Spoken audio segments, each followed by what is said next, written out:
all again. It's good to have you here, family, and we look forward to the proceedings of today. Thank you.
ONOC leaders, NOC leaders, ladies and gentlemen, a very good morning to you all, and welcome to the 43rd ONOC Annual General Assembly.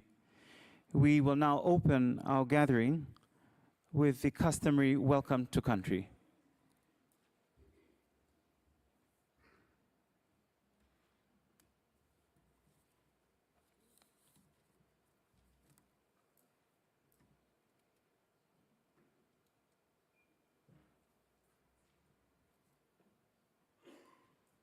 Marba widu bengwanganguro maraba puna.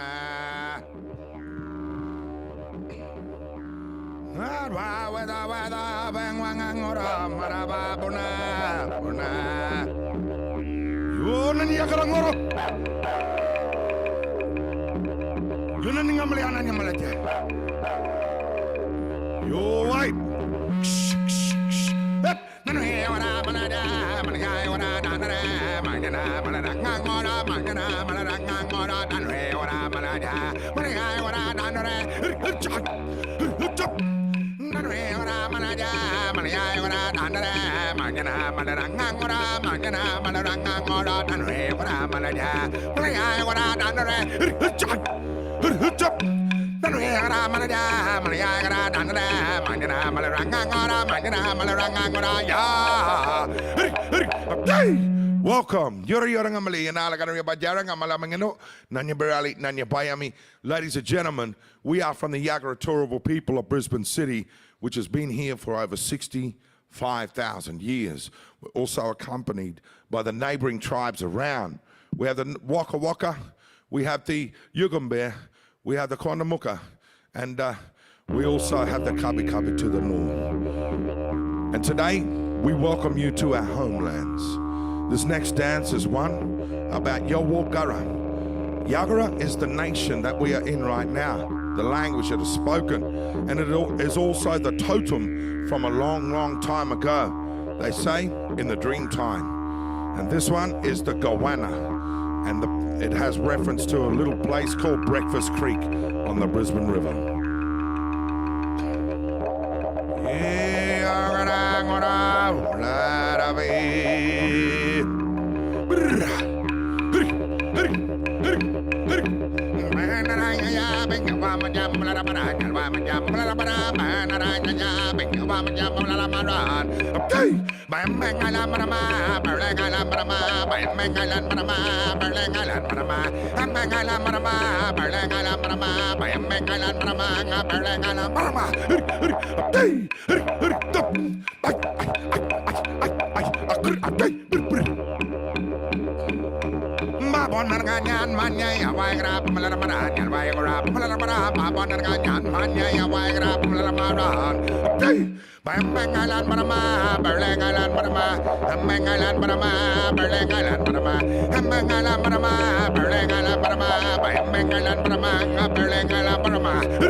Krabi, yan manamara.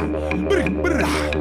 Babonangan manya ya wagrap malamara. Wagrap malamara. Babonangan manya ya wagrap malamara. Day, my mangalan marama, berlengalan marama, mangalan marama, berlengalan marama, mangalan marama, berlengalan marama, mangalan marama, berlengalan marama. I krabi.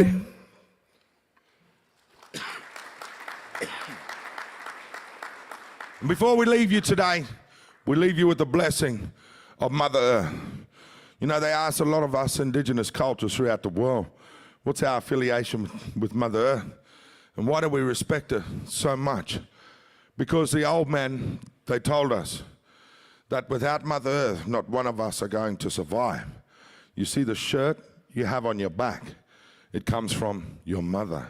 You see the roof over your head, it comes from your mother. The train you might have jumped on, or the plane you got on, it comes from your mother. And the car that you drive comes from your mother. And no matter whether your mother was present in your life or not, you were being nurtured. Everything Mother Earth did, she did for you.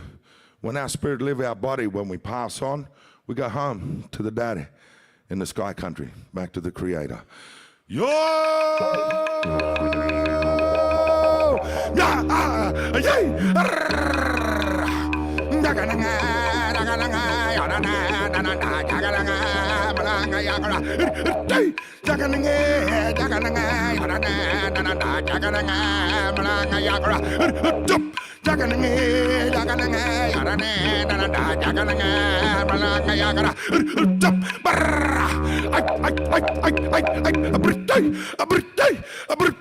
Thank you and have a great gathering. Yora.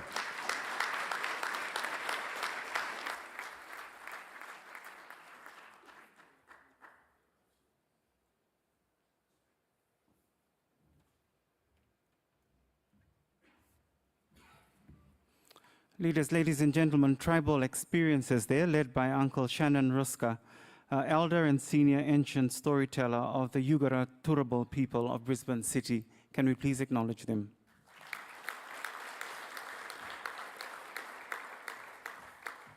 Uncle Shannon and your team, in our Oceania gathering, it's customary that we respond to your welcome to country. It gives me great pleasure now to invite to the podium the Secretary General of the Kiribati National Olympic Committee, Mr. Tenoa Betene, who is from the island of Tamena, the southern part of Kiribati. Thank you, Tenoa.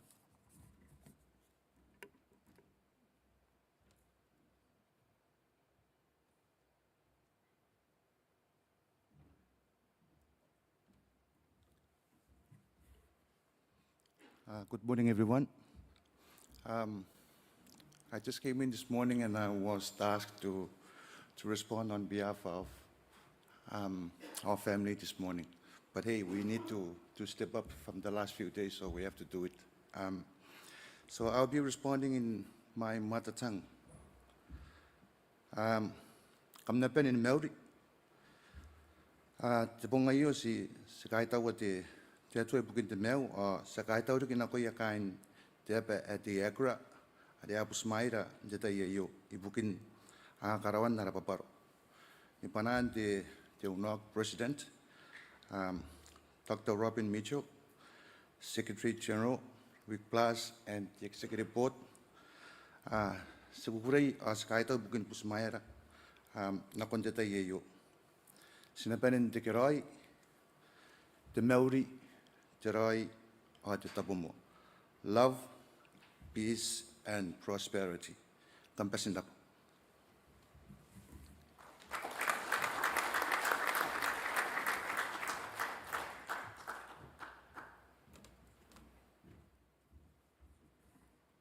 Thank you once again, Uncle Shannon and the team from Tribal Experiences. Can we acknowledge them as they depart this morning? Thank you.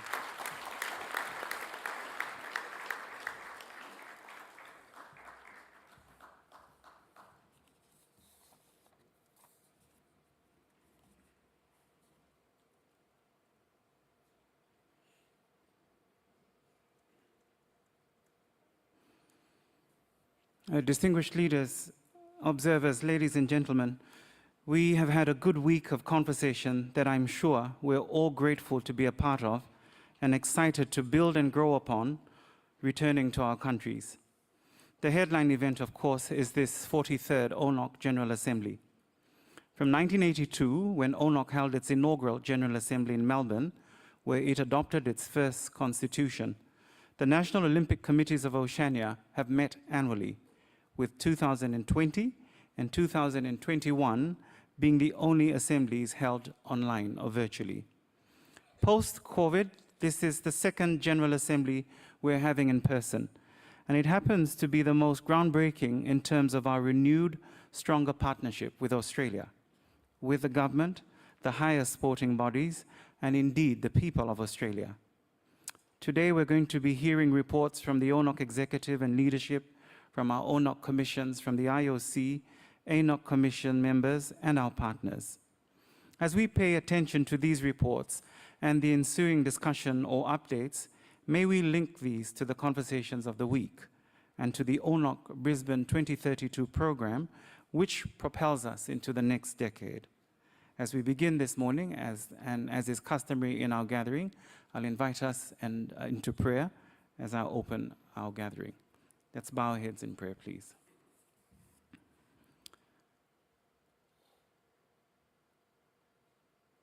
Father, we thank you this morning as we gather as a family of National Olympic Committees of Oceania. We are grateful for the week that we've had. We're grateful for the conversations, for the dialogue, for the commitments, and even the challenges that we discussed earlier this week. As we come into our assembly, as we begin it this morning, we pray that you would begin it with us, that you will be in the middle of it, and that you will end it with us. We thank you especially for our leaders, our ONOC leaders who are seated up front, and all our respective NOC leaders. Thank you for their lives. Thank you for their organizations, their Olympic committees, and the people that work in the organization. Thank you for our families who continue to support them and support us in the work that we do in the Olympic movement. We thank you for our visitors. Thank you for our observers. We thank you for our family from the IOC. We thank you, Lord, that as we gather today, that you will come and you will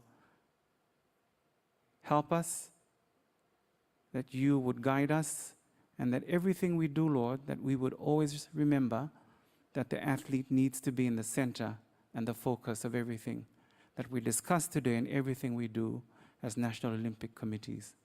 Thank you again for our President, Dr. Robin Mitchell. Thank you for our Vice President, Baklai Temendiel.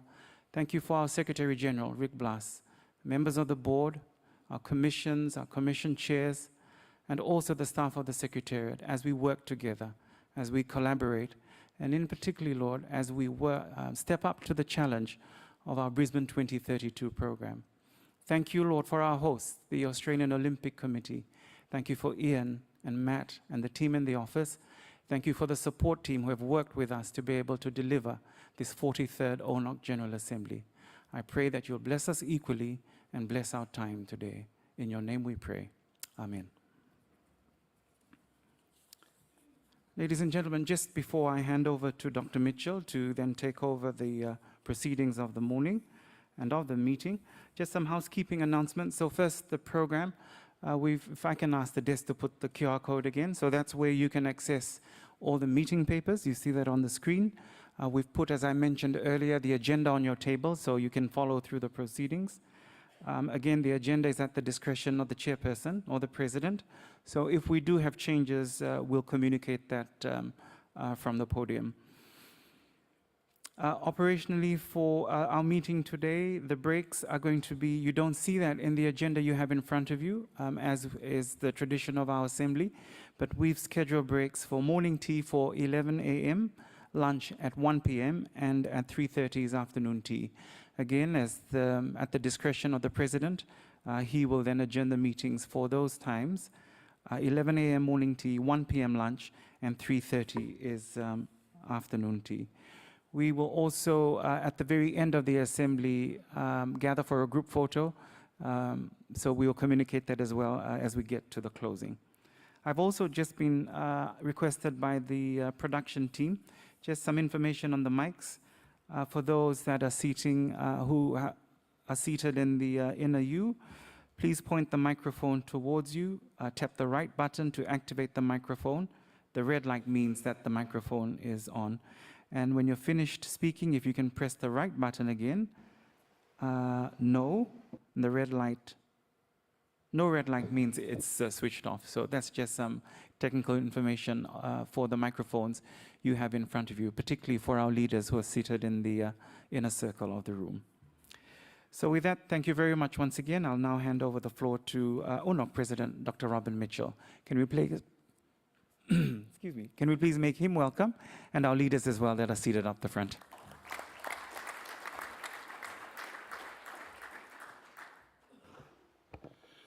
Bolvinaka, and thank you very much, Inoke, for the introduction and the official opening of our General Assembly this morning. Before I pass the roll call on to Rick, I'd just like to acknowledge the presence of a very famous ONOC dancer, Pere Miro.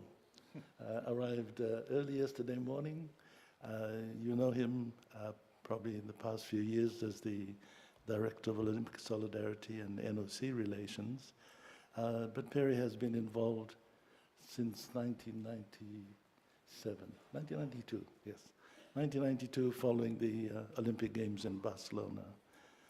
We've worked quite closely in the development of the Olympic Solidarity Program. And Perry then has moved on to be the number 2 in the IOC office after the Director General. And he recently retired to ensure he's able to come and visit us quite often. Welcome, Barry, and it's nice to see you again.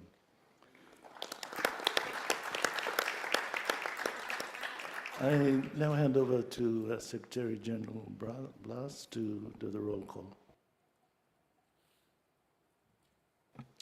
Thank you, President.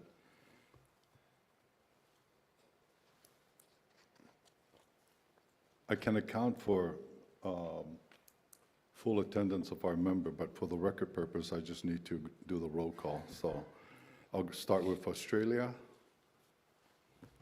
Present. American Samoa. Present. Cook Islands. Present. Fiji. Present. FSM. Present. Guam. Present. Kiribati. Present. Marshalls. Present. Yahweh. Okay. Nauru. Present.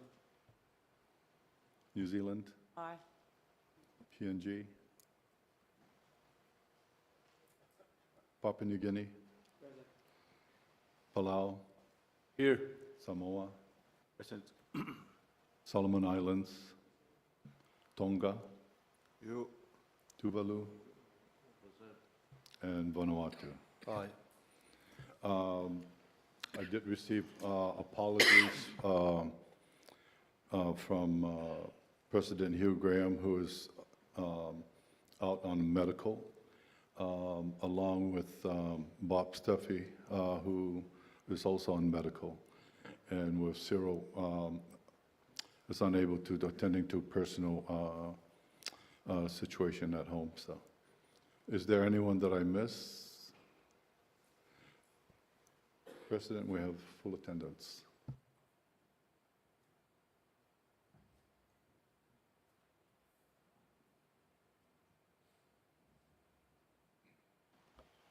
Thank you very much, Rick. Acknowledging the presence of PGC President Vidyalakan and I think Kevin Gosper. There's somebody who looks like him in the back there, but if the real Kevin Costner comes in, then I'll reintroduce him. Yeah. And also to all of our colleagues from the federations, those visiting us from the United States, and partners and commission members.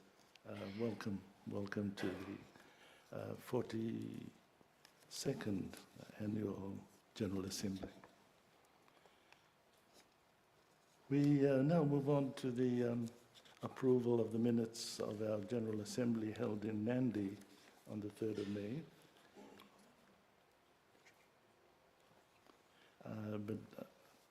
There's a lot of note passing, so bear with us.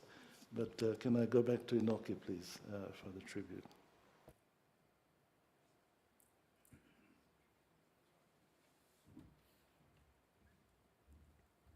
My apologies, Chairman. Leaders, ladies and gentlemen, we had, as part of the opening segment, our tributes, as we normally do during the assembly. I'll invite you to be upstanding, please, as we pay tribute and observe a moment of silence. We have 3 names that were presented to us, but overall, we'll also remember all NOC family who we may have lost in this past year. But we remember Lemeki Savua from Fiji, Phil Coles of Australia, and Sitiveni Finau of Fiji. Of Tonga, my apologies.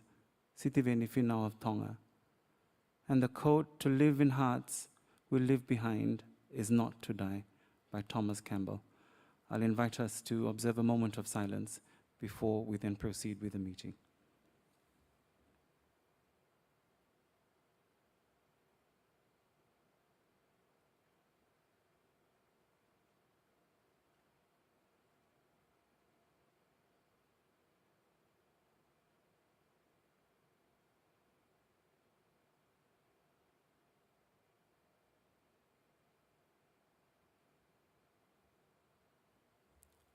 Thank you for your observance. I now invite you back to your seats.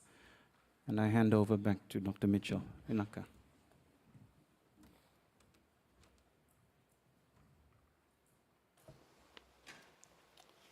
Thank you. And can I also acknowledge the presence of the ONOC Secretary General? I forget that she's not part of ONOC, although she is here with ONOC as many times as our solidarity people. Also, James McLeod sitting at the end, you know so well, plus the solidarity team that has been working with us throughout the week, both in official sessions as well as behind the scenes. The minutes have been circulated. As far as I know, I haven't received any corrections, but I defer that to Secretary Blas. Are there any comments from the floor or corrections? Vanuatu. Yes, Chair. Vanuatu would like to object the minute that has been presented with a couple of points, and I don't know if we'll be talking about the matters of those minutes, but I will leave it to your discretion. Referring to the pages so we can follow? Yes. Currently, the list that was circulated in the minutes are representing the members that was there in 2021 and not 2022. That's a point. The second point, according to the Article 25, Section C, the minutes should have been circulated within 60 days of the AGMs and the copy sent to the IOC.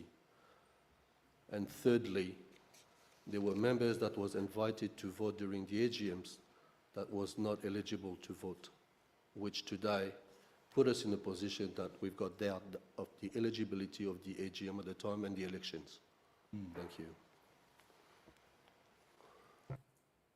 Can I follow backwards from the last comment on the eligibility of the meeting? Yes, sir. If you do recall, before the AGMs, we had an executive and we had a discussion in regard of allowing Jessica Fox to vote. And I clearly stand that Jessica Fox was not an IOC member. During the AGM, she was named and asked to vote, despite it was done on Lumi.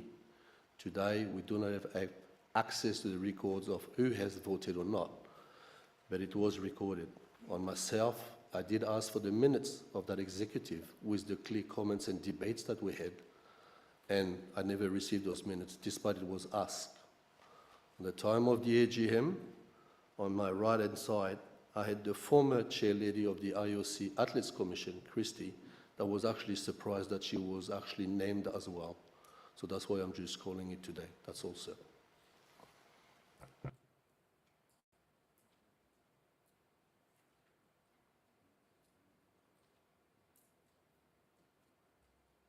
Yeah, thanks, Antoine. If I just note those items, and later on, probably this afternoon, I will come back and answer appropriately. Thank you. Any other comments on the minutes as circulated?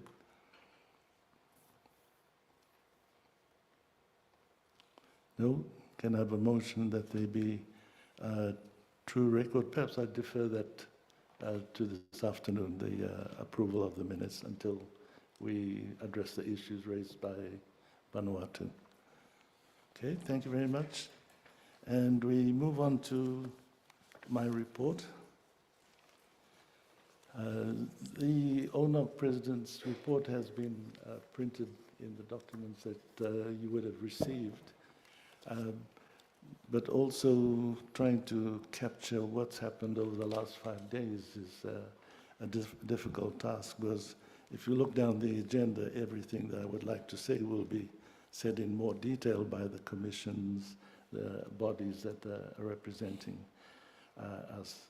What I would like to just do is look firstly at the Brisbane-based project, Brisbane 2032. Immediately after the announcement by the IOC that Brisbane was host of 2032, within less than 2 months, a Brisbane-based project team was set up, representing all of the groups that represent us, primarily working closely with the Paralympic Committee, Oceania Paralympic Committee, with OSFO, the sports federations, the Pacific Games Council, the Oceania Australia Foundation, and the host countries, the host members, Australian Paralympic Committee and the Australian Olympic Committee. All of the 4 previously mentioned were Brisbane-based. Australian Olympic Committee, of course, is based in Sydney, but Matt was a very close partner as well, and Ian coming in when necessary from another little island, or a slightly bigger island than most of us, from Tasmania. But within a short time, a project team had been set up. A lot of consultations were held with various people within the region, NOCs, NPCs, organizing committees for the games, and a lot of information was present that allowed us to start the process. In the first 2 months of last year, Kevin Gosper, Atma and I made several visits to Canberra to talk to the Department of Foreign Affairs and Trade, also the Department of the Pacific Islands, which is the important one, but that ministry within Australia is divided into Micronesia and Polynesia and Melanesia separately. And so these are the key potential supporters of our project in terms of the delivery of the different aspects that we had to prepare for. The program involved an extensive competition program. This year we have the Asian Indoor and Martial Arts Game. We were going to have the Micronesian Games. And then we've got the Solomon Island Games in November.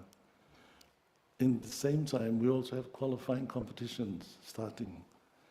Some within the region, but unfortunately many outside of the region that our athletes have to go to take part. And then next year it's Paris, and the following year it's the Olympic Youth Games in Senegal, and the Commonwealth Games in Victoria.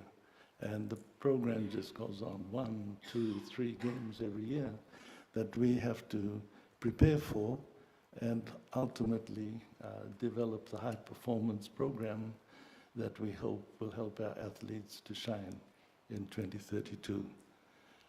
That's the end point for us for this particular project. But in the meantime, we need to step up to make sure that we're performing all along the way. So we started as a concept. We've, over the last 2 days, put it into a program that now we can look ahead. We have so much information. we have so much collaboration with Australia, but also last year with New Zealand. The New Zealand Olympic Committee, the Ministry of Foreign Affairs and Trade, and other departments like the equivalent of the Sports Commission in New Zealand. I missed out on a chance of coming in person to the Women's Rugby World Cup to talk further with New Zealand, but I hope to be there next month. So we're all moving slightly separately at this stage, but I think our aims are essentially your aims, and we're only as good as you are and we are in delivering for our athletes and their entourage. So it's really important that we, as quickly as possible, respond to questionnaires. James spoke about it yesterday, IOC questionnaires. They get ONOC questionnaires, they get ONOC questionnaires. And within your organization, you have your own specific areas that you need to work with. And so essentially, the ball has started rolling. The core team at the moment is Kevin Gosper, based just a little bit outside Brisbane, Atma, who's in Brisbane, and Andrew, who's down the Gold Coast. So these three people represent us as the link in Brisbane, and we wear different hats, so many of us are Commonwealth Games as well. And it's also a very vital part of the program because we have the Commonwealth Youth Games in Trinidad later in the year, and of course in Victoria. And the Commonwealth Games in Victoria would perhaps be the first measure of how we're getting on. We did well in Birmingham. I hope we do better in Victoria.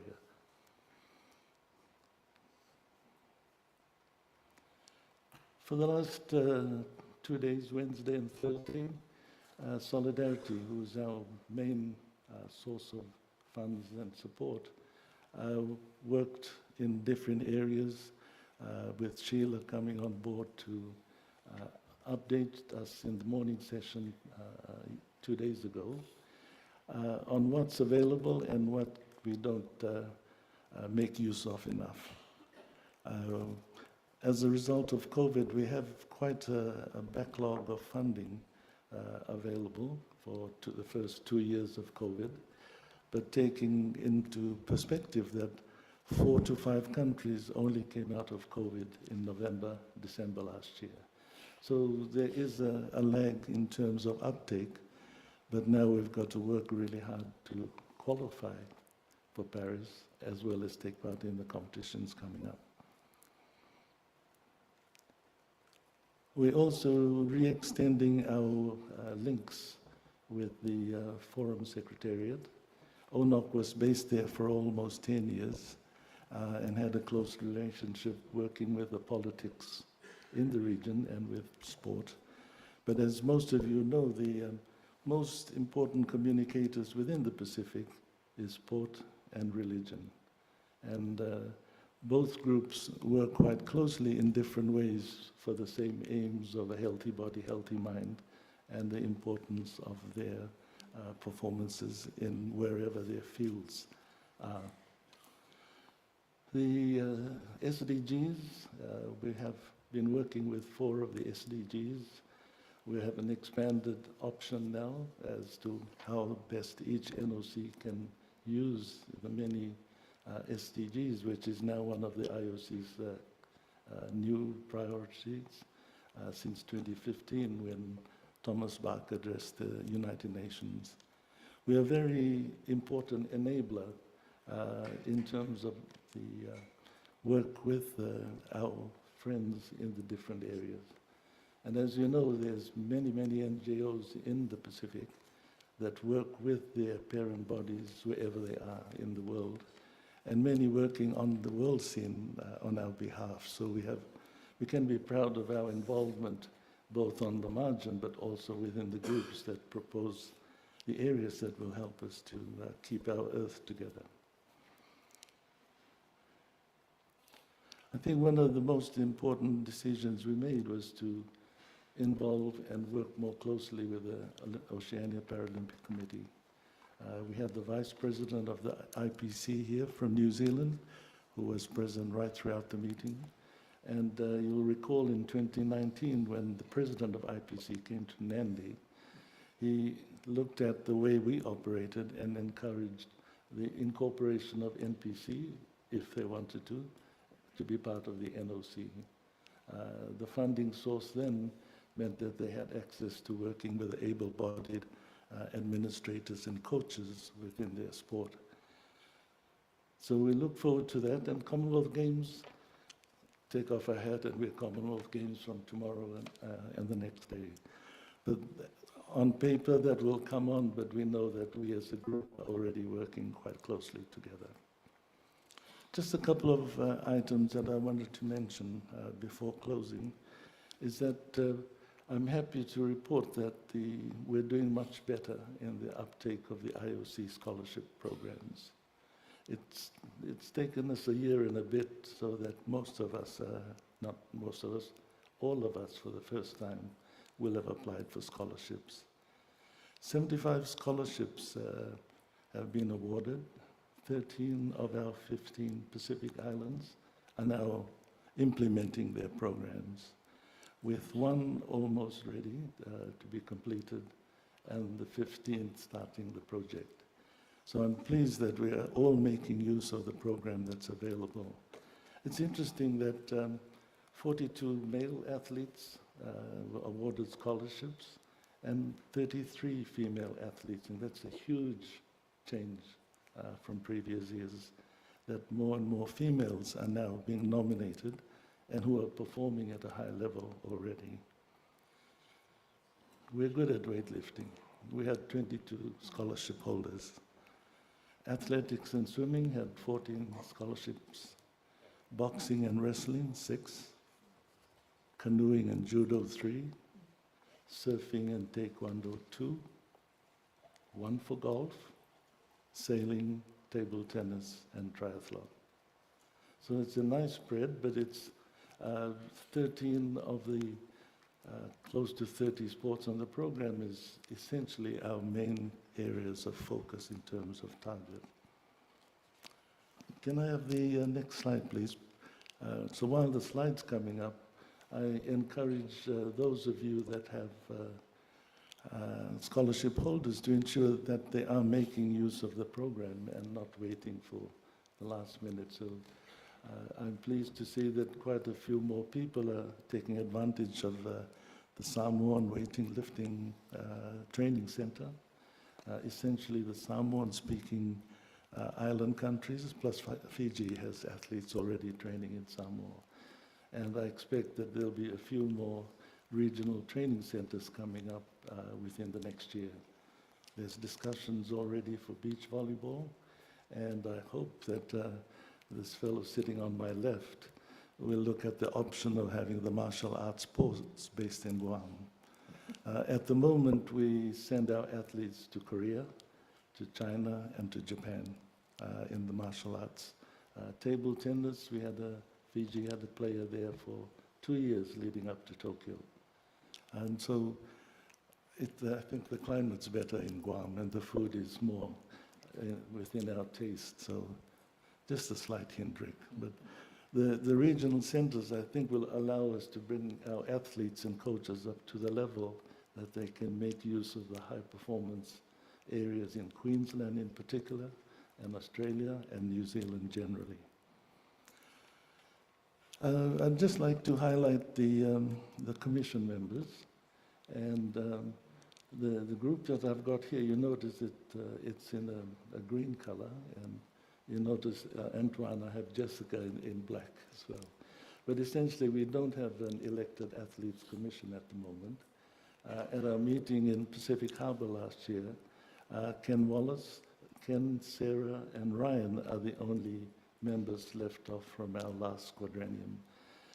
So Ken was appointed acting chairman, and the outcome of that is the IOC has made him in the third category of liaison, IOC Athletes Commission liaison. Sarah is the acting deputy chair, Sarah is the second vice president of the IOC Athletes Commission.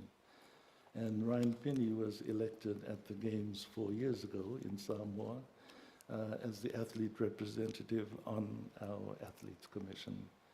A couple of weeks ago, Ryan was elected the chair of the WADA Athletes Commission in Montreal. So it's a huge recognition of the work that Ryan has done for us over the past few years. And he was there nominated by FINA in this particular case. Jessica is very active in her pursuit, I think, of a few more gold medals at the end of this year.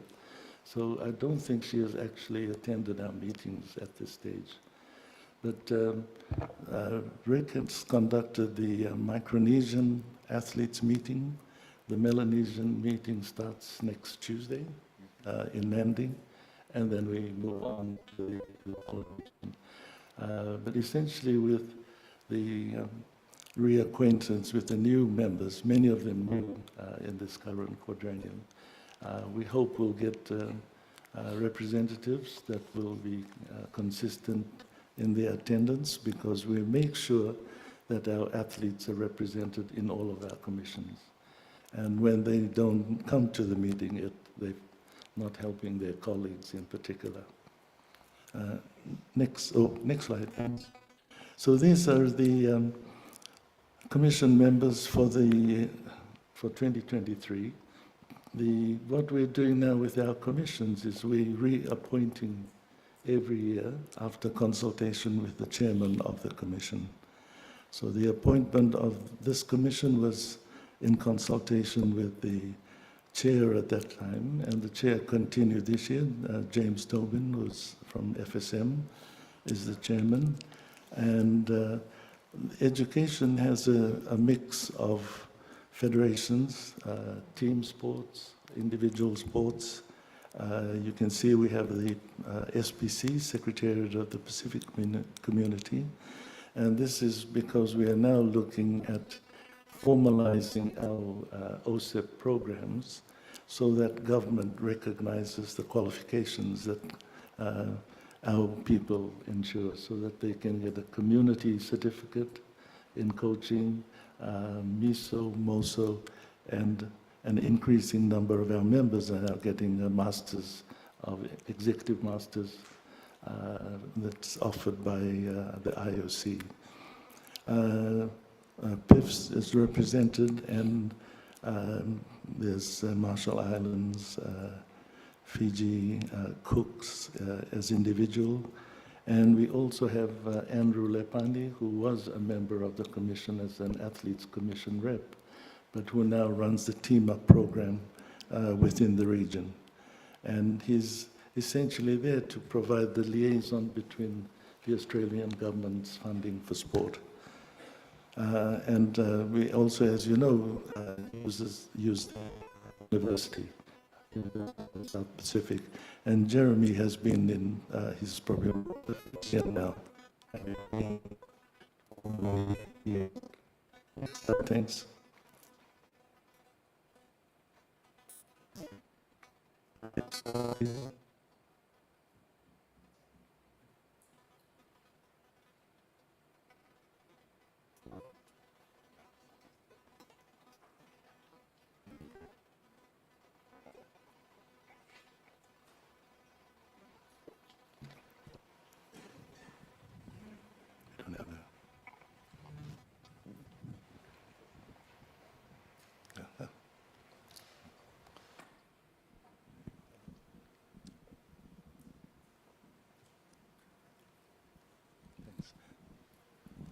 Could we have the next slide, please?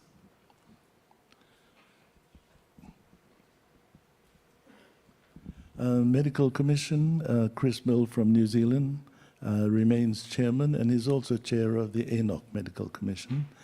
What we've done with the commission this time round is that we have the medical staff for the Pacific Games as a member for this year and next year. And next year, then we bring on the next host country, so that we have a better awareness of the needs of the different organizing committees. In the past, we've often had late requests for physiotherapy services or doctors, etc. But by having members of the organizing committee on board, it'll, one, give them the experience to run the games, but also in the next year, the issues and the comments with the games and the hurdles that they had to get over to deliver the services. Next slide, thanks. Equity, this particular group had quite a program last year in terms of the masterclass that they ran, but the selection ultimately was based on those that attended the IWG conference in Auckland. And the aim of our commissions is ultimately that at the end of the quad, hopefully we're getting close to gender equality in all of our commissions. So equity was the first to deliberately focus on bringing men on board, because without men, the solutions are not quite easily achievable in terms of what they want to do.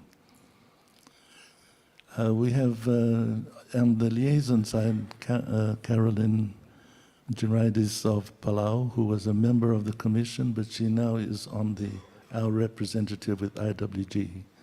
And again, the request from the commission that Andrew Lepani be there because of the equality, equity side of sport is part of the Team Up project as well. Next slide, thanks. International relations, Baklai continues.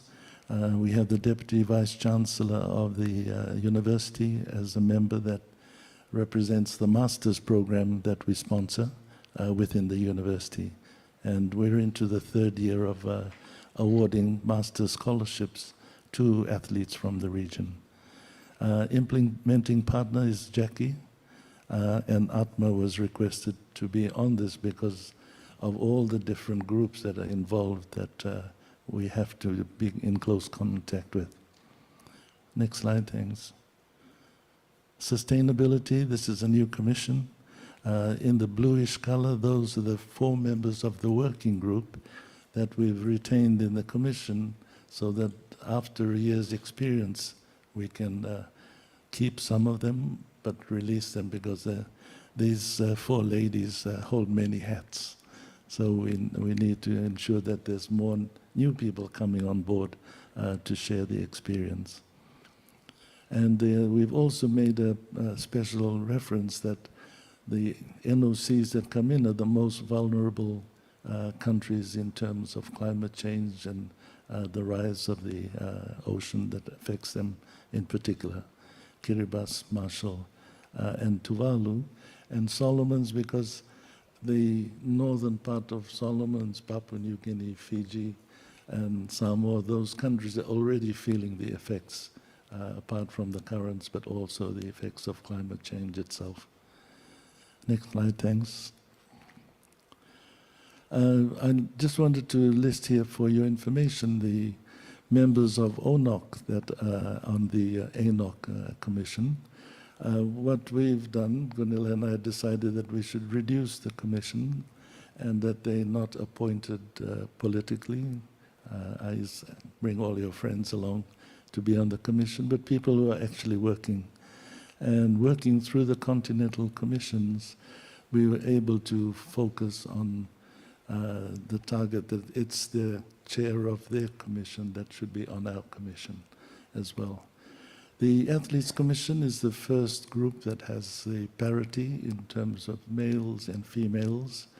The first person nominated is the chair of the Continental Athletes Commission, and the second delegate has to be the other gender. But we also have, which we're looking at addressing, is we have the chair of the IOC Athletes Commission as a member. Asia has nominated the first vice chairman of the IOC, Seung-Min Ryu, as a member. We would have preferred to have somebody else to allow more exposure. And Sarah Walker at the moment is the second vice president of the IOC Athletes Commission. And we hope to have an island Athletes Commission member to have more international experience as well. And we have Emma, of course, the chair of IOC Athletes Commission and the coordinator of the refugee team as part of this group. Next slide, thanks. Chris is there, Kevin, the Electoral Commission does a good job. He got me elected last time. And Timothy Fok of Hong Kong is chair of our executive, and Barbara Kendall is representing the international federations. Previously, the IF rep was a hockey player, the president of hockey. So far, no beach hockey, so it was appropriate that the 15 sports in the games appoint someone. Sean Oppenheimer is the representative for marketing. What happened with the last commission is the chairman reviewed their membership and made recommendations to the office. And for those members that were on last year's ONOC Medical Commission, I think the office has officially thanked you for your service during the past 4 years. Liz Dawson is on the Gender Equity Commission, and it's a very good working group that I think is making significant changes, not in our part of the world, we do that all the time, but for the Middle East and for Africa. I'm pleased to see that Africa has nominated a male for this commission. Culture and Education, Margarita has been nominated by our commission to be on it. Congratulations, Margarita, and to Liz. Next slide, thanks. Sustainability Commission, Pepetua from Tuvalu, one of the members of our new Sustainability Commission. She experiences quite regularly the changes in the shape of her island, as well as the effects of water issues and many others. But despite that, the sport is going on quite well in Tuvalu. And the Technical and Coach Working Group is a new initiative of Gunilla's, whereby we invite each of the 206 NOCs in blocks of 50 to come and share experiences on the sport and the technical side of sport. So it's not a commission, but it's a working group that Gunilla nominates or elects after each session to share. And Luke Pellegrini from the AOC was quite a star in the first meeting and continues in the last meeting in Jordan several months ago. So that's our commissions for ONOC and for ANOC, those representing us from ANOC. And may I, on behalf of the ONOC executive, thank all of you that were in our last 4 years for the work that you've done, both in ONOC and in ANOC. I think that's all the slides I have, but I have just one last issue before I finish, and it was based on a letter that Antoine wrote to me, in particular about the membership of the ONOC executive. And the ONOC executive, as you know, is made up of members elected, 6 members, 6, 3, yeah. Elected by you in the General Assembly, but also the IOC members are automatically members, and that's also including the IOC members, Athletes Commission as well.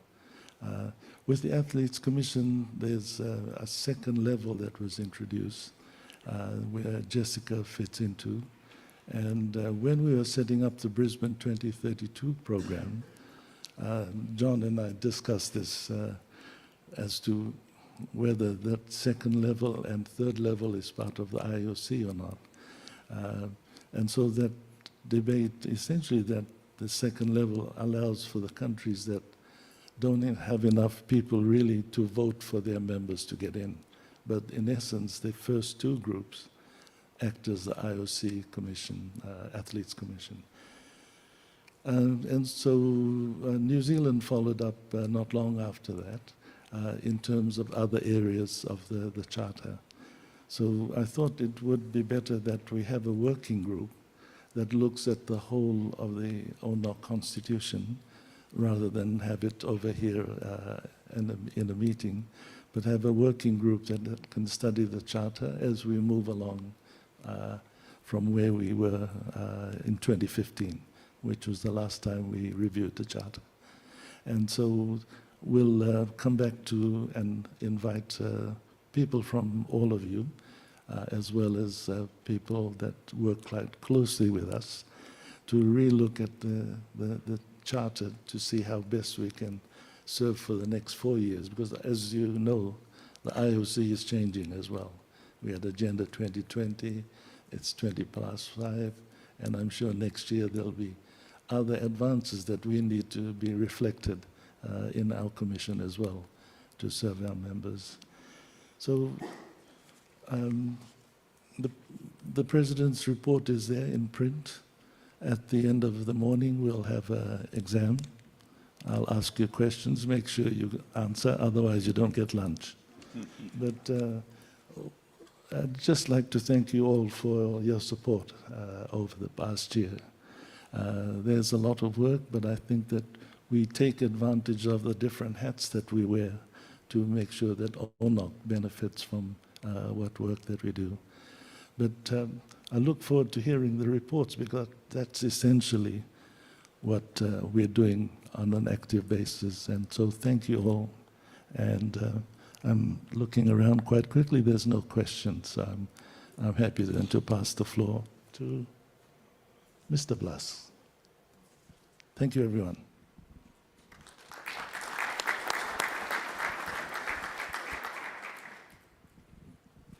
Thank you, President. If I may, I would like to just combine my report. I'm a Secretary General and also the Olympic Solidarity, so that don't waste time in going through sections. So most of you already have copies of my report. I'm just going to pick up on a few things regarding what we've done as ONOC. Immediately after the General Assembly, and granted that yesterday's presentation reflected on the high cost of our operations in after or post-COVID. And as I had stated yesterday at the finance meeting, that it was really an unexpected cost. We didn't foresee it, basically because everyone was basically coming off from COVID. What was not coming off was the cost of travel in and around our region, when we have our primary carrier advising us that the increase of travel has gone up by 40%.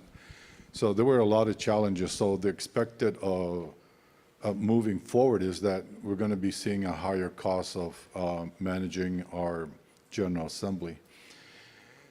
After doing the General Assembly, then of course we had the 40th anniversary, and then we had the opening of the ONOC House. And again, thank you for everyone for being there and making it possible to celebrate this in the manner that we did last year. Immediately after that, we scheduled to host the Secretary General's workshop in Guam. And I have to say that oftentimes I wonder how many of our members really, when the Secretary General attends these workshops, is that what we try to do is try to help the process in which to help them manage the programs within their NOCs. For some, it works very well. For some, I think we still need to step up and provide that assistance. And that's where that capacity building comes into play. But oftentimes, you know, because we're not in your NOC, it's really important for you guys to communicate with us so that we have a better understanding of how to best provide you that service that you need.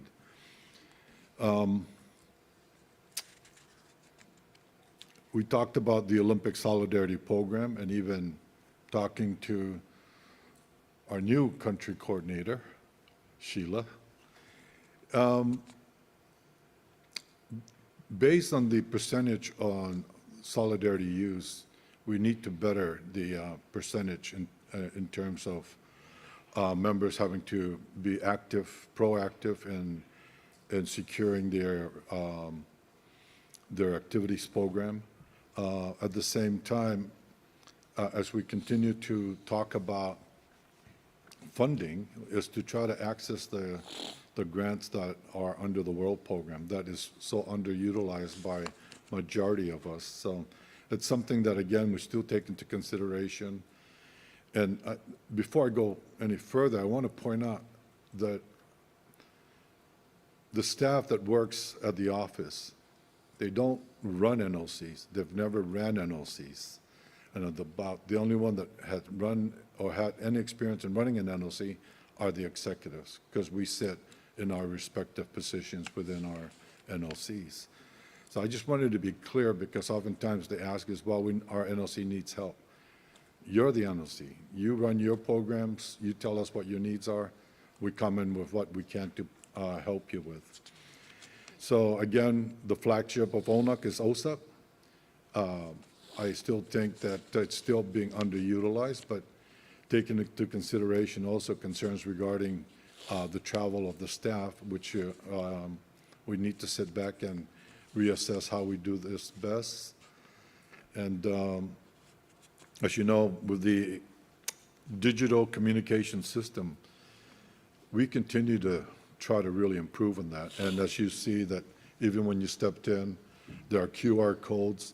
So almost every year we try to sit back, we listen to many of you that have addressed concerns regarding our digital platform.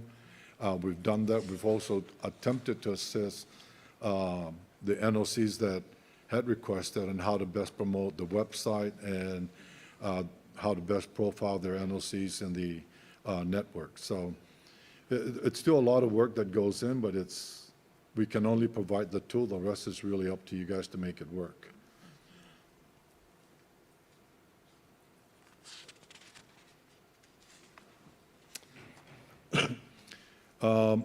We also provided the additional support for the Pacific mini games in Saipan.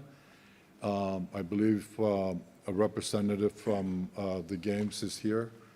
Unfortunately, the president, Jerry Tan, was recalled back to Saipan due to some urgent matters of government business. But we also took the time out to sit with the NOCs. They had special requests, special needs, and I believe we also met those needs for Saipan and also for the Commonwealth Games. It's something new in terms of the use of funds for the Commonwealth Games. I had to go back and talk to Sheila about it. And it was, again, working with Olympic Solidarity makes a lot of this come true to the requests. So again, thank you, Solidarity.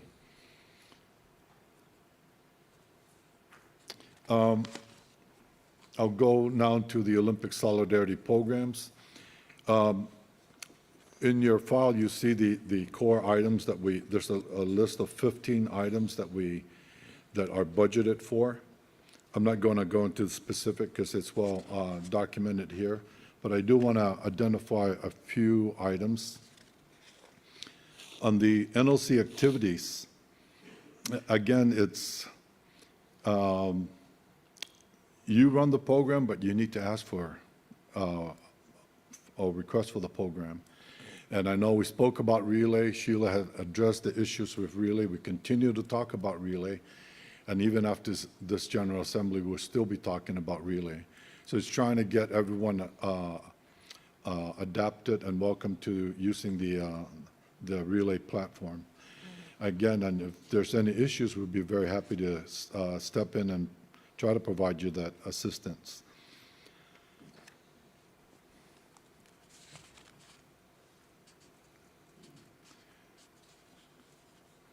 On the Olymp Oceania, and I'm happy to report that now I only have 2 NOCs that that are going to be in line again, and I hope to receive in the coming year a request.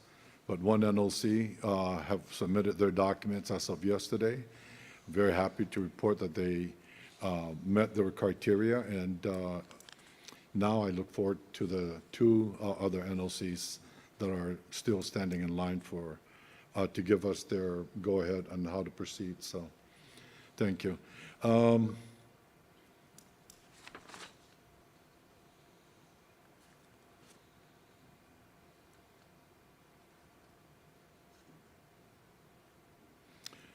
On the ONOC Athletes Commission, you heard that President Mitchell talked about a commission that didn't really function the way it should have functioned last year, in coordination with Jerome from the IOC office.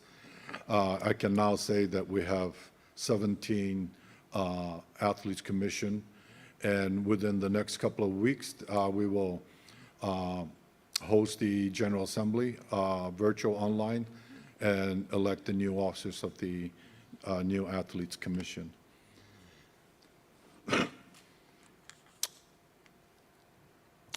On the regional development, and I have to be, and I'm always stressing this, as part of the regional development and listening to many of the concerns of the NLCs, we came up with the idea to provide support through the finance officer. And then, of course, through Mele, who insisted that they really need a sports, a sports education officer, which has really developed and has moved forward in terms of many of the programs that OSAP is attempting to develop.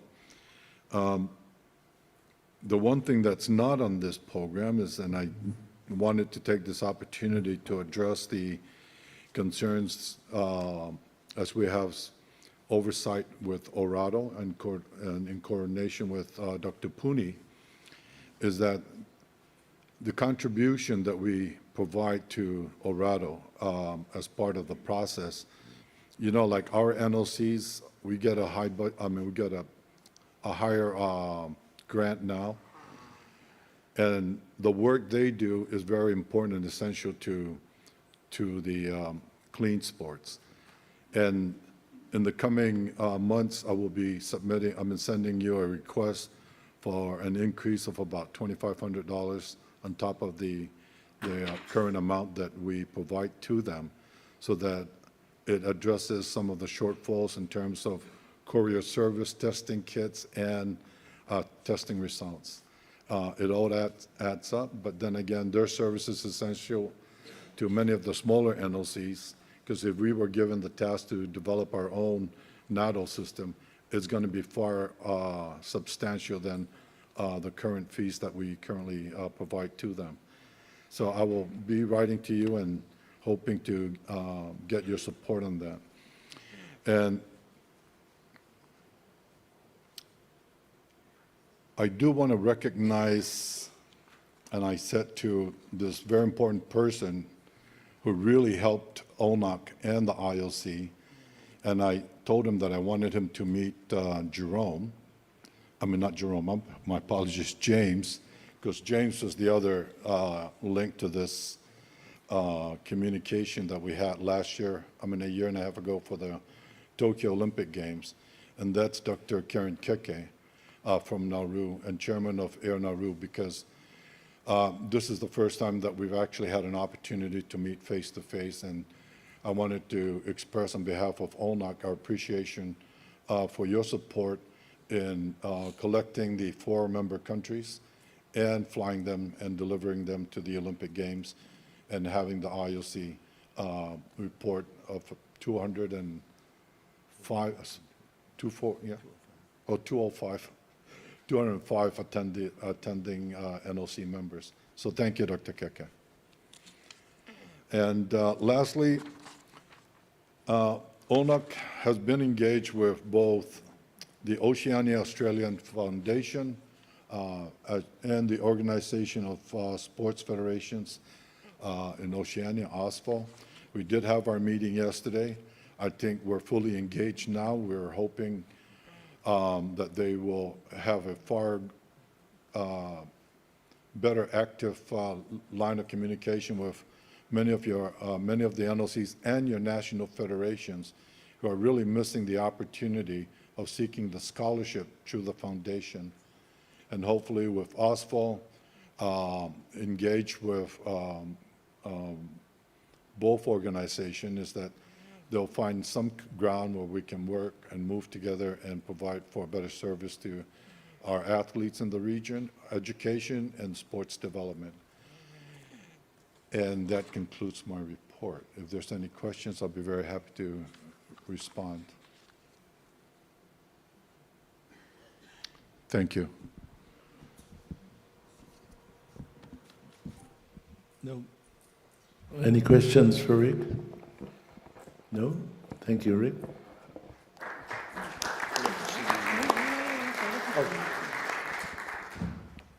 Samoa.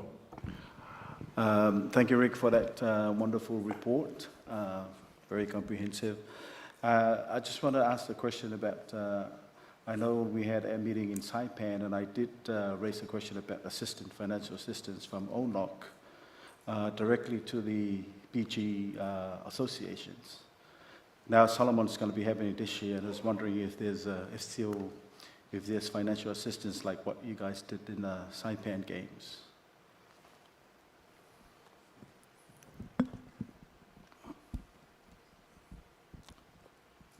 If you submit your request, we'll be very happy to look at it. I mean, I was wondering about, because this is a general assistance provided to all PG associations. But I can do that, but just speaking on behalf of everybody else as well. Yeah, again, with the ILC, they do have the team support grant. That's one. And then the other grant is, though we have funds, they're still limited because we still have other programs. And again, the only way to really address your request when in funding teams is to look at the costs, look at the event, and then we're very open to receive any requests from any of the NLC members. But just keep in mind, there's 17 of us, and if I have $5, just trying to figure out how to split that evenly. So it's going to be based on, I guess, most in need, as we normally look at things, and then the priorities. Okay, thank you. Any more questions for Rick? No, thank you. Rick, you have the financial report to present.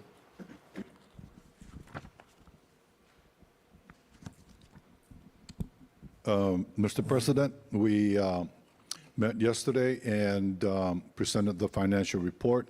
All matters have been addressed and presented, and I just need a motion on the floor now to approve and accept and approve the financial report as we approved yesterday. So can I get a motion? And a second? Vanuatu, second. Fiji. All in favor? Raise your hands, please. Oppose? Thank you.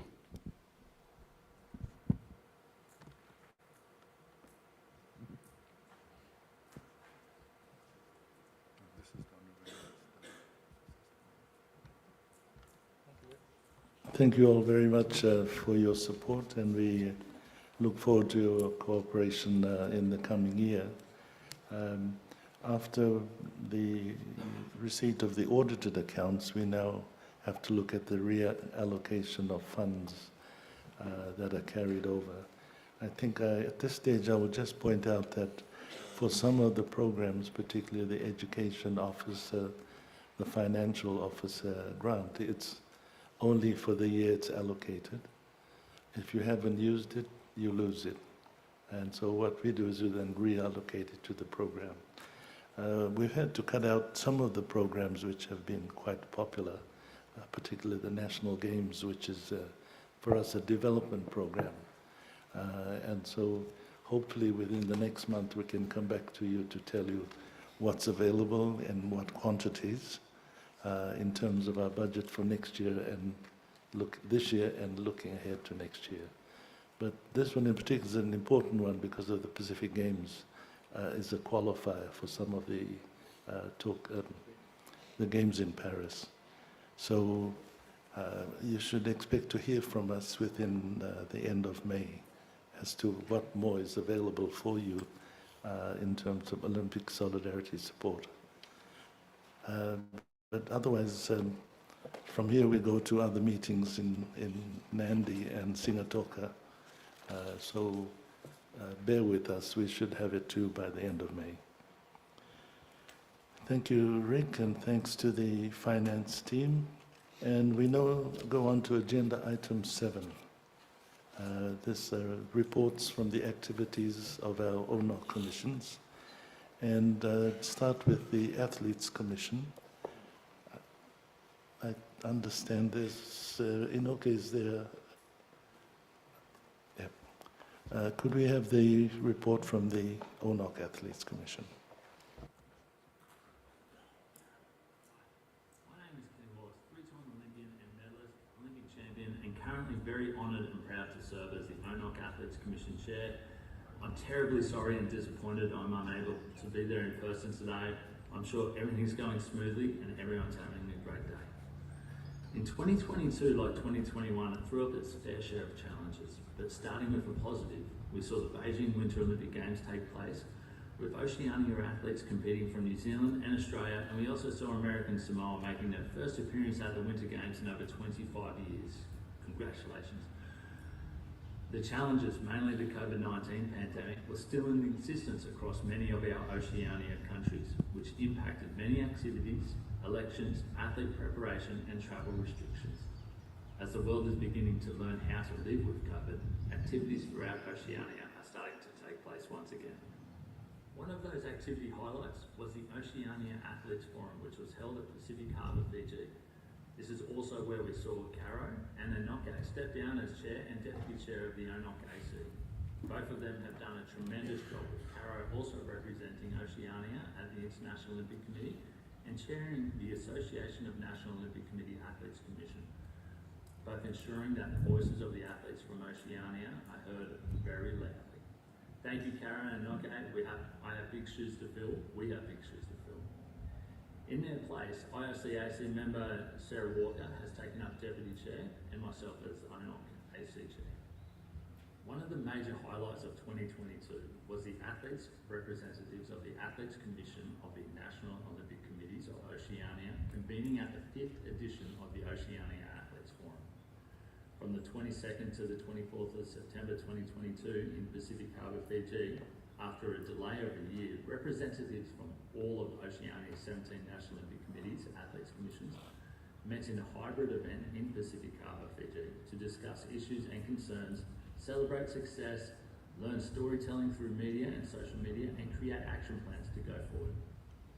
The ONOC Athletes Forum is purposely working to become a learning entity, meaning it is using its challenges and lessons of the last quad and a recent one to use a solutions-based approach to make good of situations and improving this quad with documentation to enable active knowledge sharing for future athletes coming into the Commission.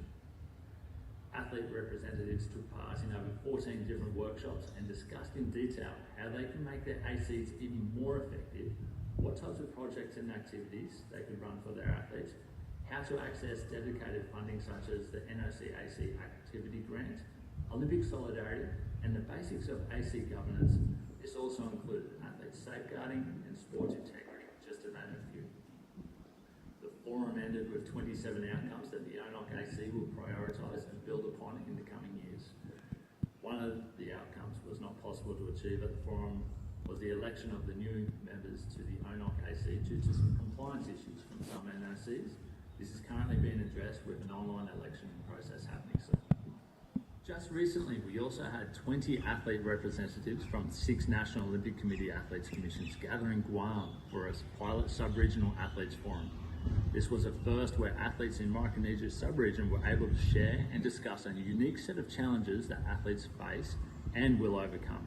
At any point in time, athletes sharing their lived experiences and learnings will again raise the voice of the athletes in such a unique way that they will be heard across oceans loud and clear.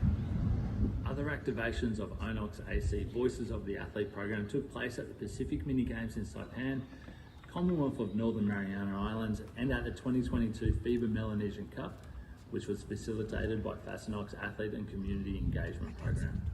Thank you, FASNOC, for taking a leading role in this. Oceania's representation within the IOC Athletes Commission is healthy, with Olympic medalist Sarah Walker from New Zealand as the second Vice Chair of the IOC Athletes Commission, also working within multiple other commissions, ensuring the athletes are at the centre of every discussion. We are also very lucky to have Olympic champ Jess Fox from Australia voted into the IOC AC in Tokyo 2020-21. Jess also now sits on the ONOC Athletes Commission. Welcome, Jess. As chair, I also represent Oceania as the continental liaison within the IOC AC. Looking ahead to 2023 Pacific Games held in Honiara, Solomon Islands from the 19th of November to the 2nd of December. This will be the first time the Solomon Islands will host the Pacific Games.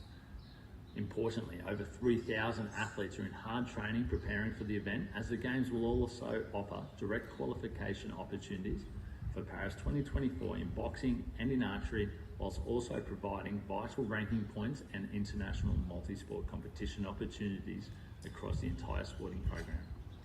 The ONOC Athletes Commission will be looking for opportunities throughout the competition to run different programs, including the VOA, and to enhance the athletes' voice throughout Oceania.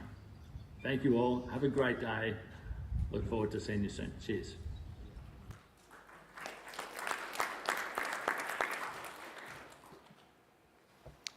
Thanks very much, Ken.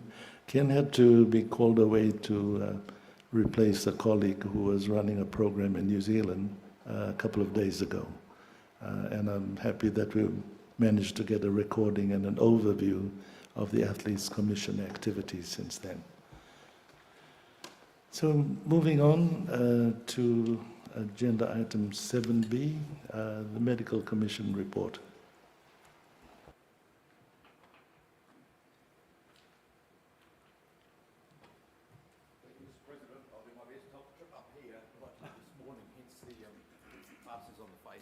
I've got to take life more slowly when I run around the riverbank. Anyway, so nice to see everybody in person, and just going to go through and outline the different matters we've been attending to this year.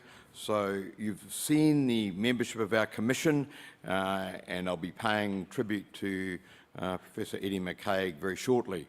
But I think it's been a wonderful innovation by the ONOC executive to have representatives from the upcoming games as part of our medical commission, because it just enhances our planning, and so we're grateful for that sort of innovation, really. So in that light, obviously we welcome Alex Munamua and Ruben Mao from Solomon Islands to our commission this year and for next year.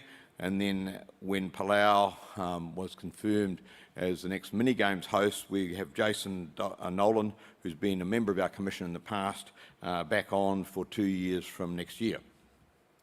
So really, I just want to spend a little bit of time reflecting on the amazing career of my brother-in-arms, I guess I could say, from Fiji. So anybody who doesn't know the name Eddie McCaig has been living under a rock or under a coral reef for the last half century, really. So 1975, when half of you in the room probably weren't even born, was when he graduated from Fiji School of Medicine. He took up a post at the Colonial War Memorial Hospital in Suva, and then he went to Dunedin Hospital and managed to avoid freezing, and became a supporter of the local rugby franchise down there, the Highlanders, and he remains a Highlanders tragic, and unfortunately they're not doing as well as some of the other New Zealand rugby franchises. He then went up to Auckland Hospital, and despite being, in a bigger city, he resisted the temptation to support the Auckland Blues. So mid-career, he came back to Fiji, and he was medical superintendent of Lautoka Hospital, so Fiji's second biggest city. And then fittingly, he was put in charge of the Department of Surgery, as you can see there, and then later elevated the position of Dean of the Fiji School of Medicine. He's had an amazing sporting involvement, as you can see there, for Fiji as team doctor, Fiji Rugby, and Deputy Chair of our Medical Commission. So it's fitting that his own country gave him the Order of Fiji in 2015, and also even more revealing as to his role in the Pacific, that the Australasian College of Surgeons, which are not known to be particularly forward-thinking in some ways, they're quite a conservative body, they gave him the ESR Hughes Award for Outstanding Service. And really, I think you could regard him quite reasonably as the father of Pacific Island surgery. And his only regret is that some of the doctors that he's trained have been lured away by the filthy lucre from Australia and New Zealand and have not stayed in the islands or gone back to the islands. But if you want to see his legacy, you just look around you. Now I want to move on to another person who I hold in very high regard, and that's Natanya, who's not here with us tonight, otherwise she'd have been dancing already. She was an inspired appointment back in 2007 to be the executive officer of Orado. She went on and got additional qualification as a Masters in Sports Organisation Management, and you look at her profile and it lists being an advocate, being a promoter and coordinating the fight against doping, and I think she's done that in an exemplary fashion. So, and that really our abiding memory of Natanya's contribution to Orado, from the word go, is the way that she's brought the message of anti-doping to the Pacific in her own inimitable way. I mean, who can resist a lovely Samoan woman telling you the way to do things? Certainly Eddie McKay couldn't, and that's why he got married to a Samoan woman.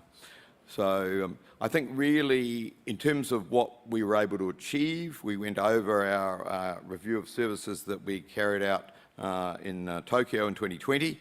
There was medical support at the mini games in Saipan, and like a lot of other commissions, we had a hybrid meeting last year in Nandi.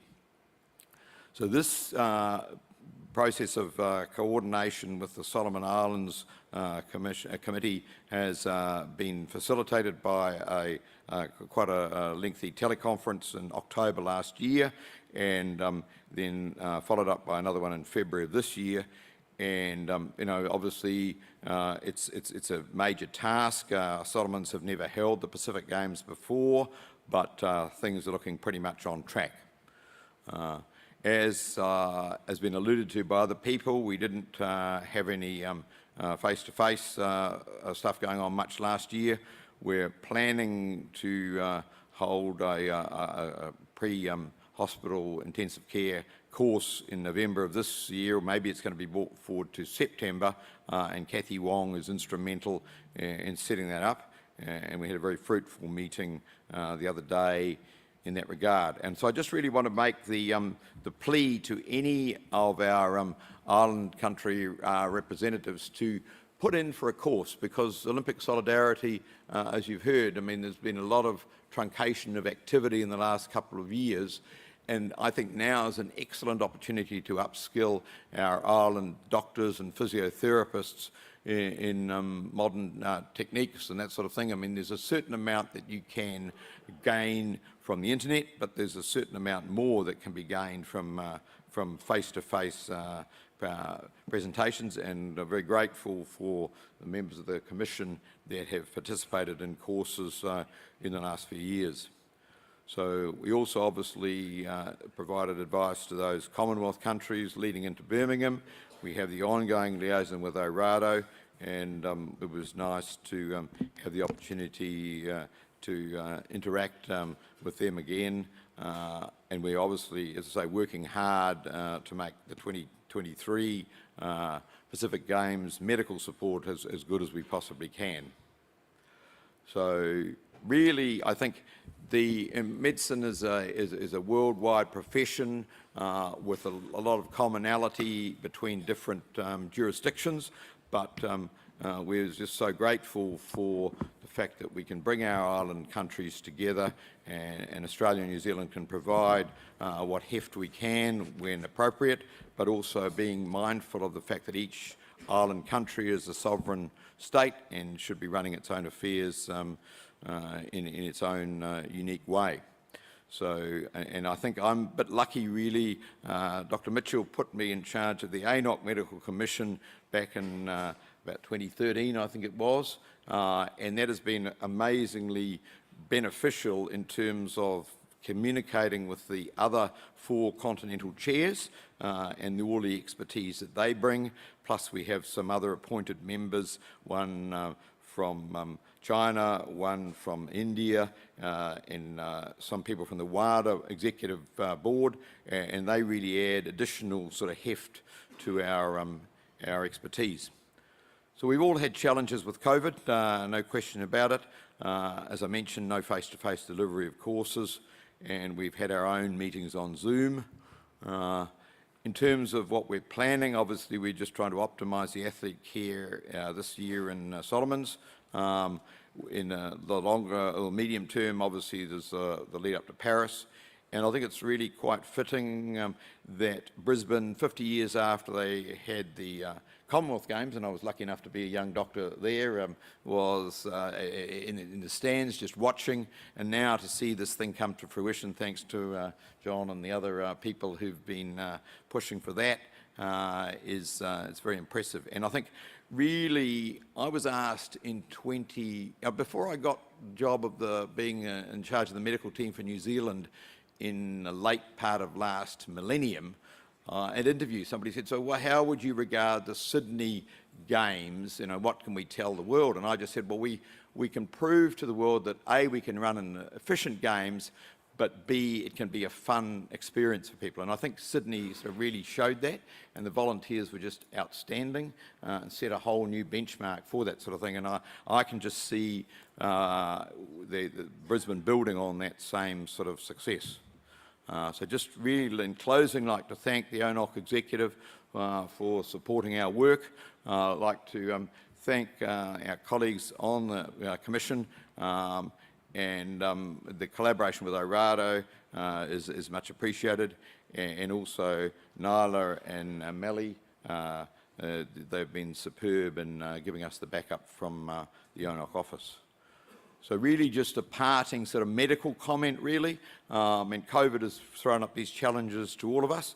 And if people sitting in the room here, I was in the IOC Injury and Illness Prevention Conference in Monaco in 2020 when this virus first struck. And we'd gone from a meeting of about 1,500 people down to a meeting of 60. And we're just so lucky that the IOC has got great collaboration with World Health. But people in that room, if you had said to people in that room, would we have a vaccine within 5 years, probably half would have said yes and half would have said no. And the yes people would have said, well, it's probably going to take 4.5 years. And look what's been achieved with the application of good science. So if you've got any doubters in your community, just stress that very important point. Otherwise, we wouldn't be living the lives that we've been able to live. And I think we really, the unsung heroes are those people beavering away in laboratories around the world to get effective vaccines. You know, there's obviously in our neck of the woods, we have the dubious distinction of having a very high incidence of NCDs, and those add to the burden of COVID, as you're well aware. This virus is a sneaky thing. It continues to evolve. It's a bit like a Fijian sevens player. To try and catch it is quite difficult. But anyway, we do our best. And really, I just really want to thank all of you for your attention, and looking forward to a great dinner tonight. Thank you.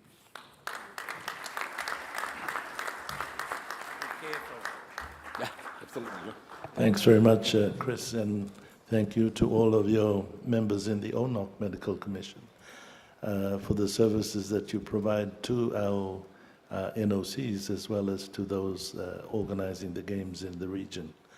And in addition, and I'm sure Gunilla will mention as well, your ongoing role as chair of the ONOC Medical Commission and how you keep those troops in line as well. So thank you, Chris, and we move on to the Equity Commission, please.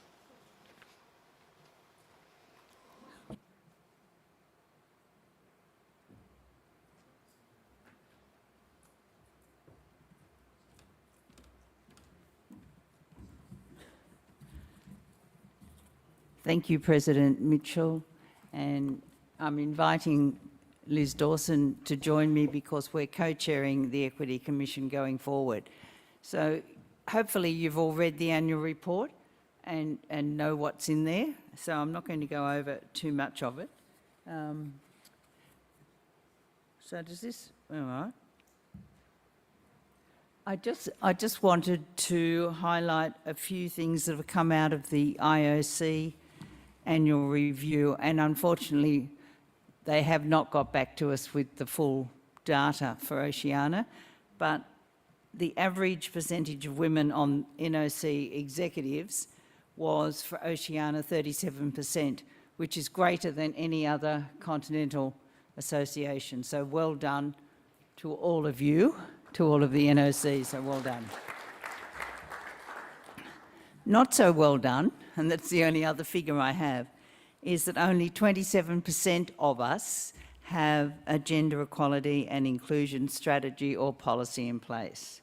So you know who you are, and if you haven't got one, please see what you can do about it, and there's lots of information from the IOC that can help you, or you can contact us and we can help you put something together.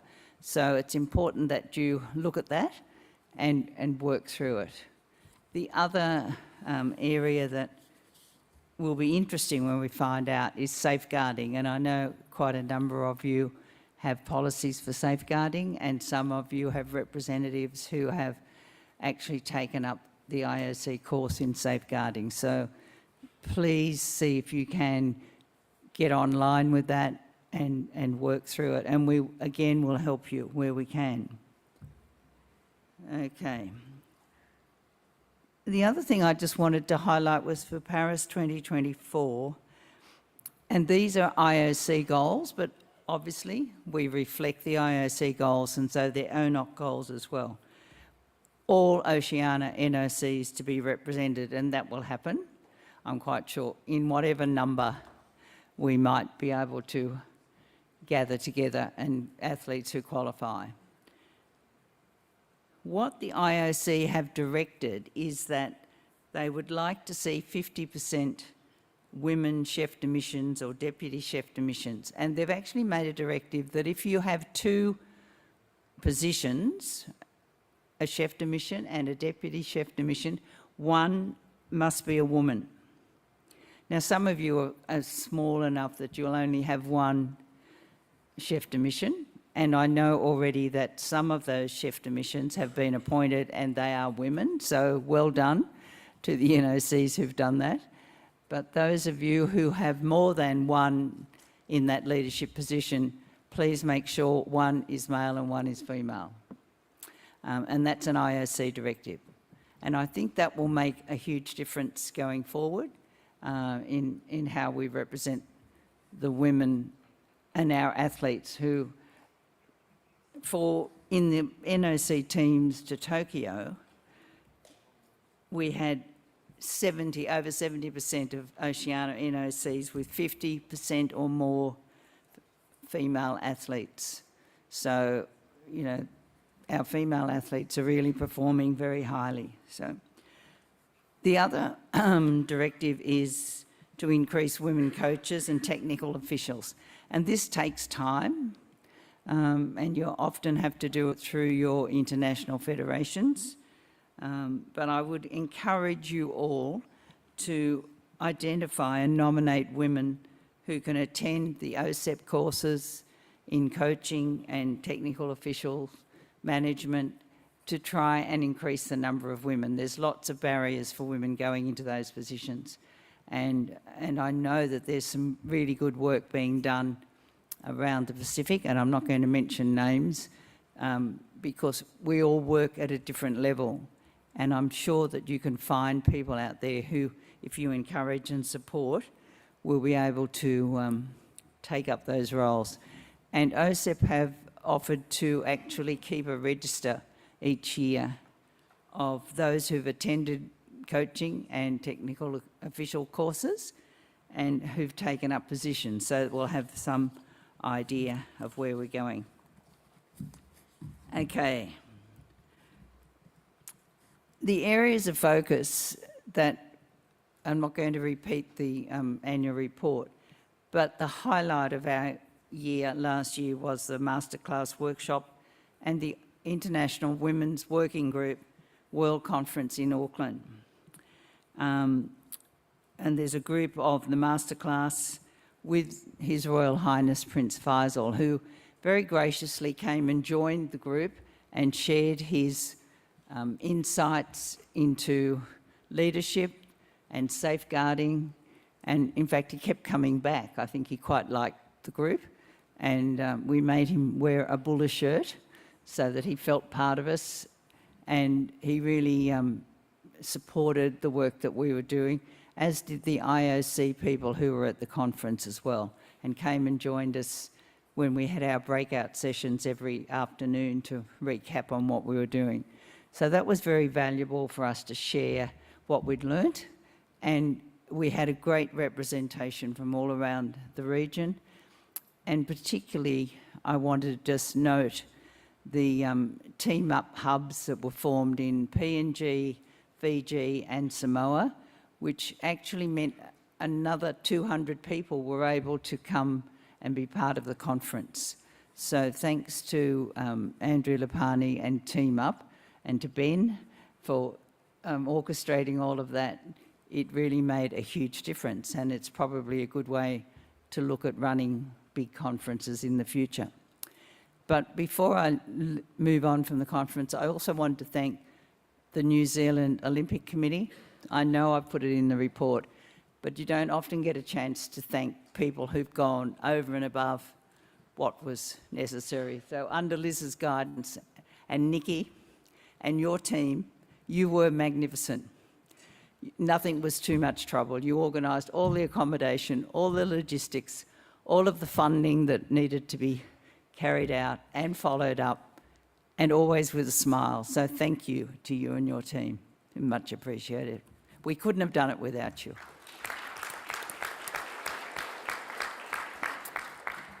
So we're going to continue advocating for safe sport, as we do, and supporting women's representation in leadership and decision-making positions.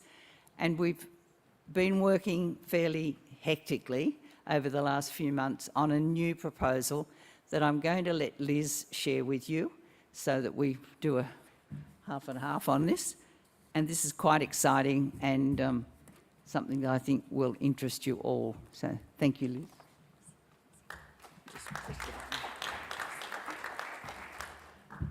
Kia ora koutou katoa. Thank you, Helen. We've all heard a lot over the past 3 or 4 days, and we've shared a lot about collaboration, partnerships and sustainable change. In the Pacific, no single person or organisation can do it all by themselves. So in recognising this, the Equity Commission, Team Up and UN Women's Fiji office have come together to explore and develop an impact network to go further together. And as a result of these conversations taking place, particularly over the past week, we are very pleased to announce that the IOC is joining with us. I'll go back again, sorry. That the IOC is joining with us into the network as a partner, working together as a collective, advancing the Olympic Charter and the SDGs. And our focus starting in 2023 is to pilot 3 programs. Firstly, with safeguarding, we'll be inviting participants from the NOCs and from sports to join in the Team Up workshop on safeguarding in September, with a goal of greater understanding and knowledge of what's entailed in safeguarding. And naturally, our experts who have completed or are engaged in the IOC Safeguarding Officers course, we hope, would also be available to join us. Secondly, UN Women are investing in a social marketing campaign in the Solomons in the lead up to the Pacific Games. Our goal is to build awareness of the benefits of women and girls' participation in sport, because some of those young girls could be medal prospects in 11 years' time. And thirdly, as Helen noted, we will continue to grow the next phase of our leadership and masterclass program. And we've seen here over the past few days just how powerful that program has been, with the way that Milton Kisapai, who's one of our alumni, took to the stage and conducted himself with such mana and such expertise. And our goal is to have our leadership alumni develop a specific equity project in their home NOC. Also, as Helen noted, we'll be investigating how we support the drive to encourage young girls who aspire to be coaches and technical officials. I'd like to take this opportunity to acknowledge Backlai and Arvita's input over the past few days into bringing this program to fruition. Sheila, Ollie, and James and Katya and your teams at the IOC. Andrew Lapani and Ben Howard and Rashika as well from Team Up. We can't do this without you, and we're looking forward to working in partnership with you. And to Kylie Bates and Sonia Rashogi from UN Women, who'll be working with us to bring this to fruition. So this is very exciting. 3 organisations started talking together to bring partnerships to reality. We can only do this together, and we'll be looking forward to inviting other organisations to join our impact network. Ngā mihi nui, kia ora.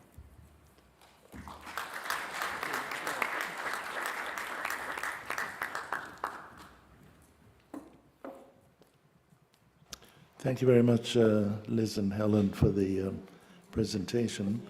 And on Monday, Inoki and I joined the UN Women's Conference that is being held in Singatoka at the Intercontinental Hotel to talk about issues about not women in sport, but domestic violence within women and girls. And it's an issue, unfortunately, that the Pacific doesn't have the great honor of having the worst statistics in this area. So it's a 5-day workshop that will hopefully help to bring governments, husbands, families, communities together to address this problem. And we shall report back to you and through the Commission in the coming weeks. We're moving quite well, so we'll go to education. Jim, please. Thank you, Dr. Mitchell. Good morning to everyone.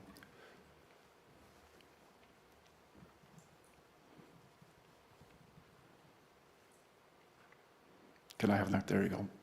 Our ONOC Education Commission update will include composition of our members, commission members for 2022, our meeting we had in January, our work plan for 2023, the new composition of the Education Commission, and an acknowledgement.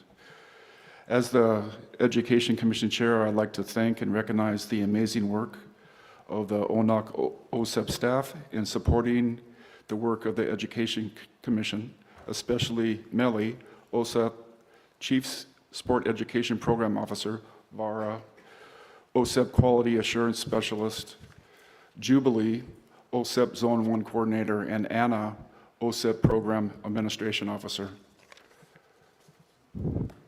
Our membership ending in 2022 for those past 5 years were 3 NOC representatives, 1 representing the Melanesian region, Margarita, the president of the Fiji, or of FASANOC.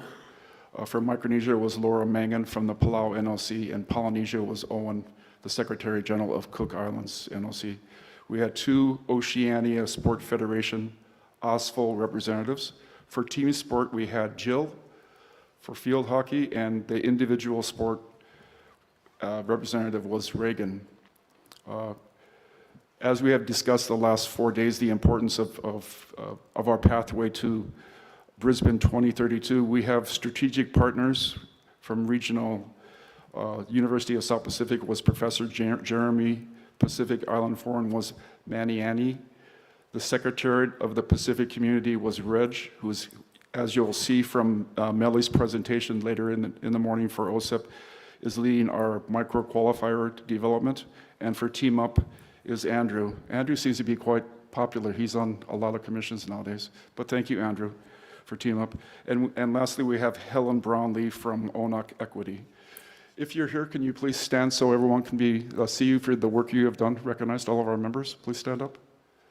Andrew, Helen,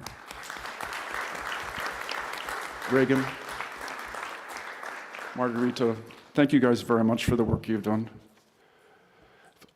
We had a meeting, our first meeting for the ONOC Education Commission face-to-face in over 3 years, 2.5 years, was held in Nandi from 26 to 27 January.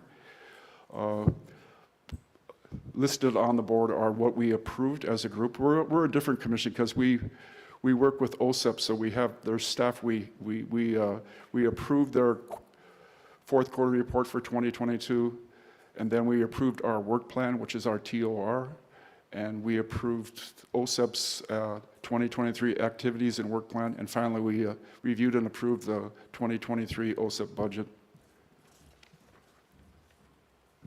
We've been working very hard as a committee to have a strong terms of reference.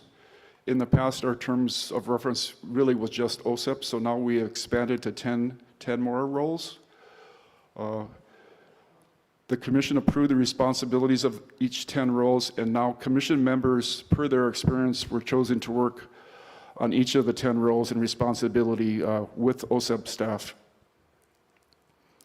So here are the 10 roles and the the Education Commission members and the OSEP staff who are working on the 10 roles. We have IOC education initiatives, physical education, strategic partnership, source new training and funding partners, annual plan and budget, which is basically the OSEP staff. And then there's the last 5, which are monitoring, evaluation, governance, compliance to national and regional sport accreditation, alignment to regional and international qualifications, and finally to contribute to the performance review of ONOC staff.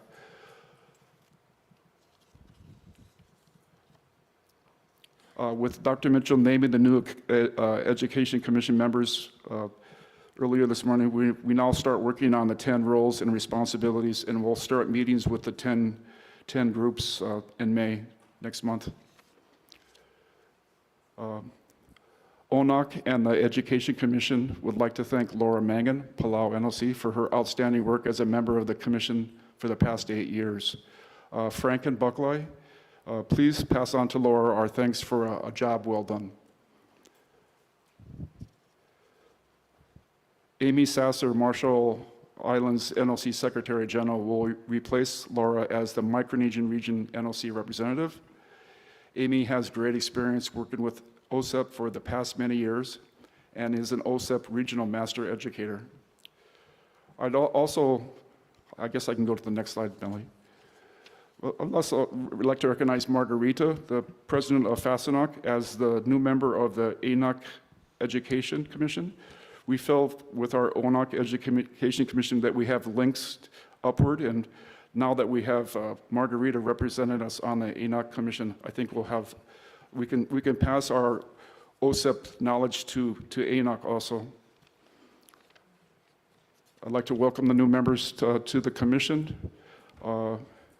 We also plan to, if you see the TBA, we plan to add an ONOC Athletes Commission representative after they have their election. In talking to Melly the last few days, we also see we need to add one additional member to the commission, which is a regional expert in physical education, and we hope to do that in the next few months. An acknowledgement. The ONOC Education Commission would like to publicly recognize Vara, OSEP Quality Assurance Coordinator, who graduated from MEMOS last year. Vara, will you please stand? Let's put our hands together for her. She was in MEMOS 24. She's a MEMOS 24 graduate 2022. And it's great to see Perry here because I think Perry was the one that awarded her her certificate in Luzon, correct? Her topic for her members project was positioning ONOC as the facilitating agency for sport education qualifications in the Pacific region. And you'll see from Melly's presentation in the next hour for OSEP that they now have an action plan for that project to implement into OSEP 2023 plans. Many of you might also know that Melly is presently enrolled in MEMO's 25 class. His project title is How to Build and Maintain Harmonious Relations with Your Government While Preserving Autonomy. And his case study is FASANOC, the Fiji Olympic Committee. Vara and Melly's MEMO's projects and professional work continue our goal to maintain the Oceania Sport Education Program, OSEP, as the flagship of ONOC. Thank you.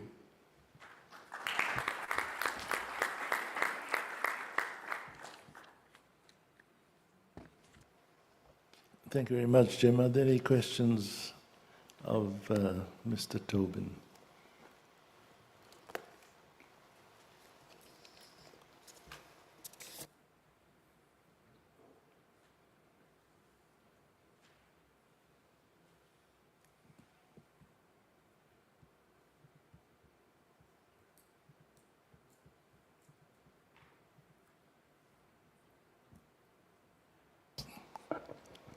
There's a whisper that we're due for morning tea.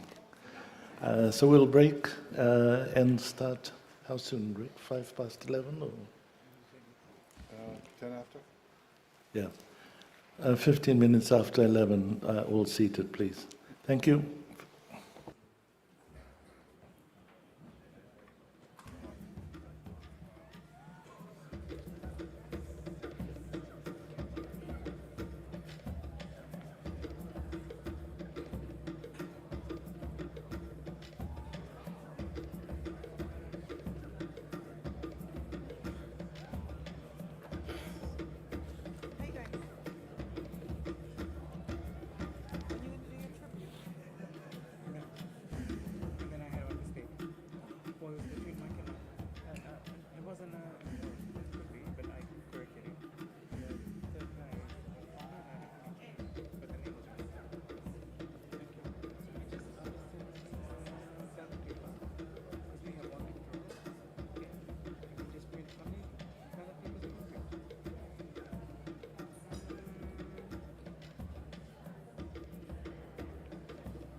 didn't go on. So in my, it went out on the 18th of February. On the 18th of February. Yeah. Oh, I didn't, because we need to discuss that.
Mike, I'm sorry, can we get the rest of the delegates in, please? I'd like to start and finish up our business.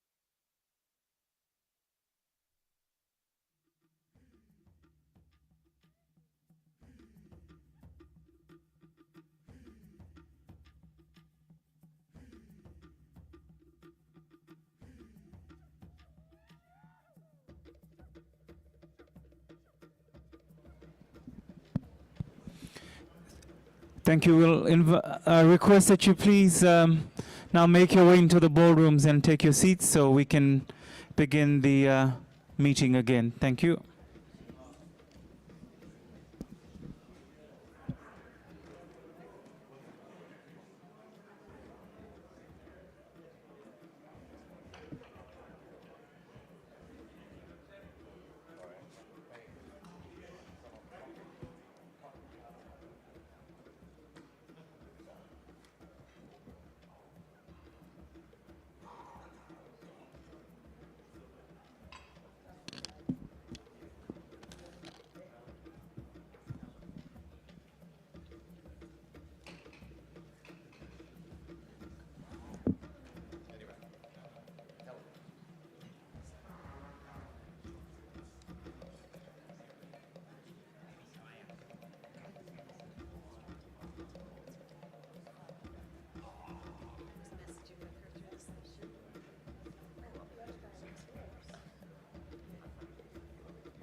Thank you very much, everyone. We now continue with the reports from our commissions, and I hand the floor to the Vice President, Mrs. Baklai Temengil, to report on the International Relations Commission.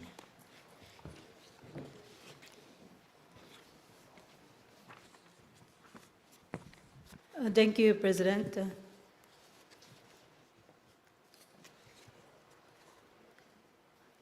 The report for the International Relations Commission is in the USB that has been provided to everyone. But if I may, for this assembly, just highlight some of the activities that have taken place. But I also wanted to just acknowledge the members that have worked with us tirelessly to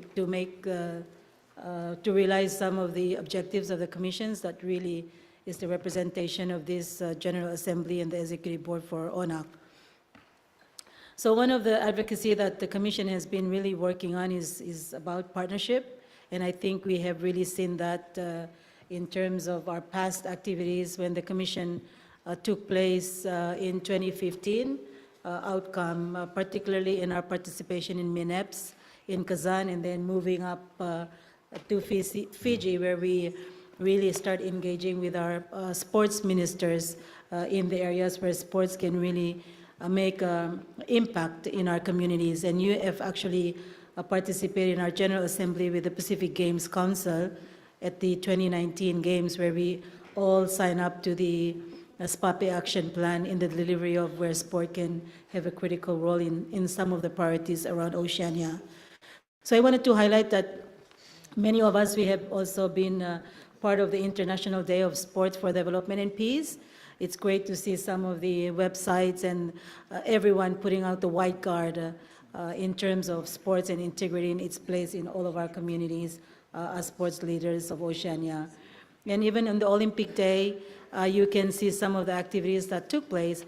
For those of you that know the Micronesian all around, where we climb coconut and husk coconut, and I think these are part of our work where we can engage with education, where games, traditional games can be highlighted in terms of its added value to where sports can deliver in high performance as well. So from grassroots to, so these are some of the advocacy partnerships we have been implementing, including a sports integrity project. I think this was really presented to in our previous General Assembly, where sports diplomacy also comes to a critical part of our work, enhancing our safeguarding partnership with the NODC, with the UN, with the IOC anti-doping and safeguarding policy development. So these are some of the work that the Commission has been really working with the Athletes Forum last year. Our implementing partner, Jackie, was also in that forum, really highlighting the importance of sports integrity in terms of the anti-corruption in sports, as well as the safeguarding awareness to our athletes and to our leaders for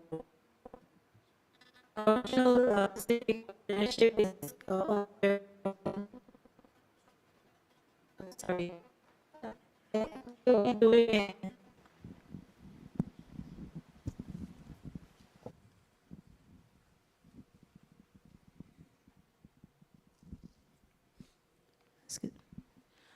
Regional partnership is very important in terms of our partnering with our education with the University of the South Pacific. So as you can see, Queenie, she also presented her research paper at one of the forum during the SDG and Sports Forum. And the International Relations Commission with the ONOC support also supports some of this research taking place at the USP and providing scholarships as well to students around the Pacific. So for those of the NOCs, I really encourage you to engage with the ONOC office, with the commissions, to really provide greater opportunities for our athletes and our sports leaders to take part in the program that's offered through the University of South Pacific and in partnership with ONOC as well through the IRC programs. Embedding sport in regional policy process. This has been always a challenge for us in Oceania, but working collectively and bringing our leaders to the table through the Pacific Games, Micronesian Games, and other sports arena really provide us greater opportunity to give that lens to our leaders that it is important for sports to be embedded in regional policy framework reporting process, in our UN reporting in our government level. So we have been also working with a lot of regional office that are based in Fiji or around our region to ensure that sport also has a space in those reports, and to quantify it and quantify those reports, whether it's tangible or intangible regarding investment of sport.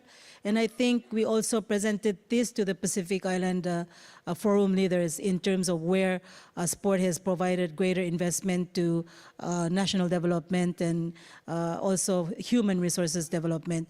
And it's very critical for us to capture our reporting process so we can also put those into our government and regional policy process as well, because of the impact of where sports sits in those reporting outcome, not just the national level, but regional level and at the UN level. So in terms of our partnership, I'm very happy to say that ONOC is partnering with the USP also, and we have there is a space there called Pacific Center for Sports Sustainable Development based at USP, where they can, with the students, can really help us continue with the research and then capturing where sport can make contribution to our sustainable development objectives, targets, and goals. You can see there it's really embedding or expanding, not embedding or not expanding, but giving that responsibility of our partners where they can see the importance of sport in our work forward. And this is part of our partnership with the Pacific Regional Sports Task Force, PRST, where we can make contribution to the sports-specific sports physical activity and physical education framework. And we did from our meetings in Monday and Tuesday, and then sports and SDG forum, we can see the contributions and even the encouragement from our partners such as PACREF, the Pacific Regional and Education Framework. We as a National Olympic Committee can also make contributions to those frameworks as well. We also wanted to highlight that on Wednesday at the forum, the UN ODC office, we highlighted and we did a media presentation on the partnership with UN ODC in the safeguarding and anti-corruption through sports with USP and the IRC as well. So with all of that, we're very happy that we all participated in the Wednesday forum, the Sports and SDG forum, where we gathered many of our partners, many of the National Olympic Committees, and particularly the voices of athletes, where they can really not only share their journey to achieve their high performance, but what on the ground through the National Olympic Committees and through their own communities really brought them forward in their person, or if I may say, their human journey that we were all taking part of. So I'm very happy that we, all the members, the IOC, the UN partners, the regional partner crop agencies that were during the forum, we have highlighted that partnership is quite an important part of our work forward, so that we can continue to engage, to lead, to ensure that everyone is contributing to the work of sports, but also the sport is also contributing to our work in our community and our respective nations. These were the four a key takeaway from that forum, and I hope that we can now work together with the respective commissions that have presented their work, where education comes in, where the equity commission comes in, and where sustainable commission comes in, and especially the athletes commission. And I really just wanted to highlight, before that, I wanted to, there was on the first page of our commission's report, we have our slogan, if I may say, the logo is that shell, the conch shell. And that conch shell has 17 lines representing all the 17 National Olympic Committee. And I don't need to preach to the choir, because you know what the conch shell mean to the Pacific region. It is a voice. When we hear it, it's either calling for something that's coming to our communities. When for Palau, if it's 3 times the conch shell, it's calling for the leaders to come.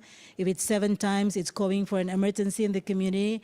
So it's a symbol that we don't take lightly in our community, and it is a symbol that should be embedded in the International Relations Commission, where partnership is called for through that conch shell. So whenever we see our conch shell, it's not just calling for our sports as leaders going forward, but calling for a partnership in your communities, in your nations, and around the region. So if I may just thank Dr. Mitchell and ask just 1 minute of part of our report, just to present a video that the Athletes Forum did at their meeting in Fiji last year. Thank you very much.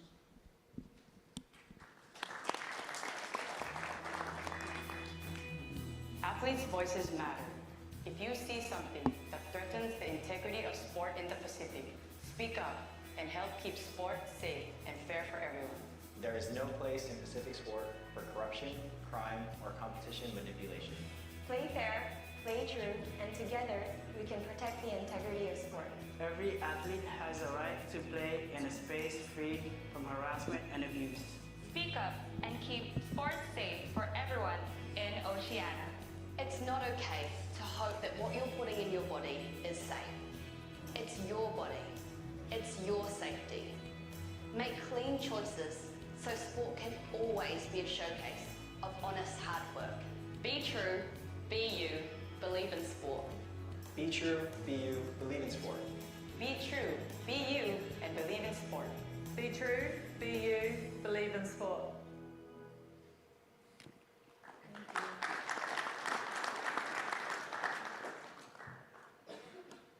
Thank you very much, Baklai and your team, and and also for the final video to keep us on track and inspired. We move on to the last report from our commission, the newly formed Sustainability Commission, which is chaired by Marcus Stevens. But I think Ovita is one of the four members of our working group, and she'll be presenting the report on behalf of the new commission. Thank you, Doc. Very good morning, everyone. I'm pleased to report that the new ONOC Sustainability Commission, chaired by Marcus Stevens, held its first meeting this week on Tuesday, 18th of April. And Marcus has only assumed the role as chair this week. So on his behalf, I am presenting this update. And we have a soft copy that has been circulated and should be in your meeting pack. But I would like to take this time to congratulate Marcus on his appointment as chair for this very important commission, together with new members that include Nicholas McDermott from Kiribati, Terry Cesar from Marshall Islands, Pepetua Latasi from Tuvalu, Martin Rara from Solomons, and we also have Makarita Lenoa, Fiji, Sarah Walker, New Zealand, Baklai Tamengil, Palau, and myself as members of the IOC Sustainability and Legacy Commission that were also part of the ONOC Sustainability Working Commission, and we remain as members of this new commission. The purpose of the ONOC Sustainability Commission is to provide advice and strategic direction to the ONOC executive on the development of its sustainability vision, strategy, and practical implementation within the NOCs and sporting movement of the region, and to promote ONOC as the leader in the region on sustainable development. Drawing on the IOC sustainability strategy, Olympism 365 strategy, and ONOC's new strategic plan, as well as the outcomes of the this week's ONOC Sports and SDG Strategic Partners Forum, and the results of the Oceania Environment and Social Initiatives survey that was completed by NOCs last year. The Commission, as one of its key priorities, is to develop the ONOC sustainability strategy and action plan to guide the work of the Commission. And I wish to thank those NOCs that completed the survey. Your feedback has been very useful for the Commission to capture the key development issues and challenges that are impacting your countries, and that will also help the Commission with its focus and moving forward. I would also like to take this time to acknowledge and thank Julie Duffus, the IOC Senior Sustainability Manager, for her assistance and guidance in the work of the Commission. We heard and saw some of the great examples and presentations that were shared in the workshop, in the forum in Wednesday this week. And some of your NOCs are doing fantastic work in the area of sustainability. And we definitely will be reaching out to you and working together with you, all the NOCs with the work of the ONOC Sustainability Commission. With that, thank you, and have a good day.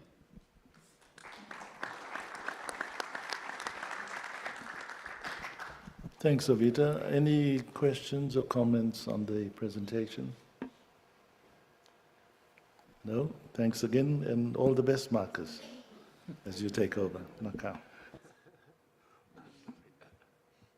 We are changing the program slightly, and we'll go down. The elections will be held after lunch, because we need to tie in the process. So we'll move down to agenda item 10 with a report from the International Olympic Committee, and that will be followed by a report from ONOC. So, which way is James? James, you have the floor. Thank you, Robin. And if the mic works, I'll stick with this one. And it's actually a real honor to be able to be seated rather than standing at a small lectern with my size. But good morning, everyone. It's been a real pleasure to be with you for the last few days. We've had a lot of opportunities to go through a lot of our programs, a lot of the technical details of the things that are offered from Olympic Solidarity, the IOC, whether it's from Olympism 365, from our marketing team, from all the different opportunities and services that are available to the NOCs. So this presentation, I'm going to focus a bit more on the high-level elements of what is going on back in Lausanne, so that you get a bit of a flavor of that. I know you're receiving these days many emails from me, so I'm going to try and summarize that and translate it as well into the ONOC context. I'd just like to kick off again by thanking ONOC, in particular Robin and Rick, but also the whole ONOC team. At Olympic Solidarity, as you know, we call it the 7 offices. We work very closely with the guys in the ONOC administration, and I think, if I may, Robin, Rick, ask for a round of applause for them, because they really have been doing a great job. Also, Australian Olympic Committee in Matt, thank you for the reception last night, and our Aussie friends Kevin and John, thank you for your kind hospitality while we're here in Brisbane. And then also to you, the NOCs. I mean, in the last 3-4 years, we've been in constant contact with you on matters ranging from the postponement of the Tokyo Games, the complexities around the running a games during the COVID period, how we can support you during those times, but also now in this very complex world that we're living in with a lot of regional conflicts. And I'll talk about that in a bit of detail about what has been discussed at the IOC level. But we are, as I said, at the end of four very successful days with the Step Up conference. Really, for us, that is exactly the place we would like to see continental associations contributing to legacy of games that are in their region. And as I said the other day, I can commit from the IOC and from Olympic Solidarity side, in any case, our full support for the programs that you'll be running up until and after the Brisbane 2032 Games. We had the opportunity, as I said, to look at sport as an important enabler for the SDGs. That's very linked, obviously, to the Olympism 365 strategy. That's a new strategy for us, so it did give us that opportunity to be able to go into a bit more depth on that, and again, really useful to be able to look at that. So, there should be a report. Is there a presentation? Are there some slides? If not, I'll just start. No, putting it up. Well, anyway, they're just pictures, so it's fine. It's just to accompany what I'm going to say. Well, just starting off with, then, I'm just going to go straight to the IOC met recently. There we go. Can you hear me? Okay. The IOC Executive Board met recently in person, which was the first in a long time. So it was quite a comprehensive Executive Board over 3 days. As you know, Robin is part of the Executive Board. There were many discussions on many topical matters, not least the situation of the war in Europe, the Russia-Ukraine conflict. And you'll have seen the recommendations that the IOC Executive Board put out after the discussions that were had there.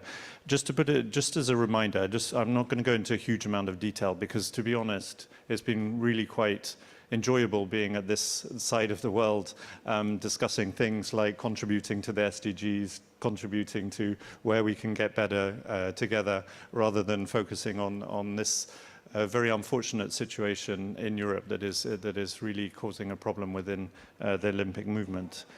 As you recall, in the Olympic summit before in December last year, there was a very clear request to the IOC to look for a pathway towards reintegrating athletes with a Russian or a Belarusian passport into competition, really asking the IOC to live up to the principles of the Olympic Charter, to the concepts and the elements that unite us more than those that divide us. So following the summit, there was a 4-month consultation period.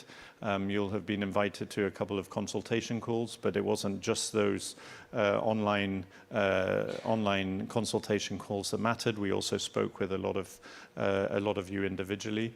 And we also spoke with the international federations about how this could happen.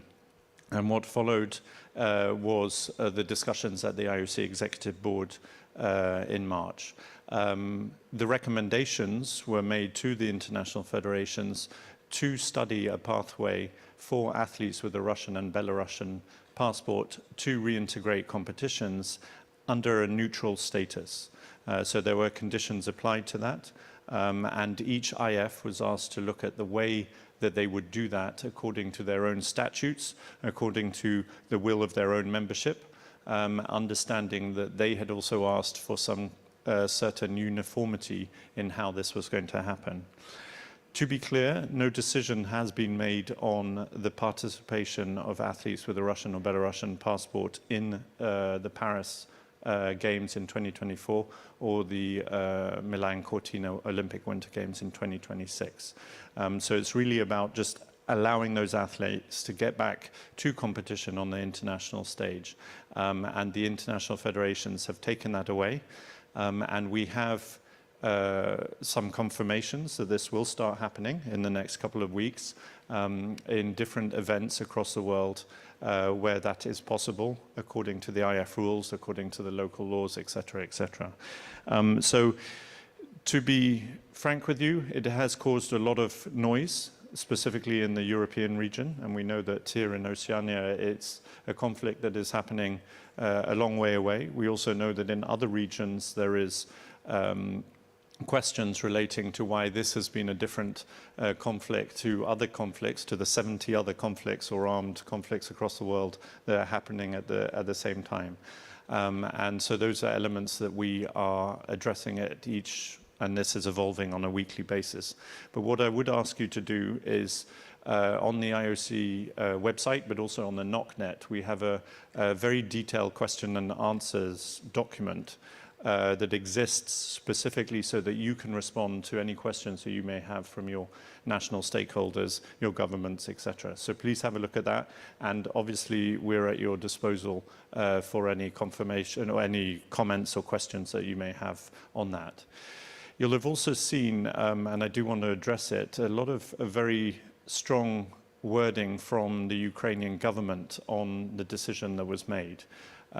They've gone so far as to prohibit their own athletes from competing in events in which there could be neutral athletes with a Russian or Belarusian passport. And they have also threatened to withdraw the funding of those athletes should they do so. That obviously for us is a step too far, because athletes must be at the center of all of our deliberations, and we don't believe that the government's decisions, whether it's the Ukrainian government, Russian government, any government, should have an impact on athletes' ability to access international competitions or funding. So that is an unfortunate position that we're in at the moment. But no doubt the IOC Executive Board will have to debate again on what is happening in that respect. So that's a quick tour d'horizon. I don't know, Robin, if there's anything else you want to say at the end, maybe on the situation. But it is very complex, and I just wanted to give you that summary. But I would urge you to look at the question and answers section on the NOCnet if you have any questions. The second point that we looked at, is it up? Okay, it is just a photo, so there you go. You won't see my big face. So during the executive board, there were a lot of updates that were given to the executive board, and some of the outcomes, I just wanted to take you through those. One of which was the future host commission. I know this doesn't affect you guys that much, but it's definitely affects Ian because it's relating to winter sports and the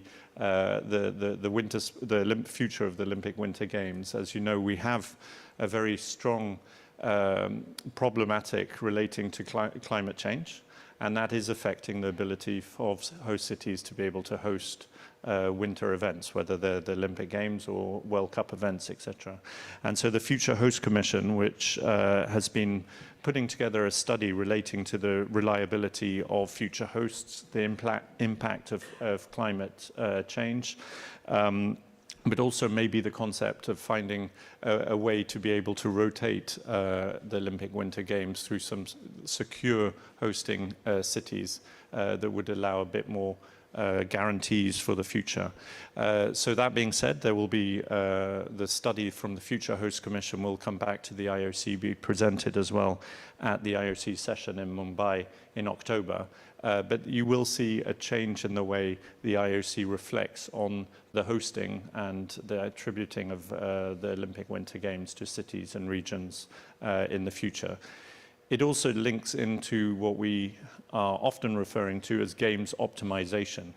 Games optimization means how can we run the games in a more efficient way for the organizing committee without impacting on athlete services. So there's a lot of work being done on games optimization. Kirsty Coventry, that you all know well, is the chair of the Games Optimization Group, but it's in, and John was very much instrumental to how this was all put in place. And it is each of the organizing committees that we work with at the moment, we work on optimizing their games as much as possible so that they can save money, so that the value proposition is more attractive for future candidate cities. And so obviously for future games, this is also very important. In terms of Olympic esports, we did hear the other day about the shift in the fact that we have to recognize that the youth of the world these days would probably enjoy sitting on their sofa more than going out and playing on a basketball court. And so what we have been doing at the IOC is really engaging with the esporting community across the world, engaging with the international federations to make sure that they have an opportunity to work with some of the biggest esport companies to make sure that that reach out to the youth is still something that we can inspire them through the Olympic values, etc. So we've started slowly. We've started with the engagement with the esport community, and one of the key things that we are doing, one of the tangible things, is obviously the esports series and forum that's going to be held this June in Singapore. This will be an opportunity to get the community together, to get the Olympic movement with them, to be able to really ensure that there's an exchange of values, of discussions, and making sure that we're advancing together and we're understanding what they're doing and they understand what we're doing. So there'll be 9 sports that will be taking part in the forum in Singapore. Young athletes, they call them, well, players, athletes, they call themselves, will be able to participate. We did send you a letter about NOC involvement in this. We're not asking much of you right now. If you want to go to the Singapore forum, you can, as a guest, at your own expense. We're not going to cover those. So it's not like going to an Olympic Games. We're not asking the NOCs to do a huge amount for this. But if you have any questions, again, on that, please get in contact. And as I said, it really is the beginning of a journey with them. Now, we also talked a lot about elements relating to safeguarding, to sport integrity. Backline and Arvita have just talked about it in reports from their commissions. And there is a renewed focus on the safeguarding in sport. What we've noticed is that there are more and more cases that are coming up relating to safeguarding in sport. I think there's a bigger awareness out there in the sporting community, which has meant that safeguarding cases have been forthcoming. But what we have also noted is that NOCs and IFs often lack the capacity to be able to respond to those in the best possible way. And that obviously presents quite a big risk to the Olympic movement as a whole. And you can just refer to the issues that happened in the US with the Larry Nassar case, where the USOPC was put directly in the firing line for a coach's conduct at a national federation level. So the executive board looked very much at this. I mean, we put in a lot of elements to help through the safeguarding officers courses that Olympic Solidarity supports, and there's been 165 officers trained up, but that's just a drop in the ocean. And what the EB has asked to do is establish another working group under the chairmanship of His Royal Highness Prince Faisal, to be able to look at that and to be able to see where else we can help. The EB also confirmed additional funding of $10 million towards the safeguarding unit to help with some of the initiatives. And I was listening before to Helen and Liz in the elements that you're looking at, and I think that there will certainly be synergies there to be able to help ONOC with that. On the same element, the protection from competition manipulation, sport integrity. Here again, we've seen that there are more and more complexities within the world to ensure that sport integrity happens at competitions. And you know that we have had a sport integrity unit that's been established in the IOC for many years now. But what we want to do is go to the next phase with that in terms of education, compliance, and monitoring of what is happening out there in the world. And as we were just saying, the International Relations Commission here in ONOC was again saying all the right things for us to be able to partner with them to work on these areas in more detail. And again, the IOC Executive Board confirmed additional funding in this area that we'll be able to access. And then gender equality, equity, gender equality and diversity and inclusion. For us, again, an area of huge importance that we want to make sure that focus remains on this. In March, there was a Gender Equality Month, and that allowed us to highlight a lot of the elements that the IOC was doing for gender equality. In particular, as you know, for Paris, and as Helen explained earlier, for Paris, we will have 50-50 equity between men and women in the sports events, in the athletes that will be participating. We're also encouraging all NOCs to have as much gender equality within your teams as possible in the team officials. We know that that's not easy. In an administration area for games, there's some very specialized roles like physios and etc., but also in the coaching area. There's a statistic that always astounds me in that in Tokyo, only 12% of the coaches were female. Now, we can't and we won't impose quotas to ensure that there's a 50-50 there, but what we will do is we will invest a lot more into female coaching development. And you'll have seen the WISH program that has been put in place by Olympic Solidarity with our colleagues from across the world in this area, that's really aimed at focusing on elite coaching for female coaches. And that's something we want to do more of, and we will do more of through our coaching programs and through the solidarity programs. You'll also know that, well, you might not know yet, but we're going to revisit the Women in Sports Award, because that is an important award from the IOC, but we want to work closer, again, with the Continental Association Commissions, specifically to see how we can be more impactful with that award. Now, moving to games, Paris is just around the corner, less than 500 days to go.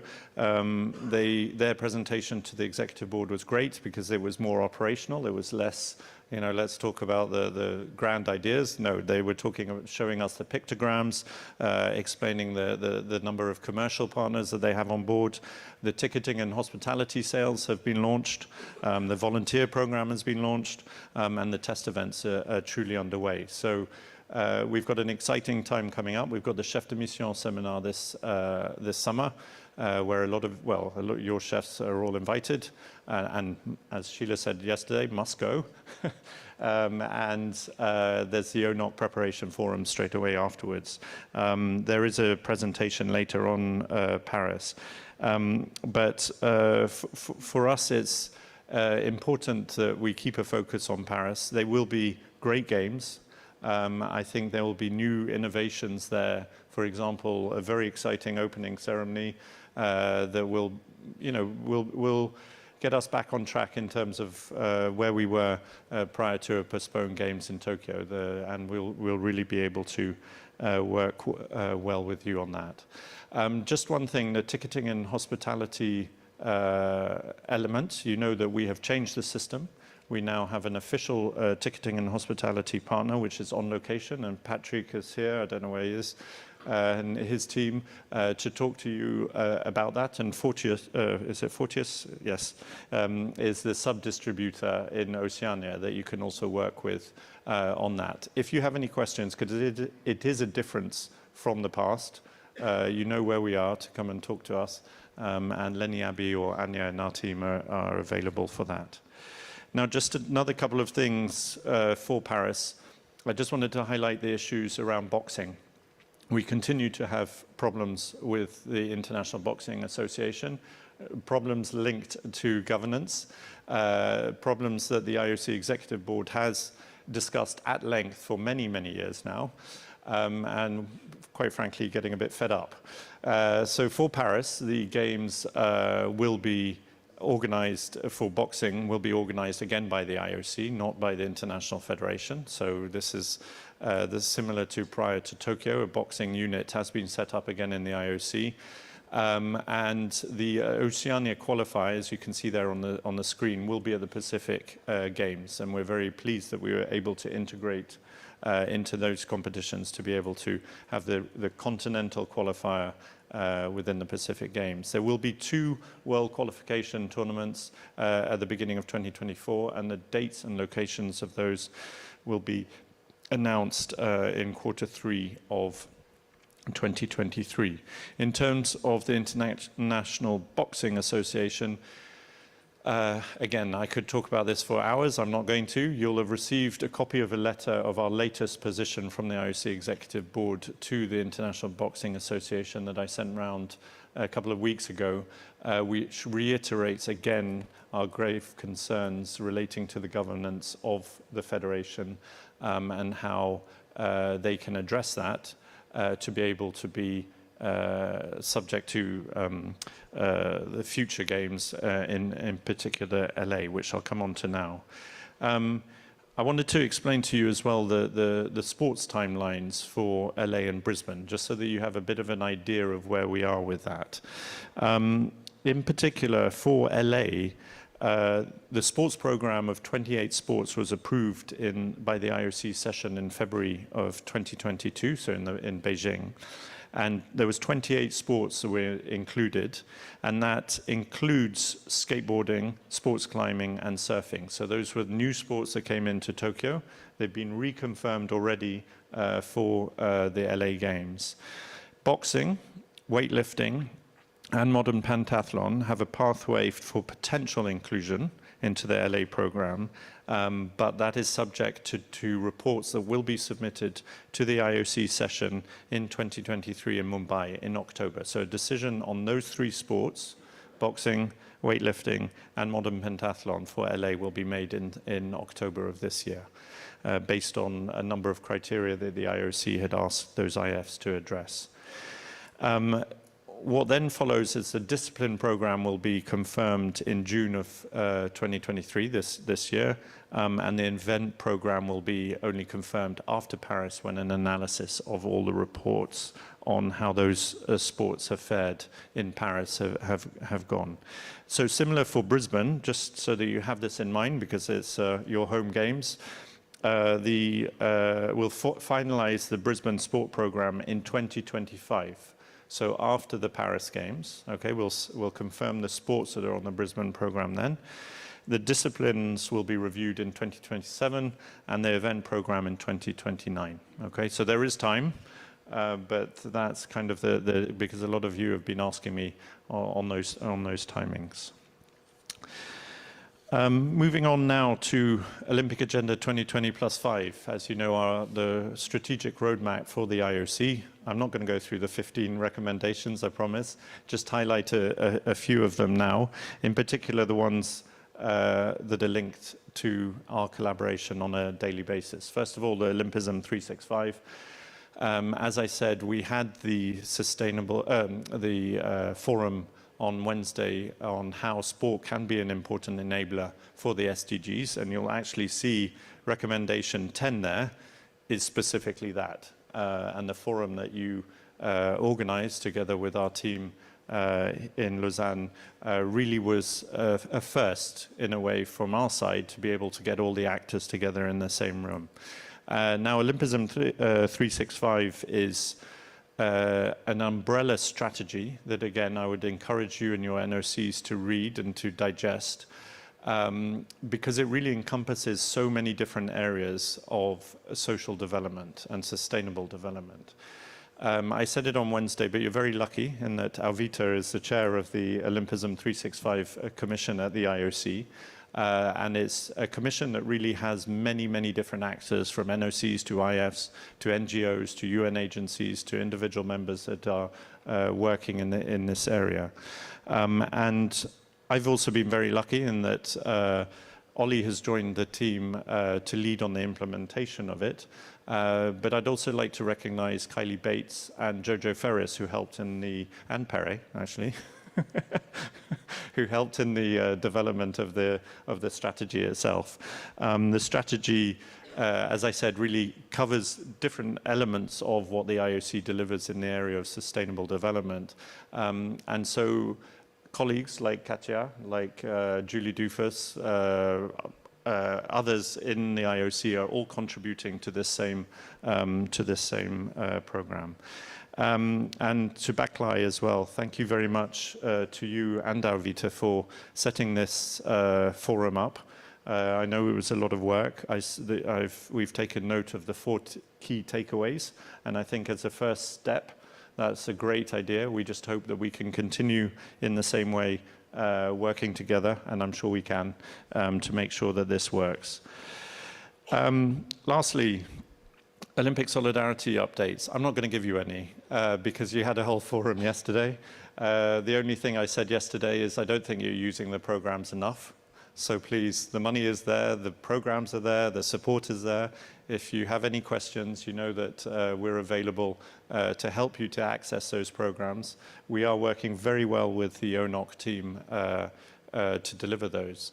And that takes me to the last point, obviously, which I haven't mentioned yet, but I'm joined obviously with Pam and Nicole and Pere, 2 retirees and 1 future retiree from Olympic Solidarity, who've been absolutely instrumental in getting us to where we are in terms of Olympic Solidarity. For me, as a transition from Pere, it's been very easy because I've had the most excellent team at my disposal. I've had also the groundwork on the programs that he set up in conjunction with a lot of other great colleagues of ours to be able to deliver those programs to you as best you can.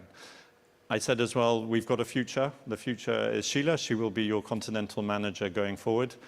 So if you do have any questions on any programs, whether it's Olympic Solidarity or anything else, then obviously you can turn to her.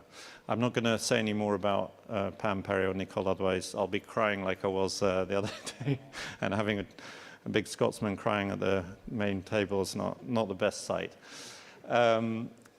So to finish off, just in terms of upcoming priorities from us, as I said, we've got the Chef de Mission seminar in Paris, the Oceania pre-games forum that will happen straight away afterwards, with the option to meet with a lot of the IOC staff. So that really is where we can go into a bit more detail. We've got the ONOC Beach Games and General Assembly after that, where we again will have Olympic Solidarity and IOC staff available for questions if you have any. And then we won't be at the Pacific Games in Solomon, sorry about that, but we'd like to wish you all the best with that. So with that, I'd just like to say a huge thank you from us and the team. I know we'll have the opportunity to dance and be merry this evening and celebrate again Pere, Pam and Nicole, but also celebrate our collaboration as a big team in Oceania. So thank you for making us feel so welcome.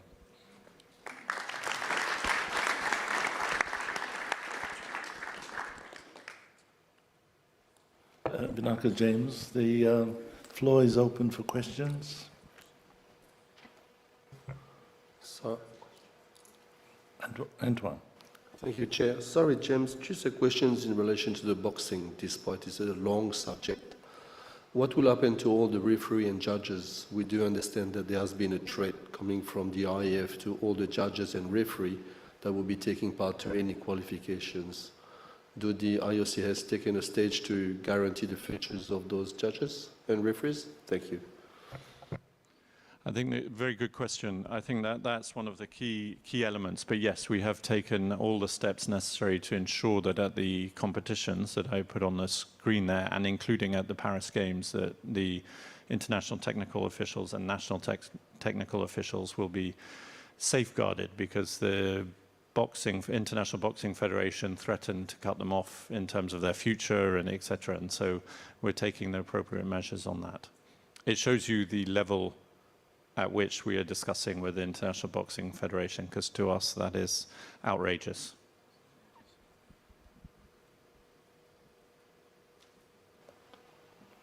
No more hands raised.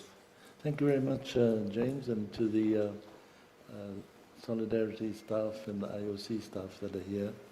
the consultation will continue tonight in terms of how we can get the best out of you.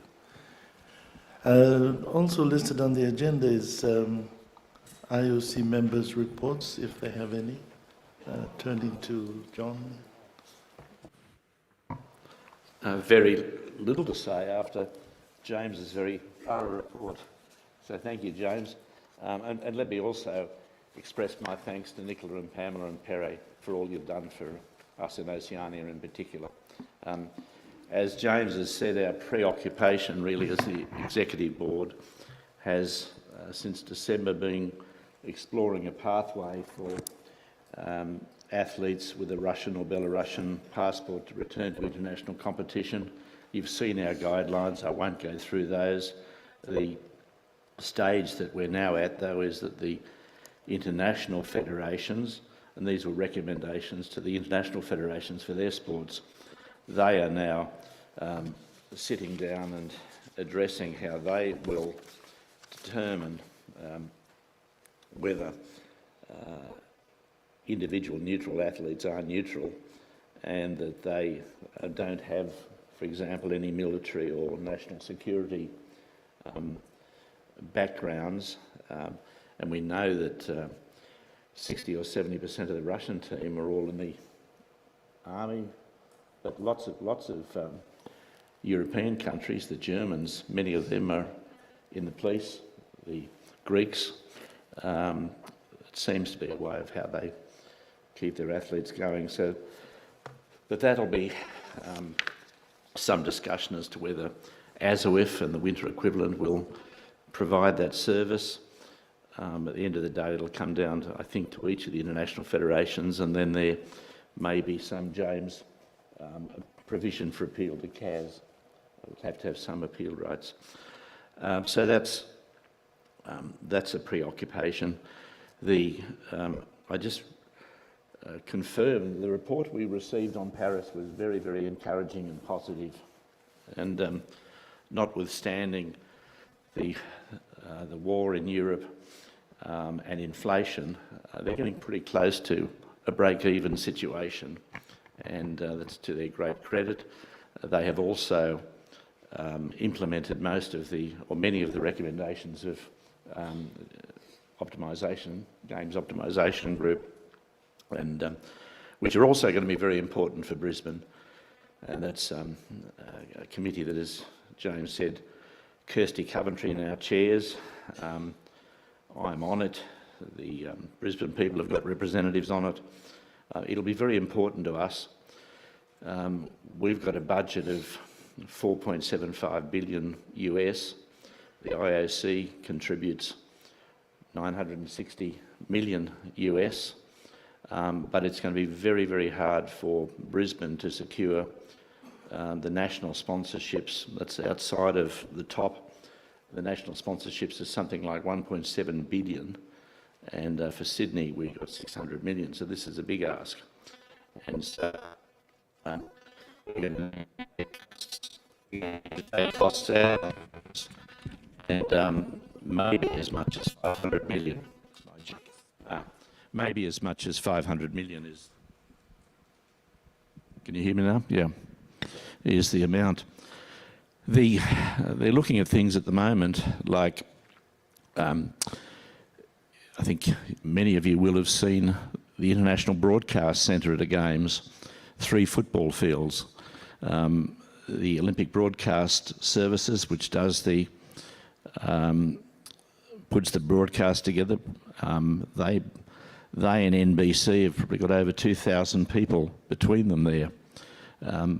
But we've got so much data now as to what is required by each of those countries who purchase the broadcast rights that I think there's every opportunity to move more of the assembling the broadcast. There could be 300 cameras going in any day, assembling those in Madrid, where OBS is based, and doing so with artificial intelligence. It could have the potential to reduce the number of people working in the broadcast centre and the number of accreditations by as much as 1,000.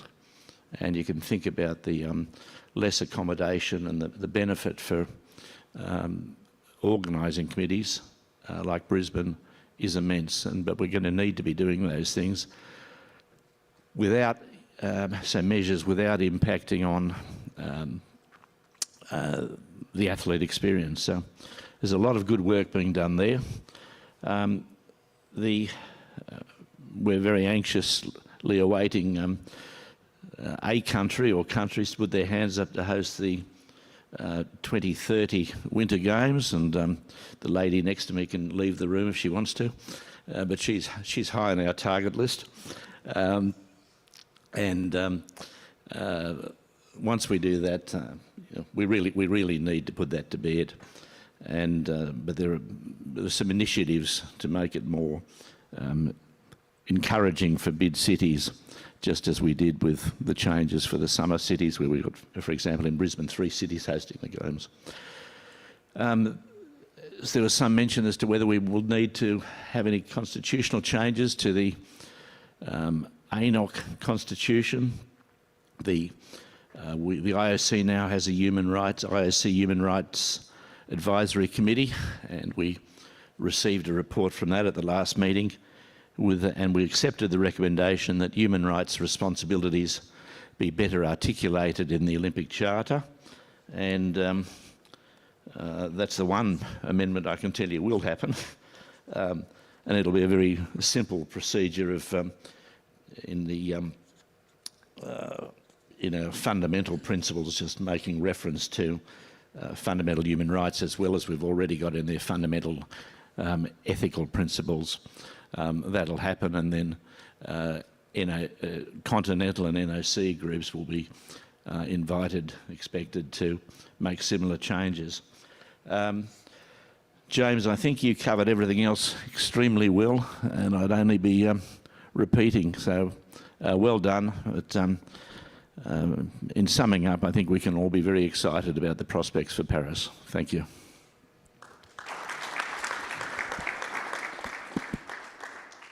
Thanks very much, John. Gunilla, do you have any commission reports, if any of your commissions have met? But no, I mean IOC commissions, no?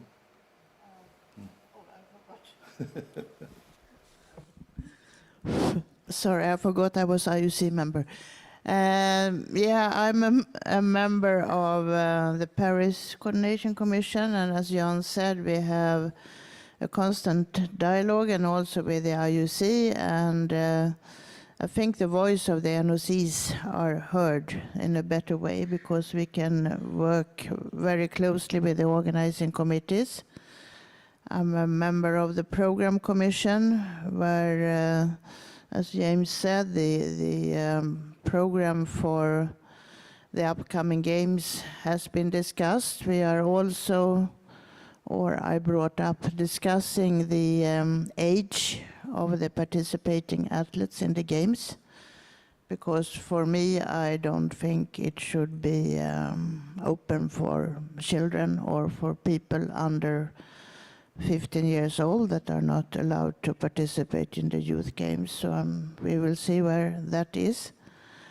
And for the new events, as James said, I think it was just last week where you approved the race walk mixed as a new event. We will see how that works out. I don't know how big it is, but that was approved by the EB. We are also working with the youth games, upcoming youth games in Pyeongchang, or Gangwon, not Pyeongchang, where they will use some of the existing venues from the 2018 games. And these games are coming up very quickly. It's in end of January. And I guess it will be invitations sent out for that. I know the qualification has started for those games. And Solidarity Commission, I think you have covered everything about that. So just a short report from the IOC commissions. and then I guess I will move over to the ONOC. Thanks, Gunilla. Baklai? No? Ovita? Thank you. I think James has pretty much covered and given a good overview of some of the updates in terms of the Paris 2024 Coordination Commission. The other report that we've also shared is the IOC Sustainability and Legacy Commission, so you have that in your meeting pack as well.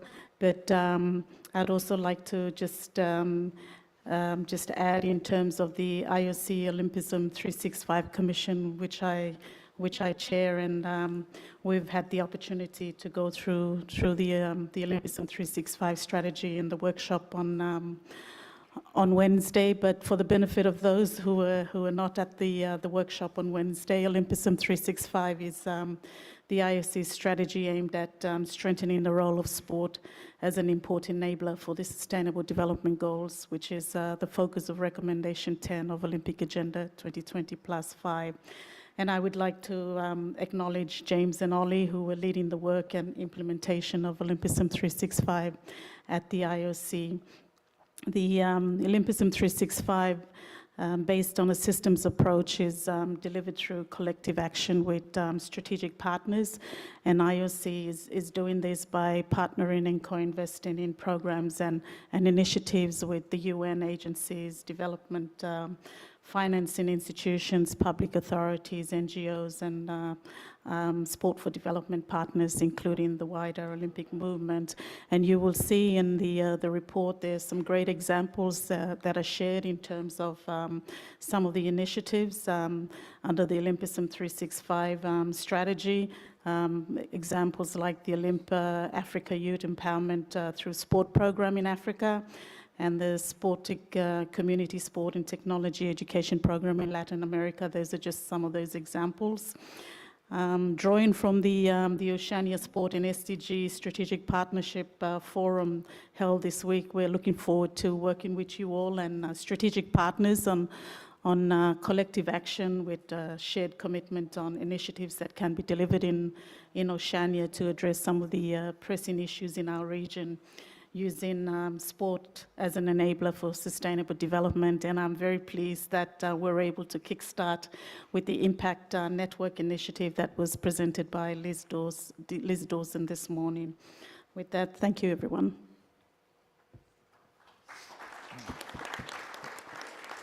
Thanks, Avita. Most of the other commissions that I work on in the IOC have been covered by John and James. The only upcoming one is the Nominations Commission. There's 6 of us on this commission that selects the new IOC members, and the meeting is scheduled for June the 12th. I was telling them I wasn't available, and that May the 5th or 6th suited me better, but I guess Princess Anne is busy at that time as our chair. But that's the next one. We just review the applications that come through, and then make a recommendation to the IOC. And they're usually announced at the sessions, which this year will be held in Bombay. Entourage Commission, Antoine, any updates? Thank you, Chair. As far, we didn't have any more commissions or meetings since last year in June. So I don't have any updates at present time.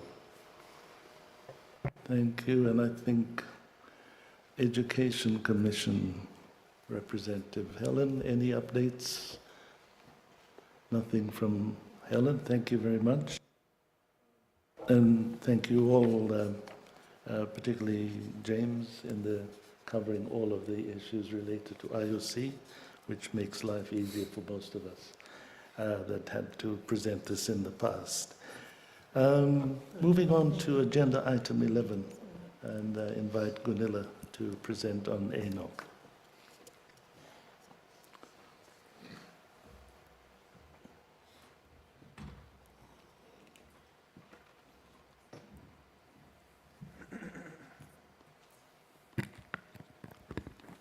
So,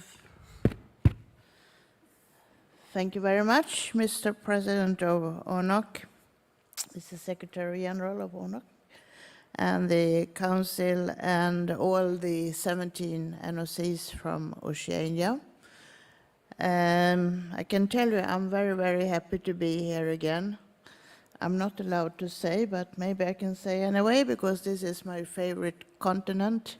As ONOC Secretary General, you're working with all the 5 continents, but here it feels like family. I must say, you're welcoming me as a non-coconut, and I'm learning so much every day.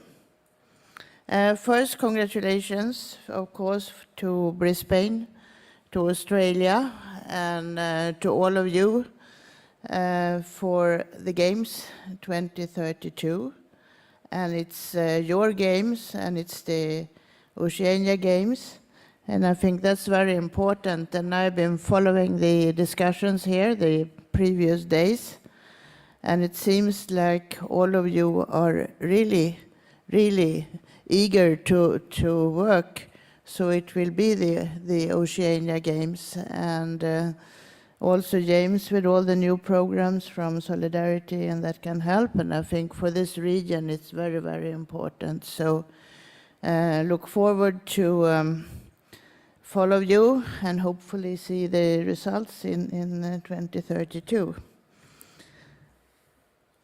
I also have, you look so sad there, have some old stories from this continent. When it all started and I came out the first time, I hadn't been traveling so much, so I was invited to come to your General Assembly in Fiji. I arrived at lunchtime and Dr. Mitchell said, as you are the keynote speaker for tonight, so you have 1 hour to speak, but he had forgotten to tell me. And there I stayed in the rest of the afternoon in my room, very nervous and trying to put something together. And I think I learned flexibility at that time. You have to take something on, you're asked to do it, and in most cases it's okay, even if it's not the best. Then that evening we had a party on the beach, and I'm looking at Nicole, maybe you were there as well. We were dressed in banana leaf skirts. We were dancing, and that was the first time I really said, this is the continent I want to live in. I could actually have done that, because in another General Assembly in New Zealand, we were on the way home from a reception, and all of a sudden Joe Carlos from Vanuatu goes on his knees in front of me and is proposing to me. And I don't remember what I said, but I'm not married, and I know he has passed away, but that was also an interesting experience. And also I have to recognize Sophia Raddock, which is my role model for women in sport. I mean, I started to work many, many years ago. It was not that many women around. So Auntie So, as we called her, she was there. She told me a lot of things, and she told me that women are as good as men. You can take on any duty. And then she tried to teach me how to drink whiskey and how to get all the men under the table. I never managed the last point there because she was a specialist in that. She was a fantastic lady, and still she will always be in my memory. So that was just a short history. So back to work. And just a short report to what has happened since we met at the General Assembly in Seoul. And here, first of all, I want to congratulate Dr. Mitchell for being elected as ONOC president. And I think we should give him a big hand. We haven't...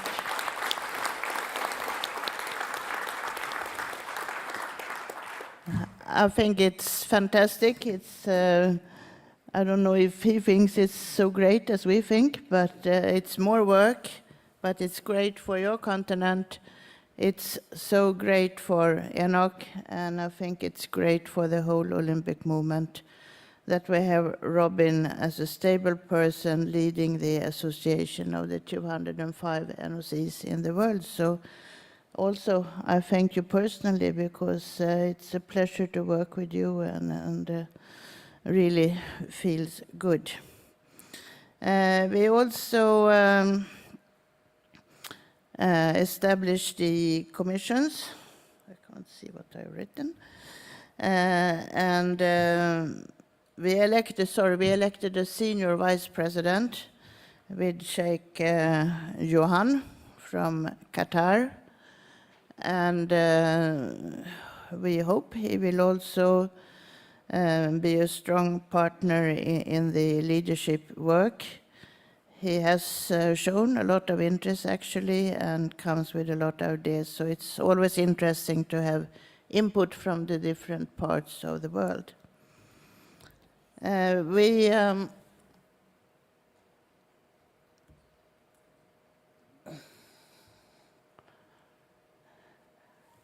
also approved the Bali as the next General Assembly place. Of course, it's coming up very early, and together with the beach games. And I will show that in the next. So we are preparing for that, but we have already in the new council, we have had 2 meetings, one in December in Lausanne, and one just recently in Madrid. And in the Madrid meeting, we also decided that the next General Assembly, so for your calendar, it will happen in Portugal, in Cascais, in Portugal, the last week of October. So mark that before any other take those dates. As Dr. Mitchell said before, we discussed and approved the composition of the ONOC commissions, and we have sent letters to all of you who are members, and we have asked if you want to join or not. We haven't had any no, so I guess that everybody accepts. And as we said, it's very small working commissions, and the chairpersons of the commissions will contact you as soon as we have the answers. Oops. And decide for the first meetings. We will meet both online and in person, because we think it's important that it's to have more than one meeting a year. And also, you have representatives in all the commissions there.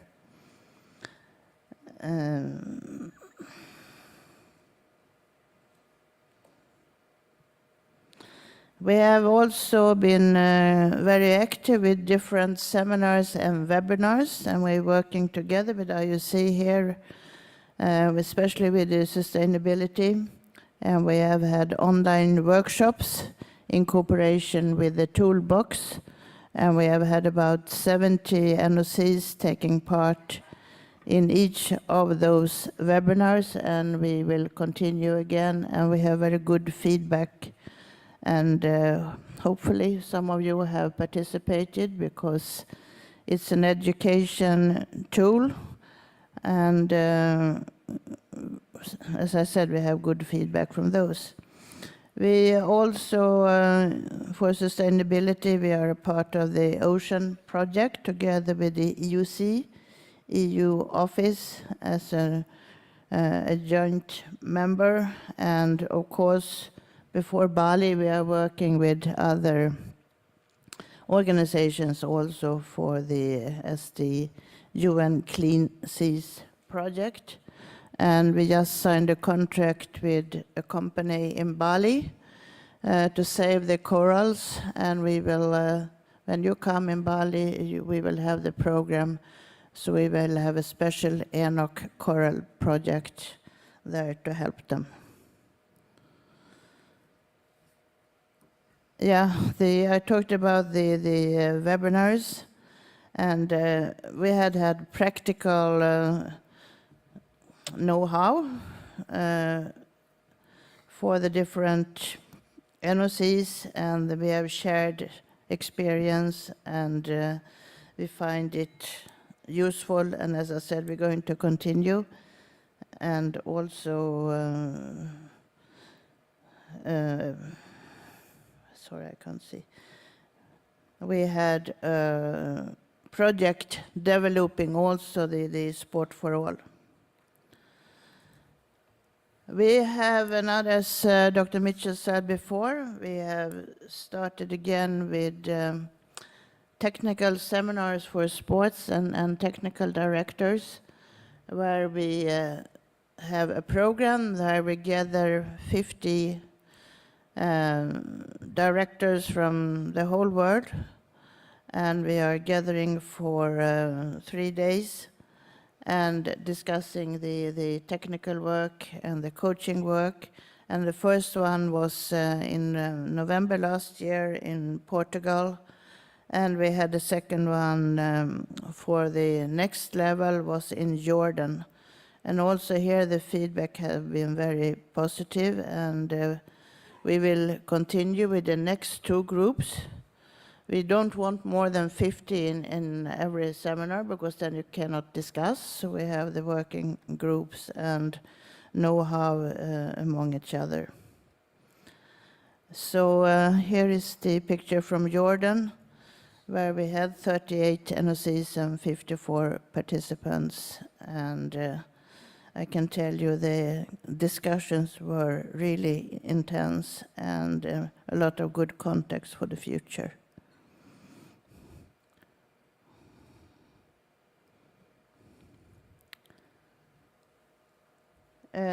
We used some of the advanced NOCs as speakers, and they shared their cons and pros in different topics.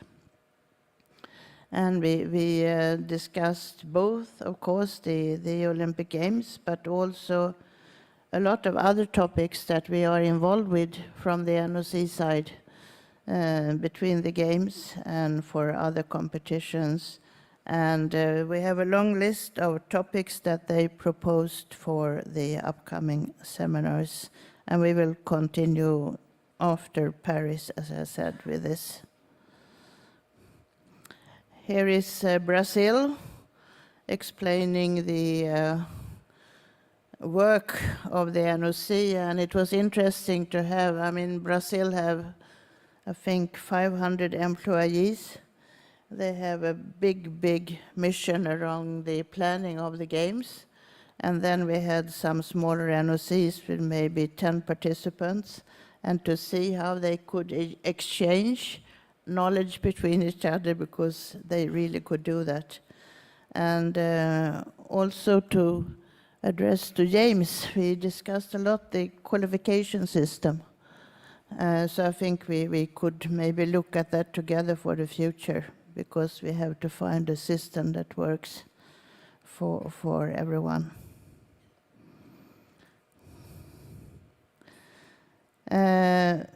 Also, we had discussions about the contact with the coaches and the athletes outside the games environment. And one interesting point was the use of social media during the games. How are you working as an NOC in the village with the social media? Are you trying to hide the contacts with the outside world, or do you work together? Because this has, for some NOCs, become a problem. So see what happened with that. We have a list of as I said, future topics. You will have this presentation. I'm not going to read all the proposals, but for sure it's a need of this kind of cooperation on a lower level, because these people are never really attending any general assemblies or secretarial meetings, but they need the information because they are mostly the one who works directly with the practical preparations for the Games. So the rating from the Jordan seminar was 9.28. I think we can be very happy with that. We can just wonder who was the lowest one, but the most had more than 9 as an overall judgment of the seminar there.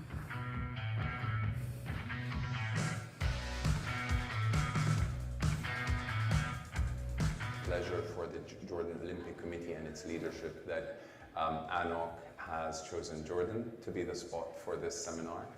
First of all, I think this is a great concept, a great idea, an initiative from ONOC, bringing technical people and even administrators to a forum like this to exchange ideas, particularly with the mix of the NOCs there, small and large and from different continents.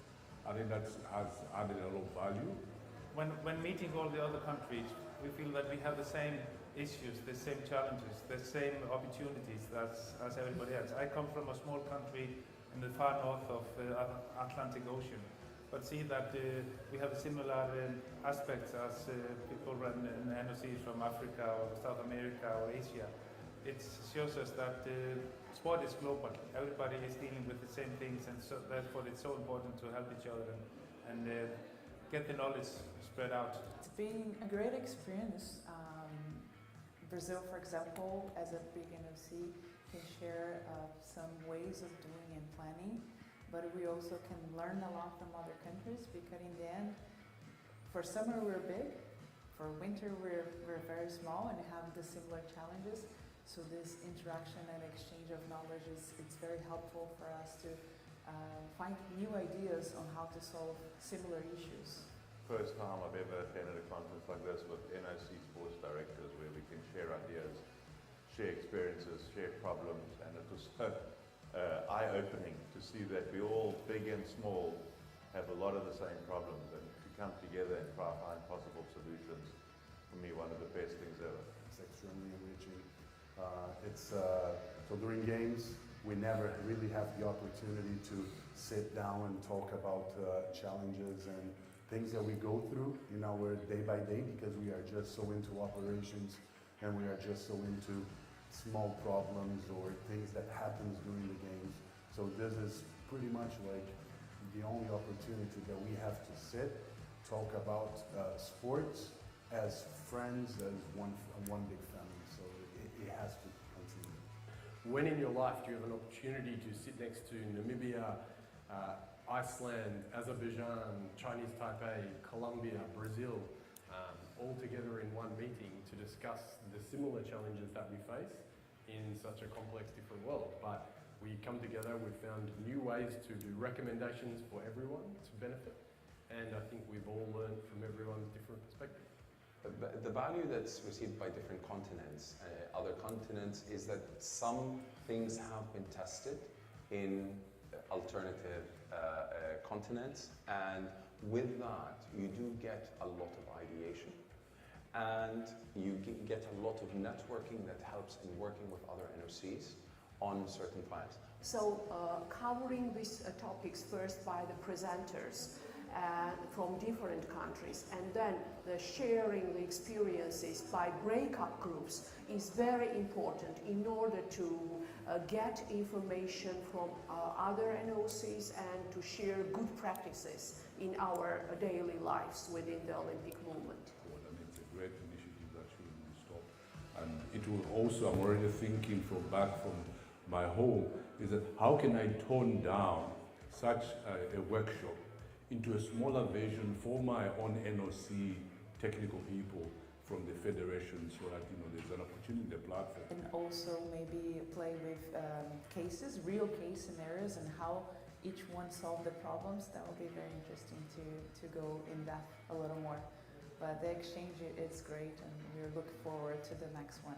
Hope is that this becomes more institutionalized, more systemized, so that it builds up to not only bring good ideas, but really be impactful in the change in the movement in these specific areas. And we may fight on the field of play, but off the field of play we need to help each other.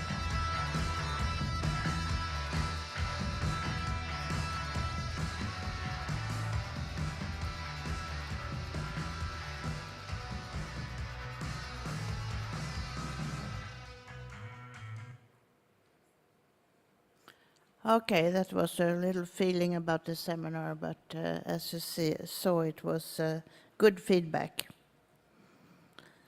We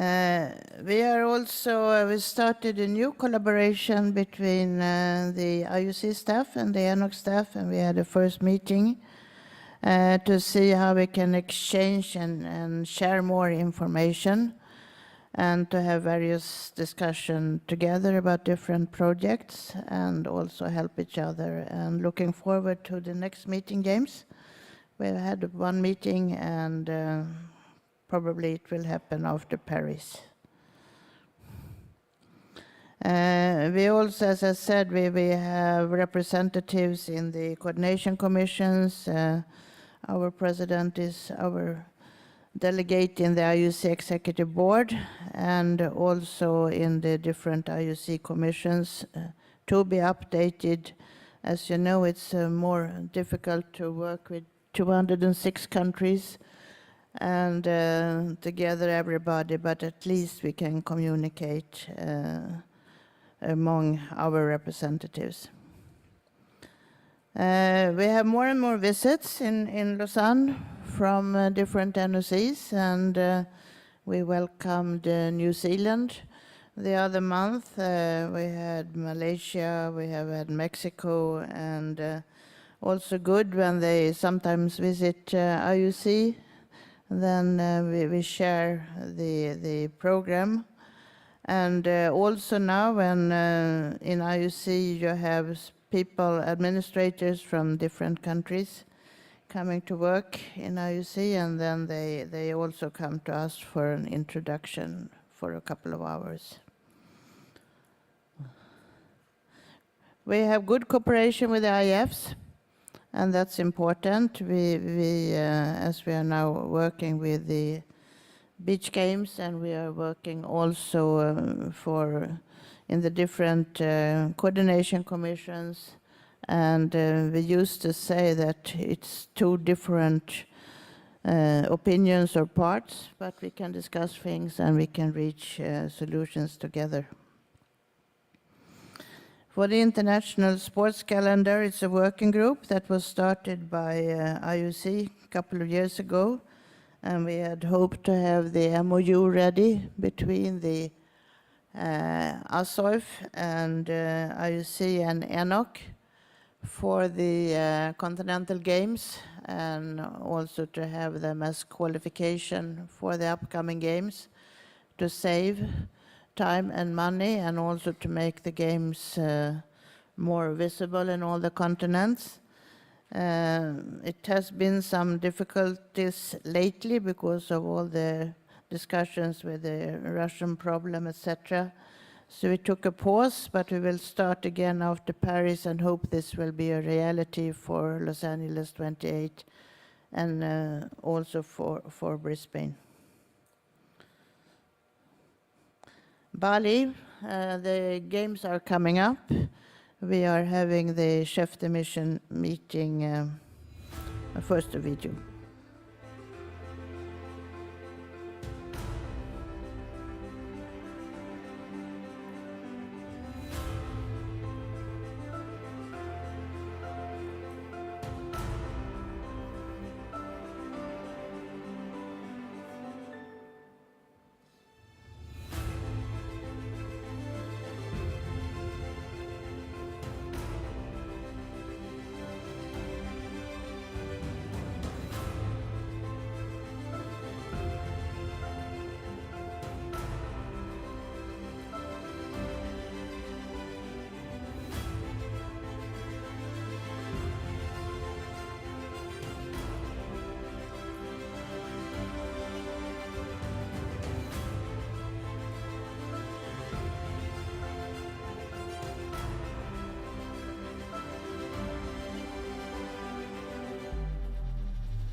Yeah, we expect a little bit more than 100 countries having qualified. I think we have 3 from Oceania so far, but there are a lot of qualifications going on this spring.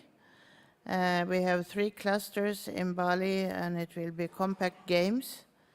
And we have also, as I said, preparations are going well. We have the Chef de Mission seminar next week, and I think some of you will attend. We have 2 new sports coming up this time. We have the coastal rowing and the air badminton. And so it's a total of 14 sports with 10 core sports on the program. So if somebody is thinking of bidding for coming games, it's rather small competition. It's easy to organize, but we are very happy that we can have all the continents competing and more than 100 countries. I don't think we have to see that.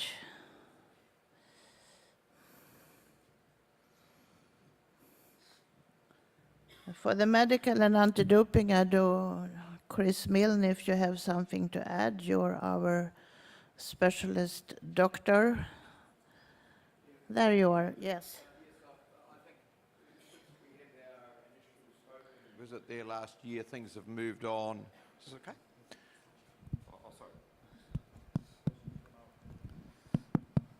Sorry, yeah, since we had our initial scoping visit there last year, I think things have progressed pretty well. We've had some Zoom meetings, and as Gunilla alluded to, it'll be good to get these things cemented in place at the chef meeting. I'm really impressed by the standard of medical support that these people are able to offer. I mean, obviously, Qatar set a pretty high bar, and any athlete who's disappointed in the standard of accommodation, I think is going to be a pretty hard person to please. That's probably all I've got to say. Yeah, thank you. We have the travel policy. As you know, the tickets and accommodations will be paid, and the meals. And we have sent out the travel policy so you can read. This is as of February. Sorry?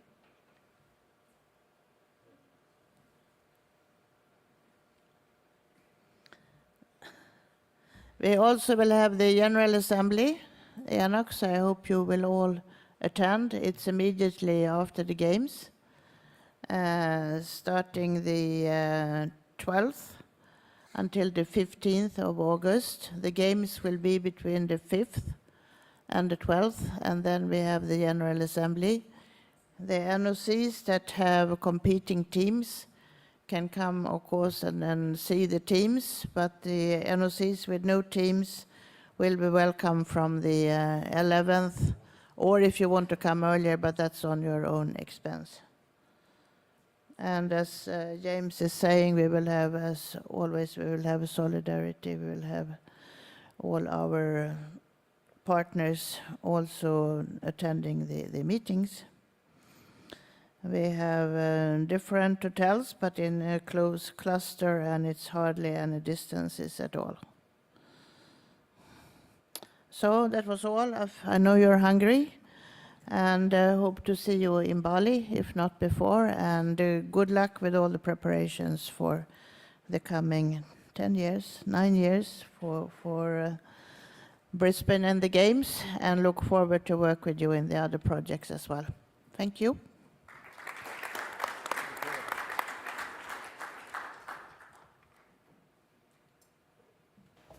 Thank you very much, Gunilla. We're just a couple of minutes after 1 o'clock, so I think we'll break for lunch. Start again. We'll start again at 2 o'clock with John Coates talking on CAS. I think it's an important topic that we need to understand as more and more of our sports people are being invited to CAS for various reasons. So I'll hand over to Inoke, and then we'll see you back here at 2 o'clock. Thank you, Dr. Mitchell. Lunch is served in the Suzette on the ground floor, so where we've had lunch a few times this week, and then we'll resume at 2. Thank you.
magazines.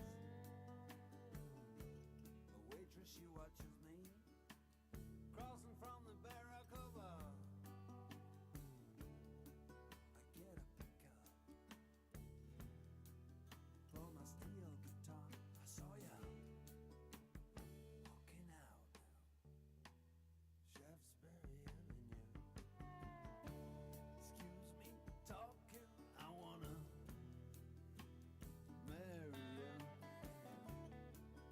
This is 7 Heaven Street.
Not really.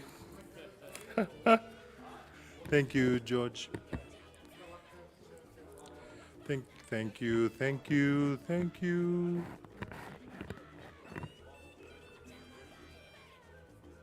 I know a doc is there.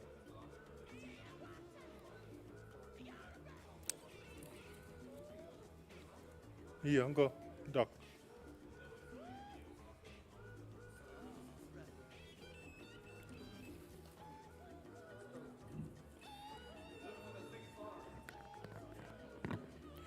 Testing, testing.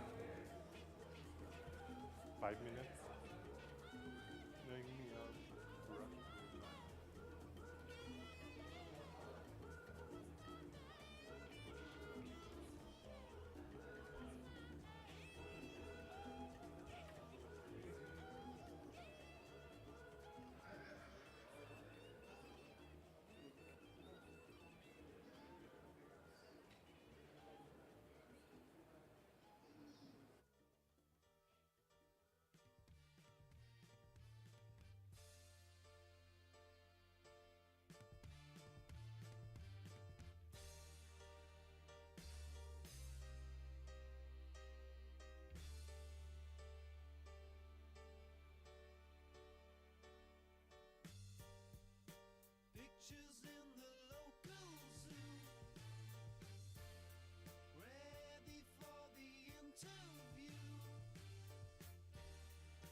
restless mind that's running wild.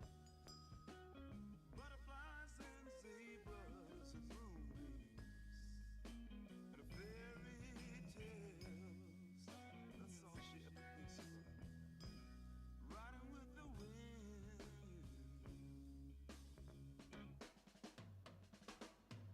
When I'm sad, she comes to me.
sky fall, let the sea sink, let the earth shake, let the sun blink, let the universe go spinning free. If my darling ever leaves me,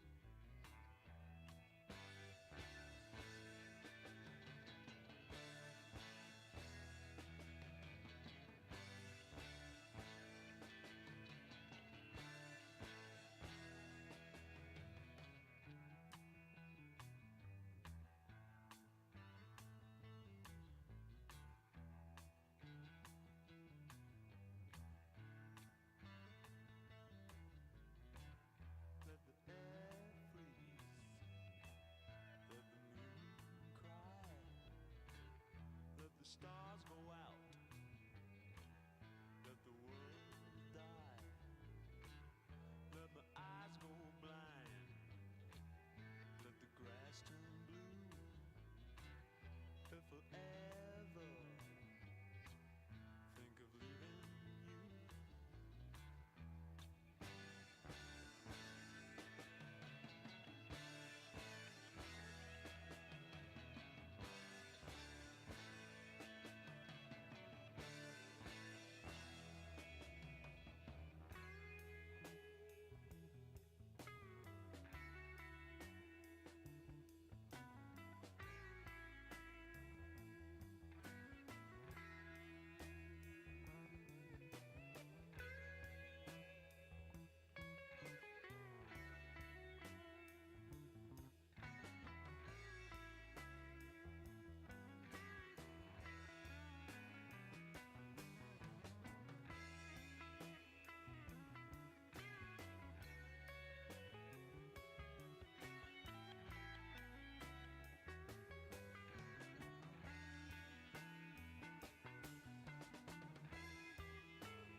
Let a love be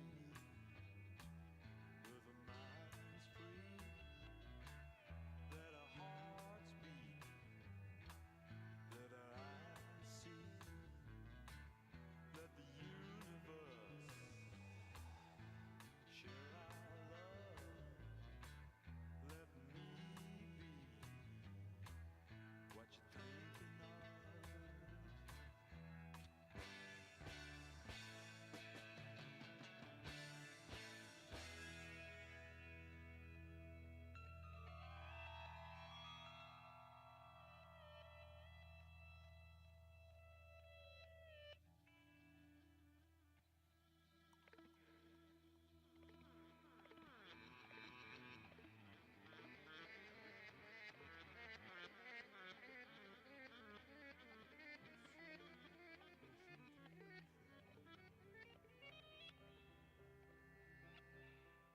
Yesterday don't matter if it's gone.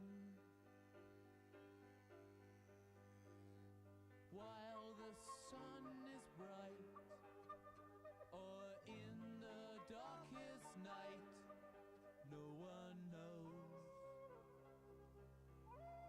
She comes and goes. Goodbye, Ruby Tuesday. Who could hang a name on you when you change with every new day? Still, I'm gonna miss you. Don't question why she needs to be so free. She'll tell you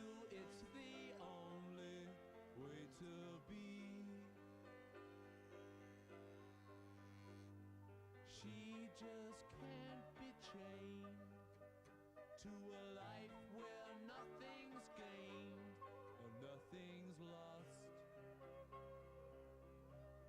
at such a cost. Goodbye, Ruby Tuesday. Who could hang a name on you when you change with every new day? Still, I'm gonna miss you.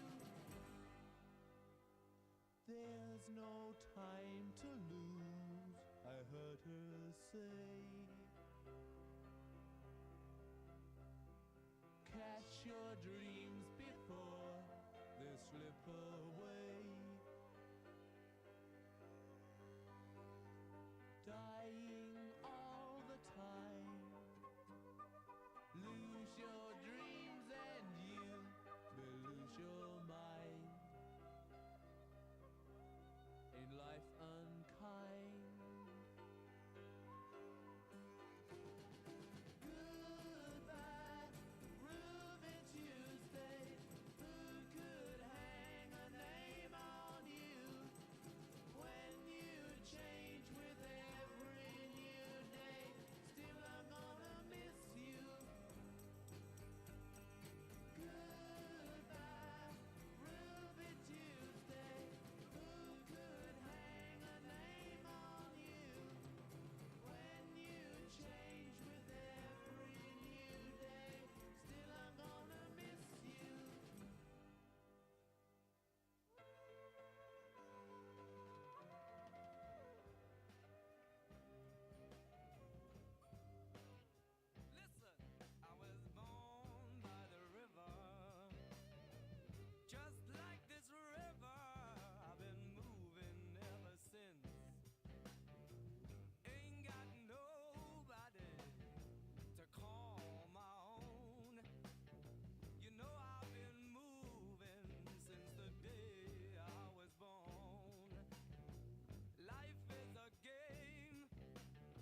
hit it off.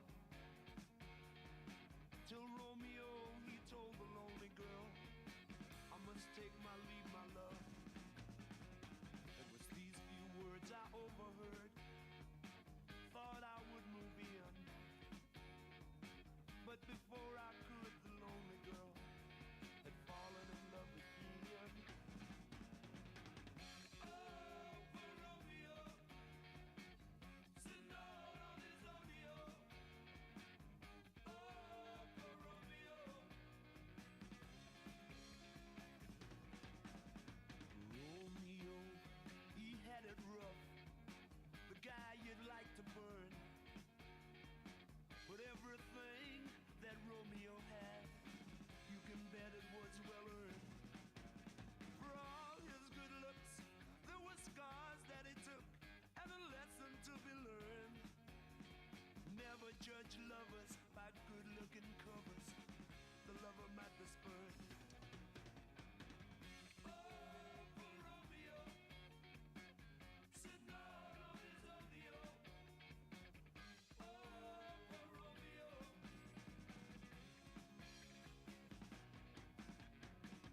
Oh, for Romeo, sitting out on his rodeo. Oh, for Romeo.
Thank you, everyone. We'll ask you to settle in so we can begin the afternoon session. We have our staff that are going to cordon people into the ballroom, but otherwise, if we can ask everyone to be seated now. Thank you.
Good afternoon, everyone. I Looking around, I think we have all the delegates here in the room.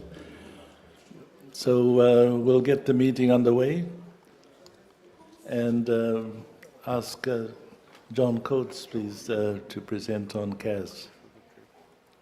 Yeah, ready to go.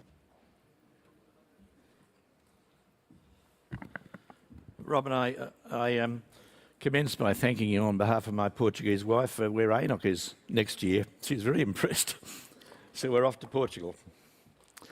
For those who don't know, the International Council of Arbitration for Sport, which administers the Court of Arbitration for Sport, was established in 1994, and the CAS in its new form in 1994, and it was established by an agreement between the IOC, who has 4 members on the ICAS, ONOC, who has 4 members, and 4 from the international federations in those days, and then they in turn appoint 4 athletes who are recommended by the IOC Athletes Commission, one of which is now recommended by FIFPro, the football union, and then they in turn, the 16 of them, appoint 4 independent representatives on ICAS. In recent years, CAS has heard 900 cases a year, and consistently, and of those, 60% are football-related disputes. Football, FIFA, UEFA.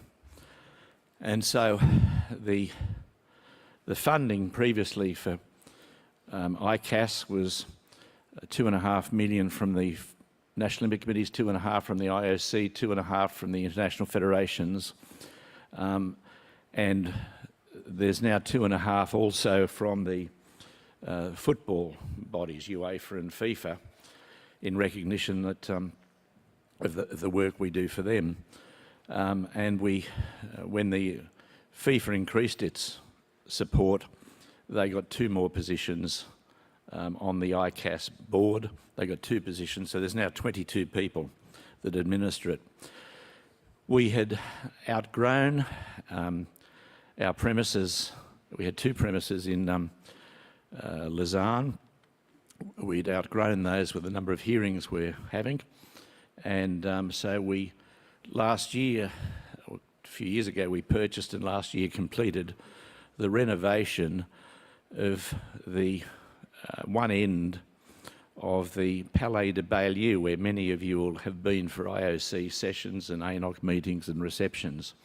And so we've got very impressive facilities there, hearing rooms, rooms for mediation, rooms and for the council to prepare. And we've got a staff there now of some 46 people. They are largely council who assist the arbitrators who are appointed.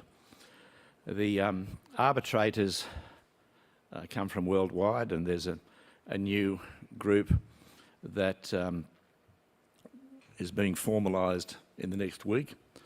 I think there's some 300 plus arbitrators, and a large component of those also are experts in football. So it's grown considerably, and so I take the opportunity to thank ONOC through Robin and Gunilla for your support.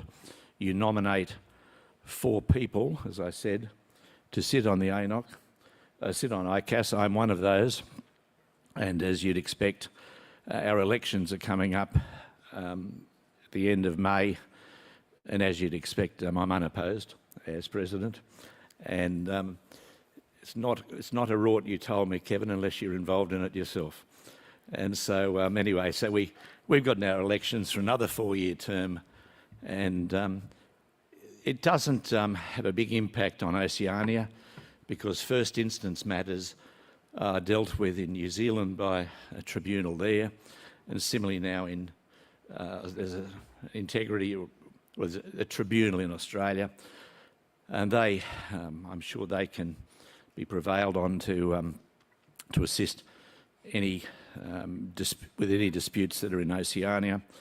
The important thing is that all under the World Anti-Doping Code, all appeals ultimately go to CAS, the appeal division. And the only other thing to note is that at the Olympic Games we have two ad hoc divisions. We have an ad hoc general division. We have about 10 arbitrators there to hear disputes that might arise during the Games. And similarly, we have an ad hoc anti-doping division now to hear any disputes that might arise in doping. So thank you for that support. That's the update. Anyone who hasn't been and seen a very impressive court, Robin, so if you get a chance, put your head in Lausanne. But I hope you're not there as a party at any time. But that's my report.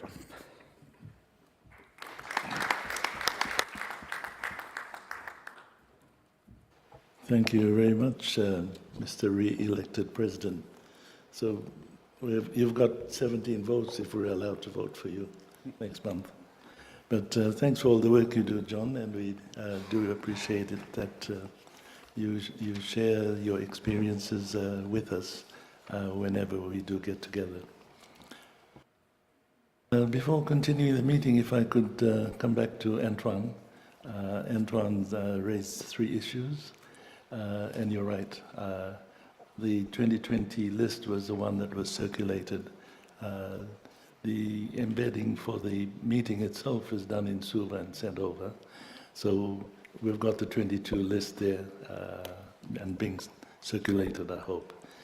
In terms of the second issue, we didn't fulfill the 60-day mandate because of timing, primarily my travel timing versus the office, which at that time was helping with the Micronesian Games. So apologies for that. We hope it doesn't happen again.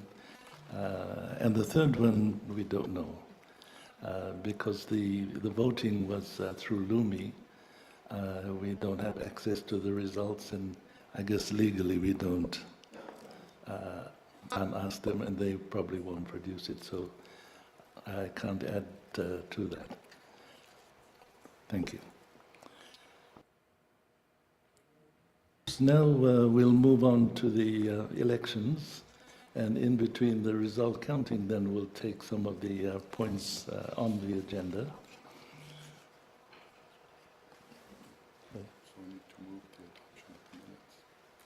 Oh, okay. And then sorry if I come back to item number 1 that Antoine had raised. Looking for somebody to move that the minutes be accepted as circulated. Do I have a motion from the floor? Don't all rush, folks. Moved by Guam. Is there a seconder? Thank you, marshals. All in favor of the meetings as a true record of our meeting?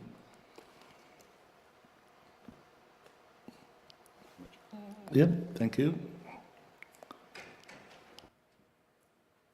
So we'll move on to the election process, and I invite the supervisor of the election to tell me what to do and what to say.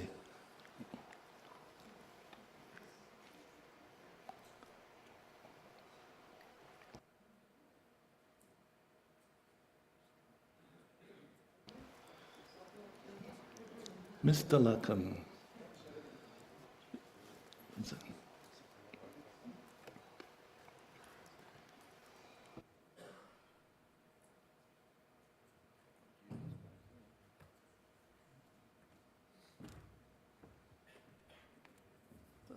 Thank you, Mr. Chairman and delegates. I don't know what I'm supposed to do, but all I can tell you, this is not a takeover by the Pacific Games Council. But I will defer to my CEO to explain to you what is going to happen. Thank you, Vidya. Vidya has been appointed by ONOC as the Chief Electoral Officer. 2 days ago, I think you got a circular from the ONOC office that James McLeod from IOC would take that role, but he would prefer to be independent from that process for obvious reasons. Myself and Chet Gray from OSFO will assist Vidya with the electoral process, but I did want to, having conferred with the ONOC leadership just prior to us reassembling after lunch, just talk through a couple of issues in terms of the voting strength and some agreements that we will ask of you. Firstly, from the memo that went out a couple of days ago, there has been a couple of changes to the voting delegates. We've taken note earlier today that Hugh Graham is unwell and has been, his proxy will be Kozea for a second vote for Cook Islands. In the case of Guam, they were listed as one delegate, Joey, but he is officially now joined by Dr. Cruz as a second delegate for the Guam NOC. In addition to that, so we have 17 NOCs, 2 votes per NOC, and at this point in the meeting, Tonga only has 1 delegate, and we might come back to that a little bit later on. So with 34, less 1 from Tonga, that's 33 valid votes. Then we have the IOC members. In accordance with the standard that he set last year at the ONOC Assembly and election, your President, Dr. Mitchell, will defer from voting for this position today, leaving John Coates, Baklai Temengil and Orvita Rapilla as the 3 IOC members with voting rights today. The third group of voting members, traditionally according to your statutes, are the 2 representatives of the ONOC Athletes Commission, the chair and the deputy chair. And as you saw in the presentations this morning, they cannot be with us in person today, but we do understand that Ken Wallace and Sarah Walker are attending the meeting online. Under the Constitution, they do have the ability to issue a proxy vote to another member of the Athletes Commission who is present at the meeting, but there is nobody else from the ONOC Athletes Commission who is here because, as you heard earlier, there needs to be an election in the next few weeks for the full ONOC Athletes Commission. So what is being proposed and would need the General Assembly's concurrence is that the chair and the deputy chair who are attending online would be able to vote by email. In discussions with James and the ONOC executive, we put that to you now, and we would hope that that would receive a unanimous support or otherwise, so that we have a united position on those 2 votes, please. So perhaps if I throw back to the chair. Thanks, Andrew. The proposal being put forward is that we allow our 2 members to vote online or by email in this general election. Chair, We have Chair, I move that we accept the offers to allow the athletes to actually vote. Thank you. Thank you, Antoine. In New Zealand will second. Thank you, New Zealand. Fiji, you have a comment or? No, Fiji supports as well. Okay. So can I just ask you for raise your hand so that if it's unanimous, then we will go through. Yeah, okay, so, yes. It's unanimous, Chair. Thank you. Thank you, President, and thank you, delegates. having made that decision, we then invite you to consider offering that same extension to a second delegate from Tonga, who we understand is also available to be online to vote in the proceedings today. So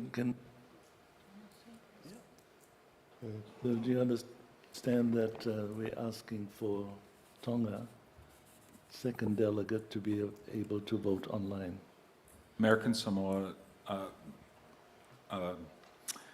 yeah, we'd like to, I can't think of the words.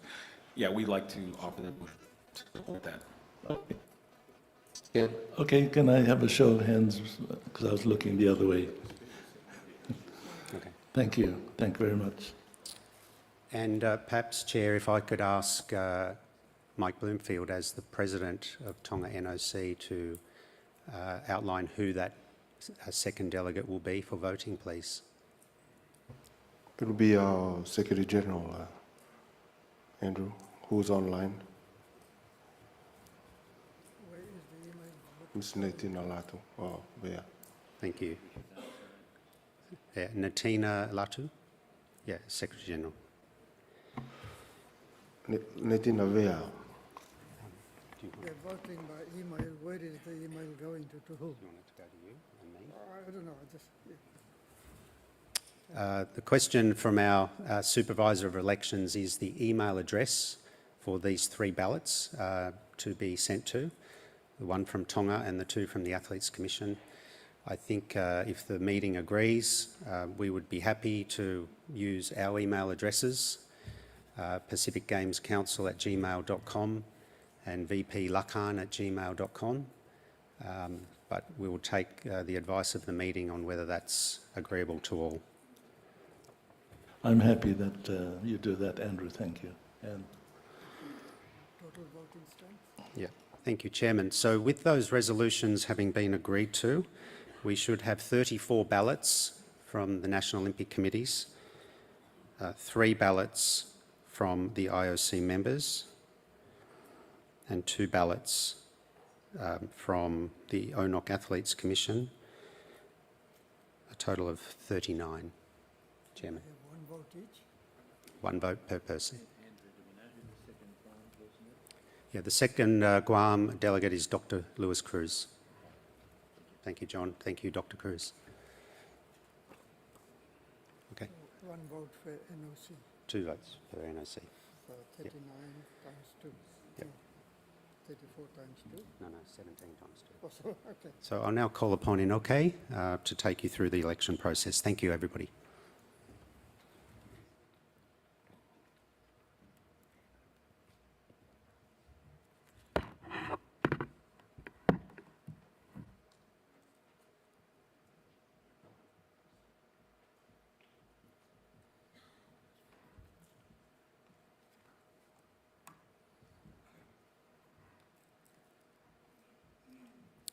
Once again, our electoral officers, Mr. Vidya Lakan, Chief Electoral Officer, assisted by Chad Gray and Andrew Minogue.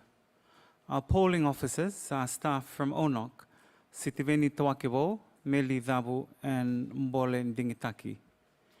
We will now begin the voting process, and I will announce countries in alphabetical order.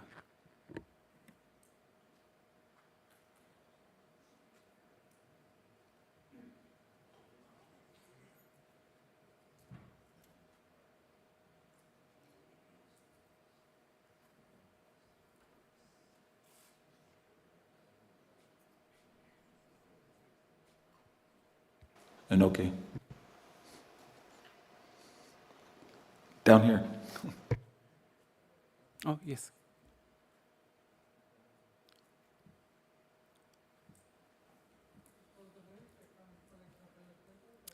The papers will be taken to the delegates, but just before we do that, just one internal.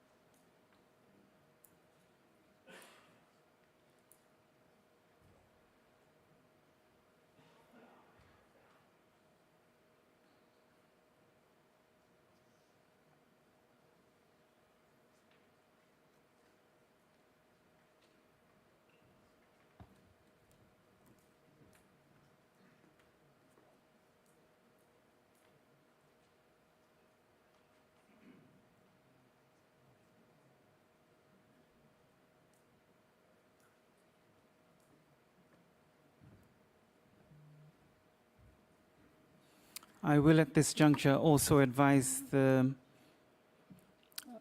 delegates that we only have 3 leaders who are now going to be standing.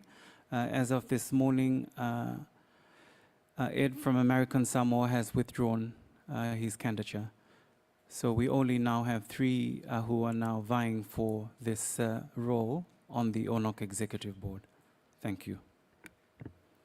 And as mentioned, we will announce you by alphabetical order, and our polling staff will bring the ballot papers to you. So American Samoa.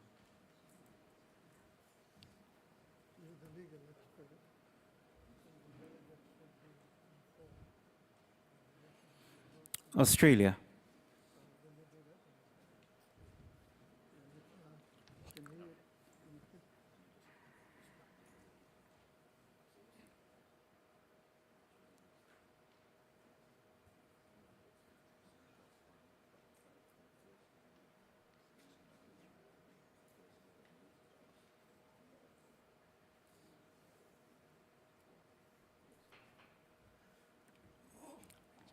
Just one other matter to be clarified, and I'll ask John Coates to just take us through that before we continue distribution of the ballot papers. Thank you, Mr. Coates. It's just to make it clear that if necessary, this is an exhaustive ballot. So that means that if no candidate in the first round gets 50% plus 1 of the votes, we eliminate the candidate with the least votes and we vote again. Okay, and then that will get you a result if you haven't already. Thank you. Cook Islands.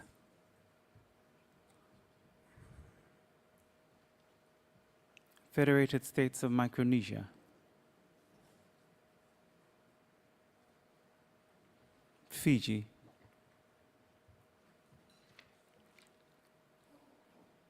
Guam.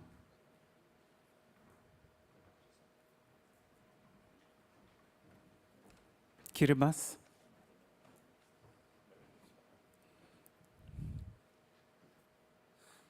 Marshall Islands.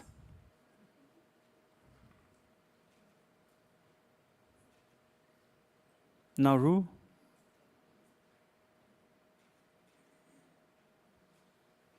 New Zealand.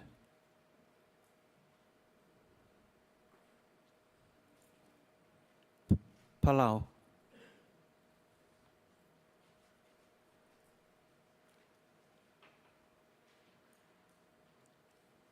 Papua New Guinea.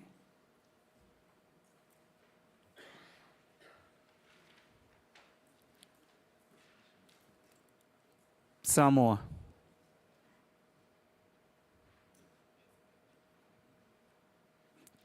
Solomon Islands.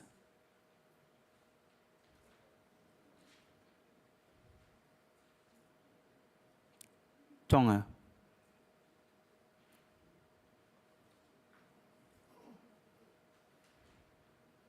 Tuvalu.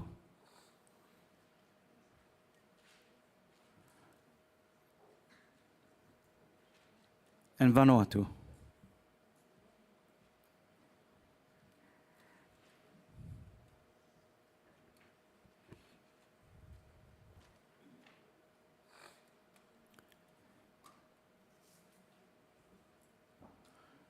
We will ask that once you've cast your vote, if you can please fold your ballot paper in half in readiness for collection. We will also now go to the second delegate in Tonga for an email vote. Also the chair of our ONOC Athletes Commission and the deputy chair of the ONOC Athletes Commission. If you can now cast your vote and send that through via email. We now go to our IOC members. John Coates.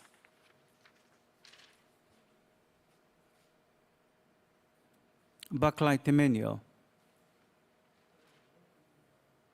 And Alvita Rapila.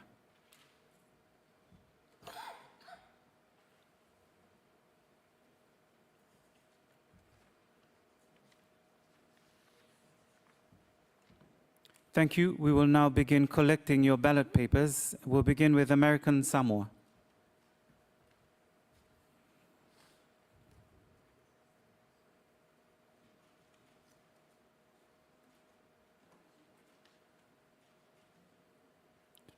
Australia.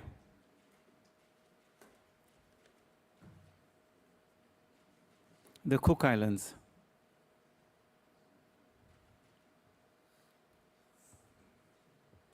Federated States of Micronesia.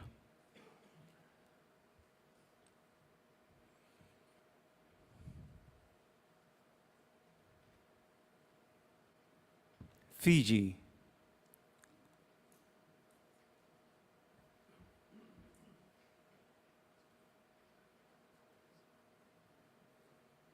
Guam.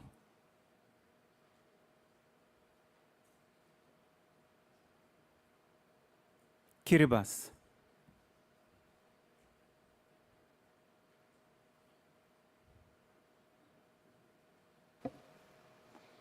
Marshall Islands. Okay, would have been nice to hear from these three candidates, especially put a face to their names. Just kidding.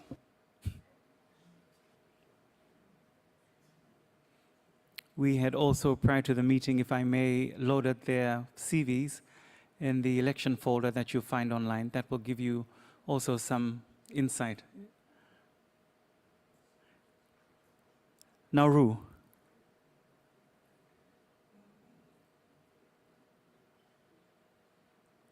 New Zealand.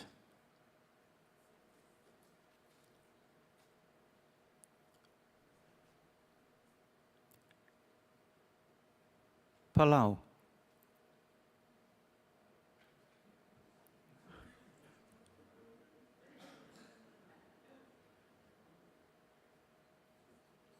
Papua New Guinea.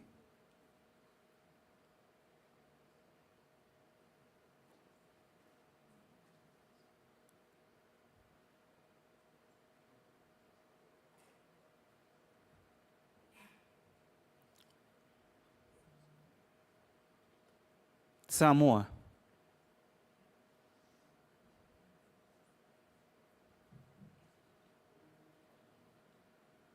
The Solomon Islands.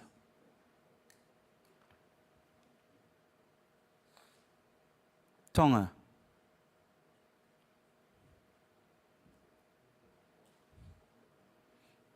Tuvalu.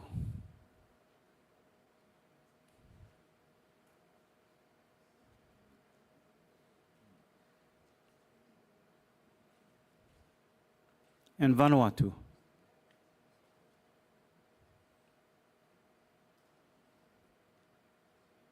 Thank you. We will also go to our delegates online. Second delegate in Tonga, Secretary General Netina Laea, ONOC Athletes Commission Chair Ken Wallace, and Deputy Chair Sarah Walker, who are submitting their votes through email. We will also now collect votes or ballot papers from our IOC members. John Coates.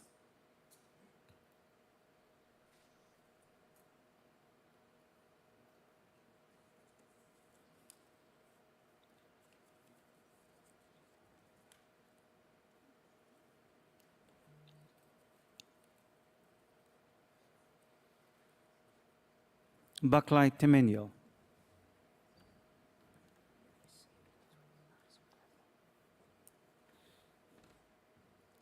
And Alvita Rapila.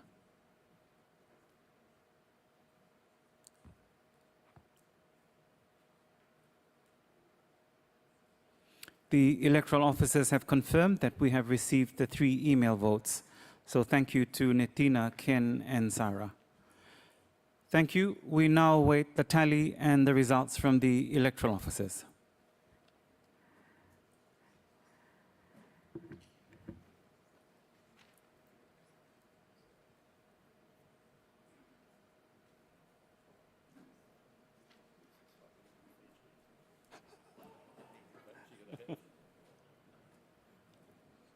Can we have some music from the production desk? Thank you.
Happy to take questions, and Antoine would like to ask a question of ONOC.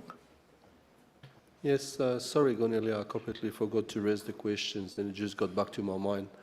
I was wondering what is the stage or the status at the present time of ONOC with the issue between Indonesia and Israel. I do understand that there is challenges with countries not recognizing other countries, and athletes may be penalized from it. So I'm just raising that question from the entourage commissions, which just came back to my mind, and it would be good if you got any info to share with us.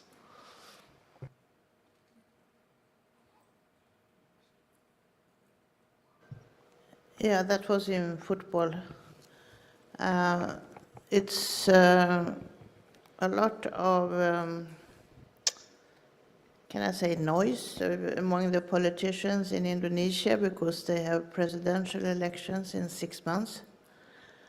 And they have the governor in Bali is a kind of one party and the others are. But they had a new sport minister 2 weeks ago, and he has gone out saying that everybody who has qualified is welcome. And so has the president of the country. But this governor make noise in the media. But so far we have not been approached at all, so we continue to prepare as nothing is happening, and hopefully nothing is happening. It's a kind of political power. Thank you very much for clarifying. But I mean, they have signed an MOU that all qualified countries are welcome to the games. So if we hear something, we will of course inform people, but we felt very much assured when the new sport minister, who actually was the chef de mission for the youth games in Buenos Aires, openly made statements, and we haven't heard anything else. Thank you.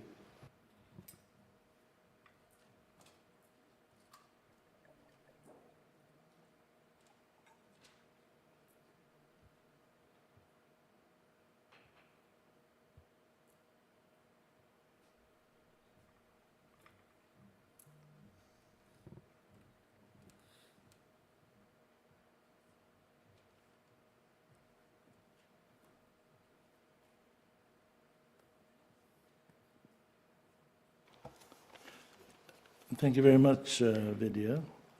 We have the results of the vote.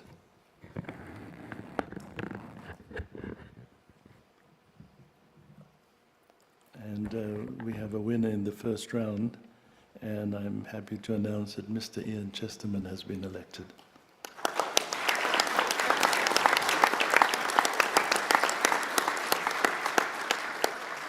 Can I have a motion that the ballot papers be destroyed?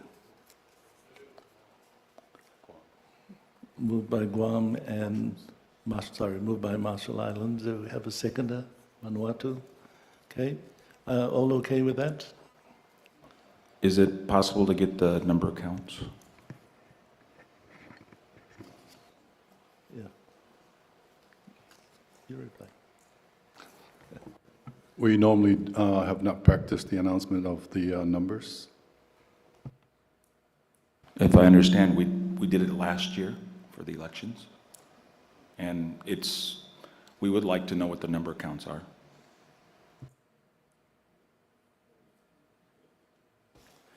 Uh, 21 votes for the first, 15 for the second, and 3 for the third place.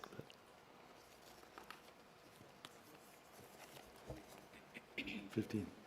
21, 15, 3.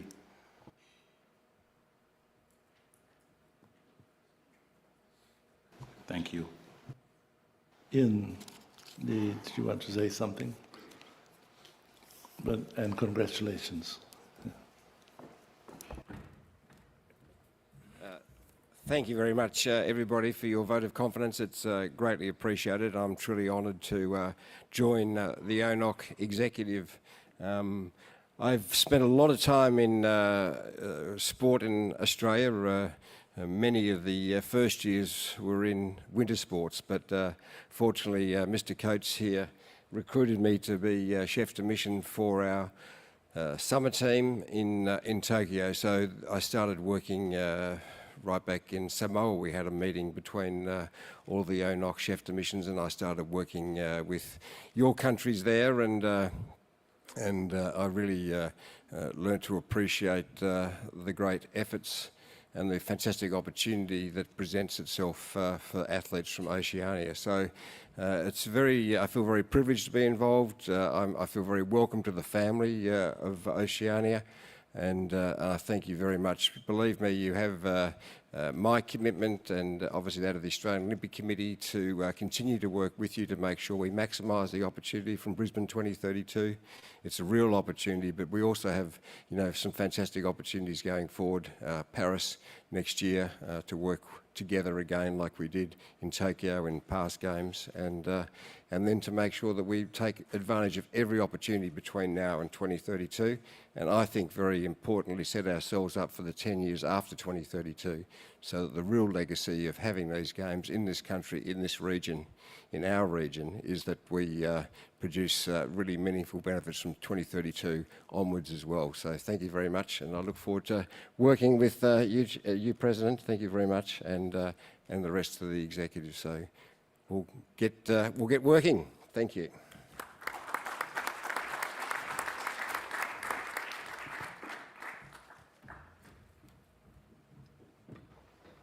Thank you very much, everyone. And now we'll move on with the agenda. Going to agenda item 9, Oceania Sport Education Program. Can I thank our scrutineers and the Chief of Staff, Vidya, who's campaigning for votes now.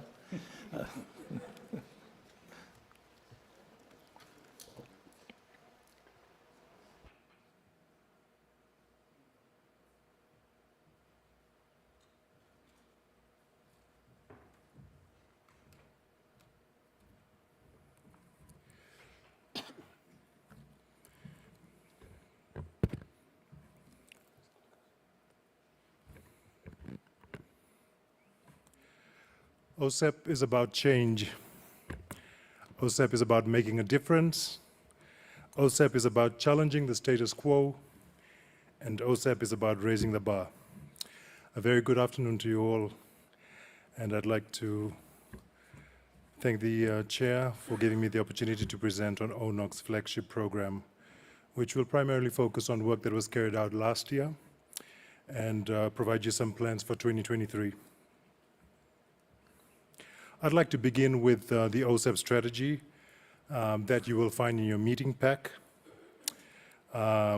This should reiterate our dream, and as you see up on the slide, our dream is to be a high-quality sport education program that sets industry standards in the Pacific region and is recognized as the benchmark for the continental regions, of the Olympic world.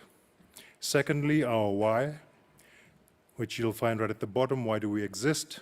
To empower, inspire, and revolutionize the Pacific sport workforce by collaborating with world-class leaders to advance diverse and customized sport qualifications and transform lives. This next slide gives you the 7 projects that were activated to deliver on the OSEP strategy 2021-2024, and these are sport qualifications, workforce development, financial framework, learning management system, strategy alignment to NOC strategic plans, course coordination and compliance, and program administration and reporting.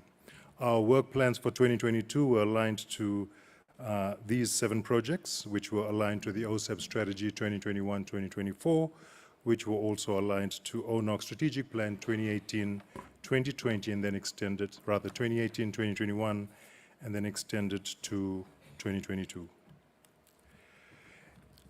The highlights for 2022 in terms of sport qualifications: the ONOC Sport Industry Advisory Committee, or the IAC, worked with the Pacific community, the SPC, to develop 6 micro-qualifications last year.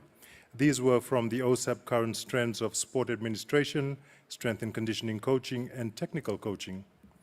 The 6 micro-qualifications were later endorsed by stakeholders from the region in 2 sessions in Nandi, Fiji, and we hope to launch these 3 micro-qualifications, rather these 6 micro-qualifications in this quarter. Regarding workforce development, we managed to resume with and complete 75% of our refresher and relicensing program with our NOCs last year. Also, 7 NOCs conducted the OSAP training last year. In terms of HR, or human resources, I'm happy to report that we had a total of 12 national sport education officers. The SCO's main role is to see to the delivery of OSAP courses and training, as well as other education programs in the country. Of the 11 NOCs, around 7 successfully applied for the ONOC Sport Education Officer grant last year. And to evaluate our courses or our training of the athlete entourage in the region, we conducted surveys at the Saipan Mini Games last year, interviewing not just the entourage, but also athletes that the entourage support. The ensuing 3 slides provide stats on the trainings conducted last year. With this particular slide, important to note that, as I mentioned earlier on, 7 NOCs had conducted training last year. You would appreciate that this is the year after the pandemic, the COVID pandemic, and these 7 NOCs include Fiji, Guam, Kiribati, Nauru, Palau, PNG, Vanuatu. OSAP had also conducted 2 courses, 2 regional courses last year. In terms of the course breakdown, sorry, if we were to go back to this particular slide, I failed to mention that 35% of women were trained, and we would like to see this percentage grow. In terms of the OSAP course breakdown, out of the 42 courses that were conducted, Fiji conducted around 40% of these. Also, the top 3 courses, top 3 in terms of their demand, were the SIC, or Sport in Communities Administrator course, a sport administration course for community level, and then of course the other 2 were development coach and team manager. At this point, I'd like to also say that it's good to see that a number of NOCs have made it mandatory for their chefs de mission, as well as other team managers, to attend the OSAP team manager course. And then this particular slide looks at the participant summary. Essentially, this slide shows the breakdown for the reach of 628 that was mentioned in the earlier slide. Almost 50% attended the SIC course, with the second highest number of participants attending the OSAP team manager course, and the third highest being the development coach course. Finally, in terms of our plans for 2023, aside from launching the 6 micro-qualifications that were endorsed last year, the ONOC Sport IAC is working on a full qualification this year, and this is for the MISO, or Management in Sport Organization course, a development level course, and with module revisions and additions to include safeguarding in sport, as well as sport for development. With this week, we've been talking to Team Up, Andrew Lepani, and of course Olympic Solidarity's Ollie. The refresher and relicensing program, which began in the beginning of the quadrennium, was put on hold for the most part of 2022, but we envisage this program coming to a close in this quarter. Apart from the refreshers, new OSAP trainings have begun in the first quarter for 2023, with a number of NOCs requesting to conduct OSAP strength and conditioning coaching courses, as well as the OSAP team manager course. The need for digitalization was further accelerated by the COVID pandemic, when trainings came to a halt as a result of border closures. The OSAP learning management system should be launched in this quarter as well, and we will pilot the first 2 courses on the LMS, namely the SIC community course and the CCNO, or community level technical coaching course, towards the end of the second quarter and in the third quarter respectively. Please expect a call for applications for the pilot courses towards the end of this particular quarter. We're in Solomon Islands next month to conduct refresher trainings, some new trainings for athlete entourage, as well as trainings to support their National Federation sport development officers, as well as the Games Organizing Committee. Finally, with lots of discussions and presentations that have taken place beginning Monday this week, as we work towards Brisbane 2032 and beyond, OSAP has and will identify partners to collaborate with as it learns and grows as a program and looks to innovation to improve. We met up with Team Up this week, OSFO members, Orado, and many others. I'm excited to work with our partners to develop impactful, efficient, and effective education programs. I'd like to end with this slide, just revisiting our program objectives. And these include improving the governance and management of sport organization operations, improving coaching expertise to assist athletes to qualify on merit for the Olympics, improving games preparations for athletes and officials for national and regional games, creating training pathways for administrators, coaches, both technical and strength and conditioning, team managers and trainers, and improving the coordination of the sport education systems. I want to take this time to acknowledge the following for your cooperation and support, beginning with ONOC leadership, ONOC President, Vice President, Secretary General, and the Executive Board, the Commission that leads the OSEP program, the ONOC Education Commission, Chair Jim Tobin and members for their direction and oversight. Our NOC leaders, of course, not only for budgeting for OSEP entourage causes, but also for valuing our greatest assets, our trainers, for compensating them and showing them that you value them too as the Pacific Sport workforce, and that you also see them as professionals. I also would like to thank our trainers, as I mentioned earlier on, our greatest assets, our OSEP mentors, Nathani Dhawanimbuka, another two being my personal mentors, Tale Mwanga and Saini Milisa Ukuru. Thank you, Olympic Solidarity, of course, for your support to the region, the Pacific workforce and entourage to better support their athletes. Thank you to our partners.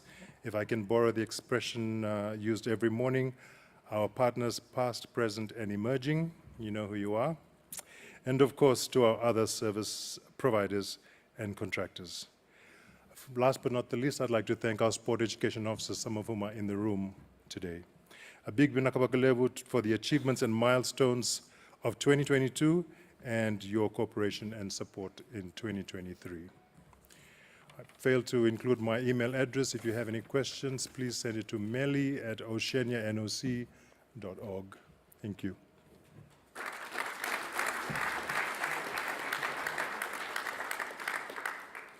Nakameli, are there any questions or comments from the floor? No? Thank you. Naka.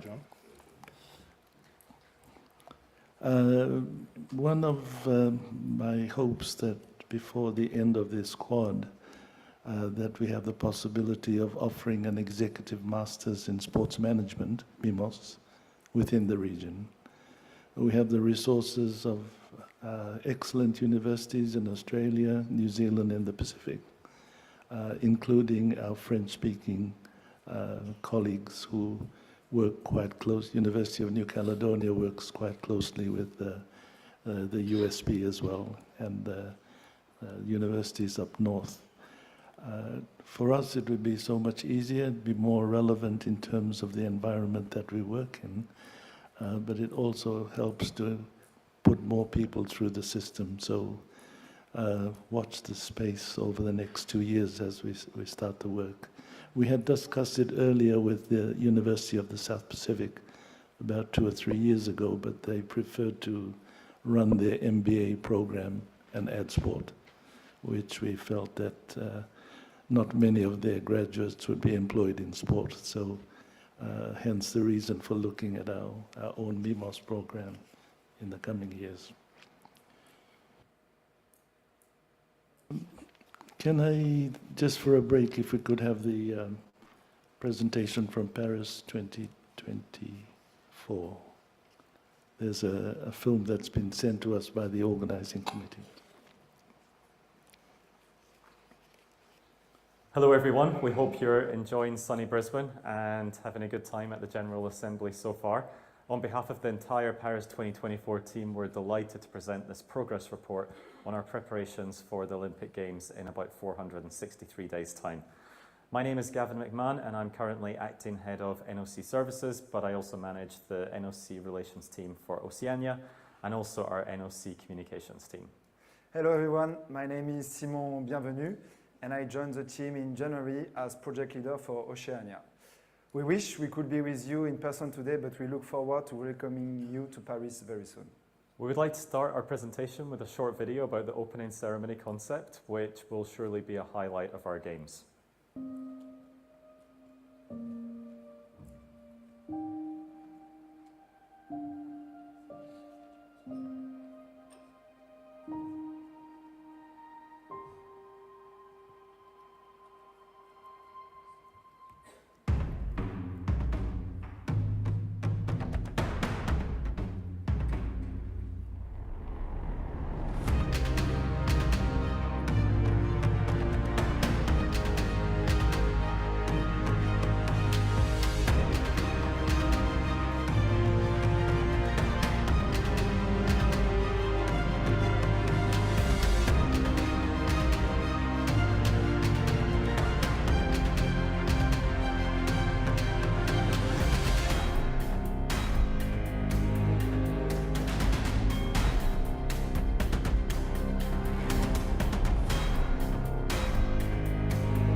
Our first update is NOC Services.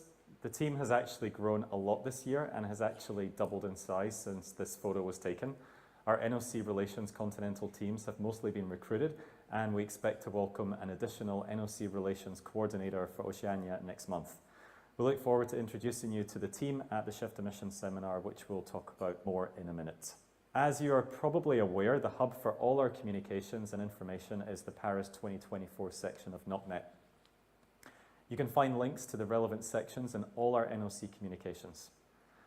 In agreement with the IOC, we decided to use this platform as you all have access and you're already using it. But if you have any feedback regarding the content, we're always happy to hear from you. The extranet is updated on a weekly basis with more and more information and key dates being added all the time.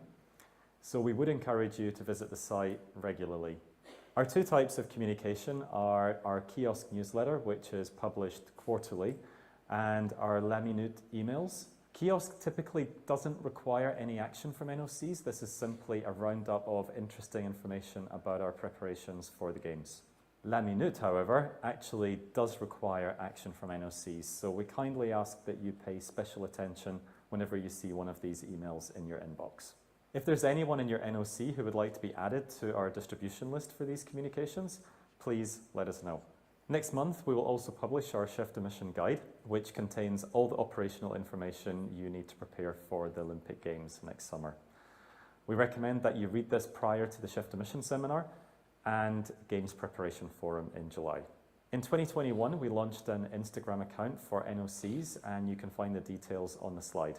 We use this account to share information regarding our progress, the NOC Relations team, NOC visits and other events in Paris, as well as information regarding French culture and language.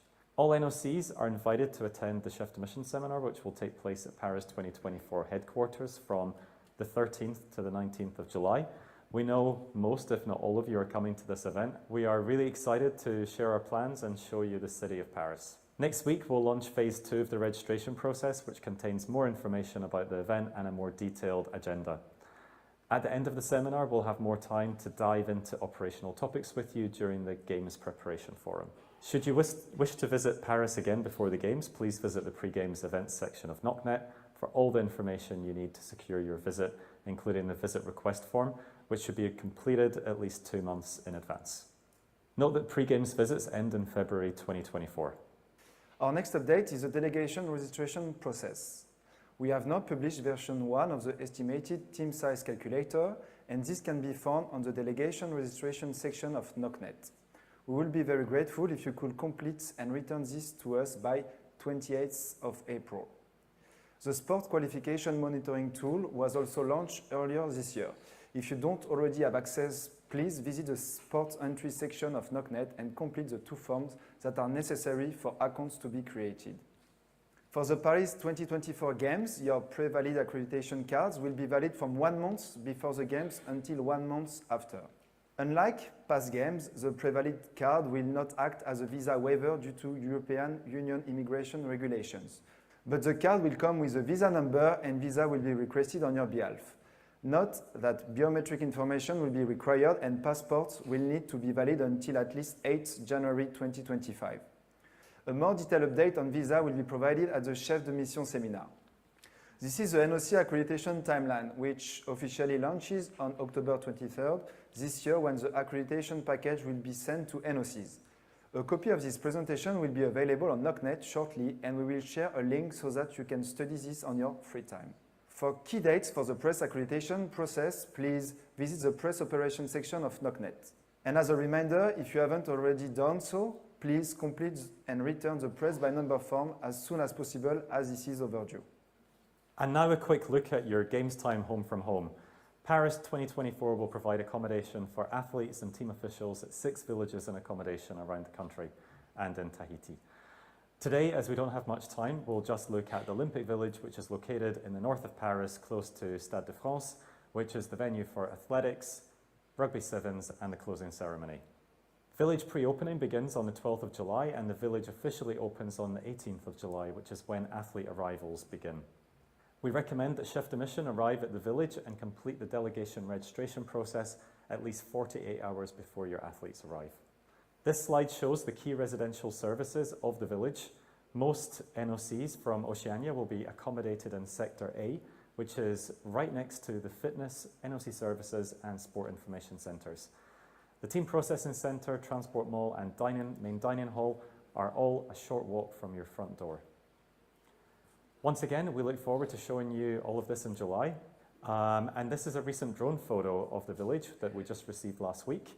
As you can hopefully see, a river runs through it and the Eiffel Tower is visible in the distance. We truly believe that you and your athletes will really enjoy your stay here in Paris.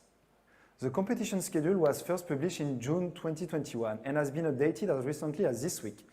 You can find the schedule by session and event on the sports and venue section of NOCNet.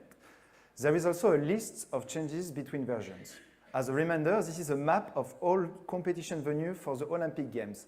As you can see, our venue plan is compact, with most athletes competing within a 10 kilometers radius of the village. Our training venue plan, which has been approved by the IOC and the relevant international federations, is even more compact. In addition to this, the dates of operation of each training venue can now be found on the sport and venue section of NOCNet.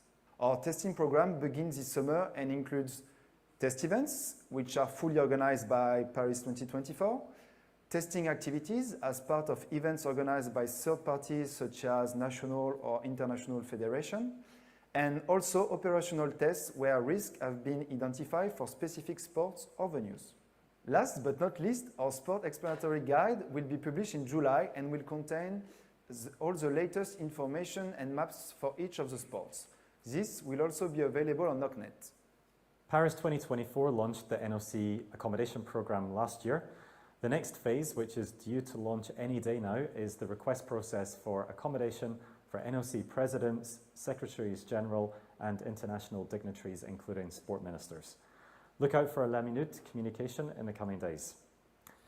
These are the hotels that will be used to accommodate these categories. As you all know, a new model has been introduced for hospitality and ticketing, and Paris 24 will be the first games where this will be used. Going forward, NOC can request tickets for operational and institutional needs through the organizing committee, whereas hospitality packages should be requested through On Location. Our friends from On Location are at the General Assembly and will be happy to speak to you about your hospitality needs. In order to participate in the hospitality and ticketing programs, we need you to sign and return the Code of Conduct and complete one contact form per NOC for both programs. The relevant information and contact form link can be found on the hospitality and ticketing section of NOCnet. Phase 2 of sales for hospitality packages and tickets is currently underway. As demand has been unprecedented, we should recommend that you submit your request as soon as possible. Paris 2024 will also have games times ticketing programs for NOCs, including Athletes, Friends and Family, which allow friends and family of athletes to purchase 2 tickets per session, except for a small number of low-capacity venues where only 1 ticket is available. There will be a Teams program for those of you who qualify for team sports. And similar to past games, there will be a program for different disciplines at least. More information about this program will be provided at the seminar in July. And our last update is about rate cards. We saved the best for last. Earlier this week, you received a communication regarding the launch of the rate card platform, which officially opens on 26th of April. If you wish to rent or purchase any of the additional items on the slide, please complete the account form in the La Minute that you received, so that you can have access and can submit your orders. The normal order period ends on the 30th of November this year, and after this point, the availability of items may be limited and prices may increase. Please note that rate card vehicles and VAP information will be available from July this year. And that actually brings us to the end of our update. If you have any questions, please contact us directly. We're just a phone call or an email away, and we'll be happy to reply as soon as we can, or even set up a call with you as soon as we can. Please enjoy the rest of your time in Australia, and see you in France very soon.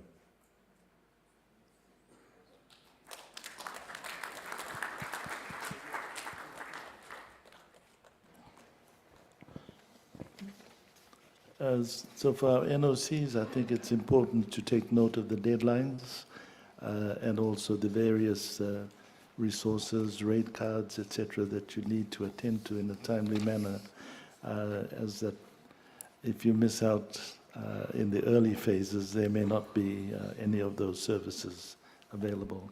But good luck to your chefs and those going to Paris in July, and we hope you make full use of the information that you can get before you travel, but also when you do get to Europe. We've circulated to you a memorandum regarding the co-location in the Olympic Village, and this is where basically we all get together to share resources. As you know, most of our teams aren't big teams, but when we have all of the NOCs together, then there's more cars available, more access in terms of medical services, as well as the facilities for storage, etc. And so it's important that we get this information early. Traditionally, we usually co-locate in, as they showed in Building A, with the Australian Olympic Committee, and New Zealand's not too far away from us, I think, looking at the bookings so far. So the paperwork is this one that's been circulated. I think we're only waiting for 6 more replies on this.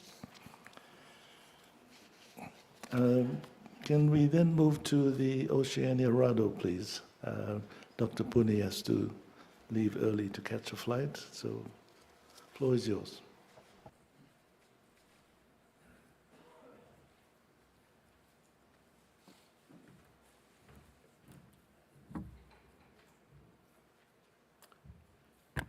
Thank you, Dr. Mitchell.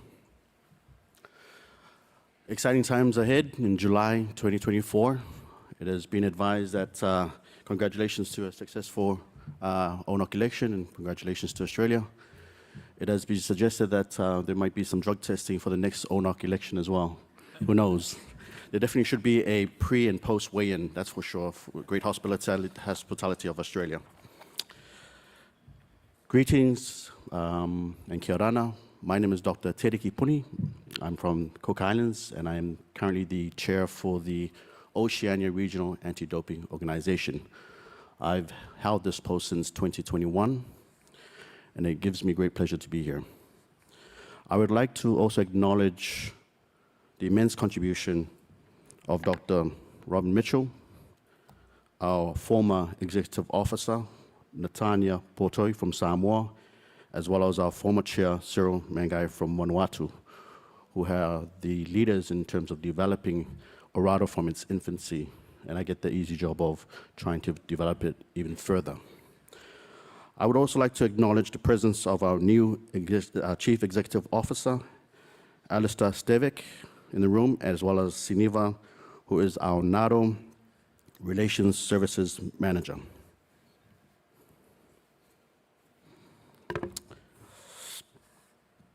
I would like to take this opportunity to share with you all some of the highlights from Orado and our members over 2022, and also give you a preview of some of Orado's initiatives for 2023. Much of the work that Orado does, we do in collaboration with our member countries and valued stakeholders. 2022 was no different, and we were excited again to partner with a number of stakeholders to deliver a worthwhile outcome for our athletes. Some of the activities included the Saipan minigames, where we worked with the Pacific Games Council, the Saipan Organizing Committee, again, to produce another spectacular games for the region. Orado was happy to continue its long support of the Pacific Games Council by delivering clean sports outreach activities to over 700 athletes, support staff, and volunteers over the 2-week-long event. Our doping control team were kept busy coordinating 50 sample collections across 9 sports and 9 different venues. The Orado team also delivered training and accredited 8 new doping control officers and chaperones. As mentioned earlier, Orado continued its valued partnership with the Oceania Sports Education Program for the relicensing of Orado Playtrue Pacifica trainers. Our partnership with OSIP is invaluable as it ensures that Orado educators are provided with the very latest skills, tools, and knowledge to continue to be effective educators in the promotion of clean sports in the region. During 2022, OSIP and Orado accredited 9 new educators. This was made possible with our partnership with ONOC.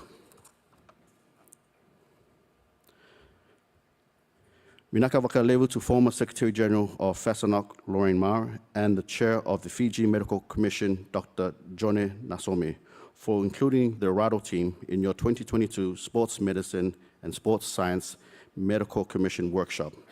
Our inclusion was not only a great opportunity for Orado to provide input into decision-making of the Commission, but moreover, it provides Orado staff with greater insight into the challenges and the complexities of our member countries face when we adapt our support of programs accordingly. Orado has a strong relationship with Drug Free Sport New Zealand and Sports Integrity Australia.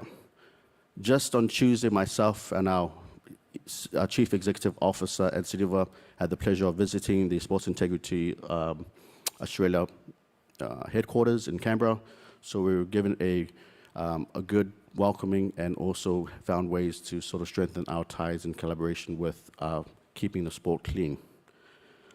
During 2022, Drug Free Sports New Zealand provided mentoring and support to members of the Orado staff. Mr. Hayden Tapper was particularly helpful in providing expert advice in the areas of testing and investigation. Orado staff benefit from attending the Global Education Conference in Sydney last year. Sports Integrity Australia and other experts in the field of anti-doping share the latest in industry best practice, which we have been able to share with our member countries for the benefit of our Pacific athletes. Sports Integrity Australia has been instrumental in providing resources for Orado to undertake an organizational review. These resources have afforded the Orado board with the opportunity to reassess the services and support we provide to our member countries. During 2022, Orado supported many of our members' NADOs to access the World Anti-Doping Agency testing grant. The testing grant is an integral part of promoting clean sports in the region, and obtaining access to the WADA testing grant is crucial in allowing our member countries to test their athletes to stay compliant with WADA's testing missions and their compliance mandates. So that's a brief snapshot of some of the more high-level activities and achievements for Orado over 2022. I would like to spend the remaining of my time sharing with you some of the key focus for Orado as we collaborate with our member countries to deliver clean sport activities for 2023. The first is governance. Orado is strengthening the way we operate so that we are better placed to provide the very best possible value to our athletes and member countries. Some of the ways in which we intend to achieving this include more regular board meetings with more meaningful information from the Secretariat to inform strategic decision-making, developing policies and procedures to ensure Orado operates in a manner that is not only compliant, but is highly productive, the development of a new strategic plan for board endorsement at Orado's 2023 AGM later this year, and lastly, updating Orado's 2013 constitution to reflect the evolving services that we provide our members and allows flexibility for Orado to meet the needs of our members in a timely manner. Orado is the oldest regional anti-doping organization in the world, and ONOC has been fantastic supporters of Orado since its inception in 2004. ONOC, together with contributions from Orado's member NOCs, allow us to continue the worthwhile work of promoting clean sport in the region. Our new strategic plan will encourage greater independence and sustainability. And indeed, Orado has begun some of that work through transitioning some of the support services ONOC provides to the Orado Secretariat. I would again like to acknowledge ONOC's patience and support in our helping Orado manage and transition in a sustainable manner. A key focus for Orado this year and beyond is with member countries to assist them in building greater in-country capacity. We will work closely with NATO to be more capable of delivering clean sport activities in their respective countries. Most of our NATOs are operated by passionate volunteers. Orado acknowledges the reality of this in NATOs being able to deliver all of WADA's compulsory activities, and therefore will continue to provide those wraparound services to support NATOs where there are gaps. A good example of this is the support of the office has provided NATO with completing their code compliance questionnaires and addressing corrective actions. Presenting at ONOC workshops and delivering outreach sessions are also very popular ways in which member countries seek involvement. Forging stronger relationships with our member country means that we can have a more relevant and meaningful impact in the region, particularly in the areas of education, outreach, testing, and doping control. Through capacity building and listening to our member, Orado believes we can achieve more together. In closing, throughout the week we have discussed and emphasized the importance of athletes, support personnel, high-performance units, or high-performance institutions, whether it's at home or abroad. Equally important is that we keep in mind one word: clean. Clean sports, clean athletes, clean NOCs. I want to remind you all of your responsibility to create a leveled playing field, protect the integrity of the sport, and protect our clean athletes. In closing, train hard, stay clean, play true. Thank you.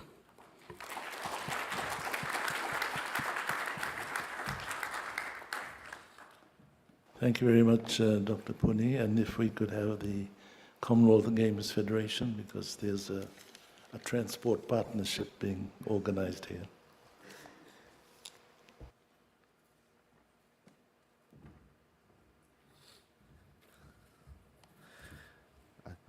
I think we've got a presentation.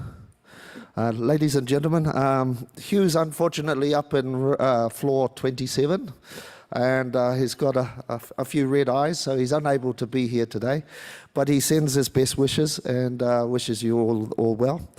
I think it would be remiss of me not to also congratulate Ian on his election, and on behalf of Hugh and the Cook Islands Executive Board, we'd like to congratulate you on that election. So, on with the speech. I haven't got the presentation, but I've got the speech notes. So, kia ora na tātou katoa. It is my honour to present this report about the work of the Commonwealth Games Federation in Oceania in 2022. I'm standing here before you on the lands of the Turrbal tribe, and I wish to acknowledge them as traditional owners and pay my respects to elders past, present, and emerging. The Commonwealth Games Federation has been dedicated to promoting and developing sports for over 90 years in Oceania. We've seen firsthand the tremendous benefits that sports can have on our communities and our nations. Pacific nations have always been an integral part of the Commonwealth Games family, with 11 CGAs also acting as NOCs. We cherish the unique Pacific spirit that Oceania CGAs bring to the Commonwealth. From Australia and New Zealand to the small island nations of the Pacific, each member brings their own unique culture, traditions, and experiences that makes up our collective diversity. Birmingham 2022 Commonwealth Games. Just 9 months ago, we enjoyed the huge success of the Commonwealth Games in Birmingham. The city and its people can be very proud of what they achieved, and the unity and pride that was so very visible for us to all see and experience. The presence of the Birmingham Raging Bull at the opening ceremony took centre stage in the city and was a beautiful symbol of the city's unity and was a wonderful demonstration of how solidarity can be built.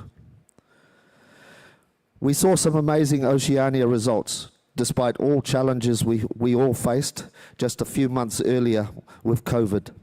Niue, the Commonwealth's smallest nation of around 1,500, won its first ever medal in boxing. Unfortunately, they took it off the Cook Islands, but well done, Niue.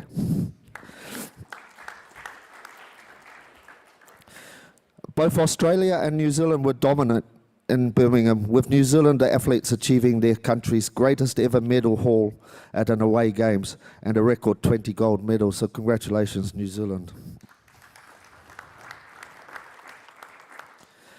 The development programs.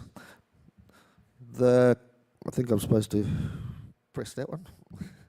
The Commonwealth Games Federation has been working in the region with a number of partners to support the development of sports. We provided each CGA with team preparation grants. A total of over 600,000 New Zealand dollars went into the region and continued to invest in the development of the GAPS program.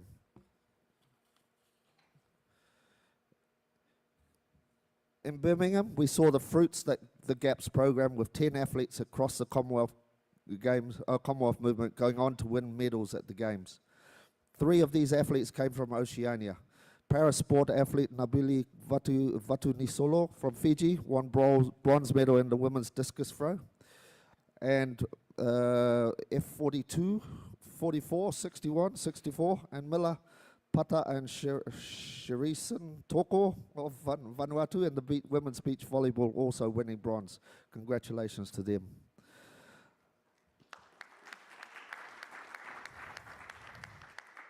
I was able to attend my first GAPS camp in May last year and saw firsthand the concept of a multi-sport, multi-partner, multi-stakeholder program in action. It brought together the concepts of training, coaching, coach development, sports science, strength and conditioning, health and well-being into a holistic program that was coach-driven and tailored to Pacific athletes and our Pacific culture. This experience made me realize that as a small island nation, the Cook Islands should be creating an environment for our own performance athletes. And as an NOC, CGA and PGA, I'm hopeful that by the end of 2023, we will have our Cook Islands High Performance Centre operational and in partnership with the GAPS program and Griffith University. But the Commonwealth Games Federation's work in Oceania is not just about developing elite athletes. It is also about harnessing the power of sport for our youth, and I'm delighted to report that 6 Oceania CGAs have adopted the EQUIP program for this year. EQUIP is a 1-year placement of interns within CGAs and will be working on a variety of projects, including IT systems and athlete databases, athlete high performance, community engagement, and supporting preparations for Trimbago 2023 and the Pacific Games. Looking forward, We have the Commonwealth Youth Games in Trinidad and Tobago in August this year that will see 71 CGAs competing in 7 sports of athletics, swimming, cycling, track and road, triathlon, beach volleyball, rugby sevens, fast 5 netball. 2023 will also be a busy year in the planning and preparations for the Commonwealth Games in 2026, which are to be held in Victoria, Australia. These games will see a further expansion of the para-sport program and the introductions of several new sports, including golf and coastal rowing. These games in March 2026 present a further and very important stepping stone for our region to participate in our home games and invest in the developments of our sports pathways on the journey to Brisbane 2032. In closing, I want to emphasize the importance of our collective efforts to develop and promote sports in Oceania. Our waka needs to continue in a forward direction. We will go much faster if we are paddling in sync and with each other. We need to discuss, be consulted with, develop, strive to work cooperatively together, and we can achieve great things and create a better future for all our people in our region. Let us continue to build on the sense of family and belonging that characterizes the Pacific nations and harness the power of sport to make life better for all. Kia orana e kia manuia.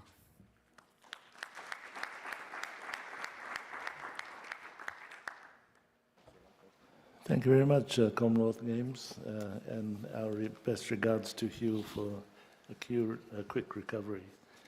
We'll pause for a quick coffee, 10 minutes, and we'll start with the Oceania Australia Foundation after coffee. See you soon.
Thank you, everyone. We'll invite you to take your places, please, so we can get through the final segment of our assembly today.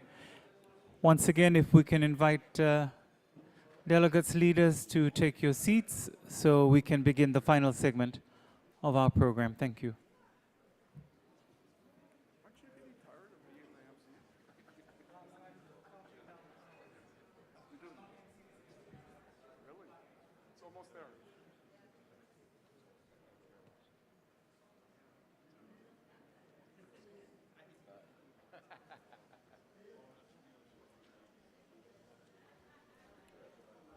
Thank you. Can I ask ONOC staff to request our leaders to take their seats so we can begin?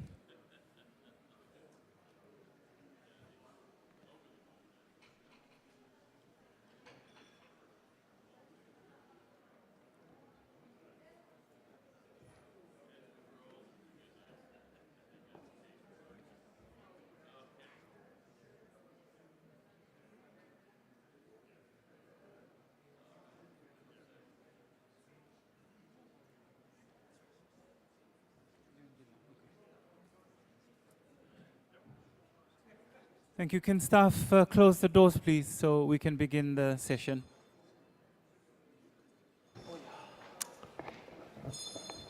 Next presentation is the Oceania Australia Foundation.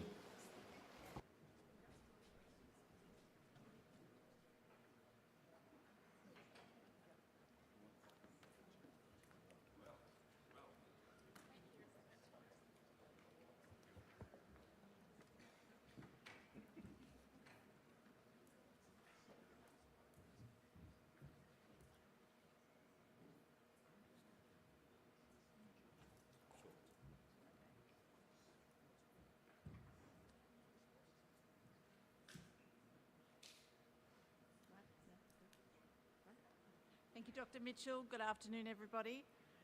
Most of the details of the foundation are contained in your report, but there were a few highlights that I'd just like to mention. With the retirement of John Coates as the President of the Australian Olympic Committee, thank you, he stepped down from his role with the foundation. And we'd like to acknowledge him because he was very important in the implementation, the inauguration of the foundation when it started. So thank you, Mr. Coates. With his retirement, Ian Chesterman, the new President of the Australian Olympic Committee, joined our board, as well as Tracy Holmes, who's an ABC journalist and has been involved in a lot of programs for promoting women in sport, and recently won the IOC Women in Sport Award for Oceania.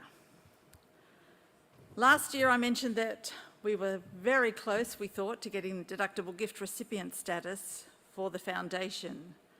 Unfortunately, with a change of government, it meant that we just missed out because every application that had not been accepted was thrown out.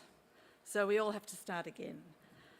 We're reviewing that and also improving our website and raising our profile of the foundation so that hopefully we will be successful the next round. As well, we're looking at potential corporate sponsorship for a program.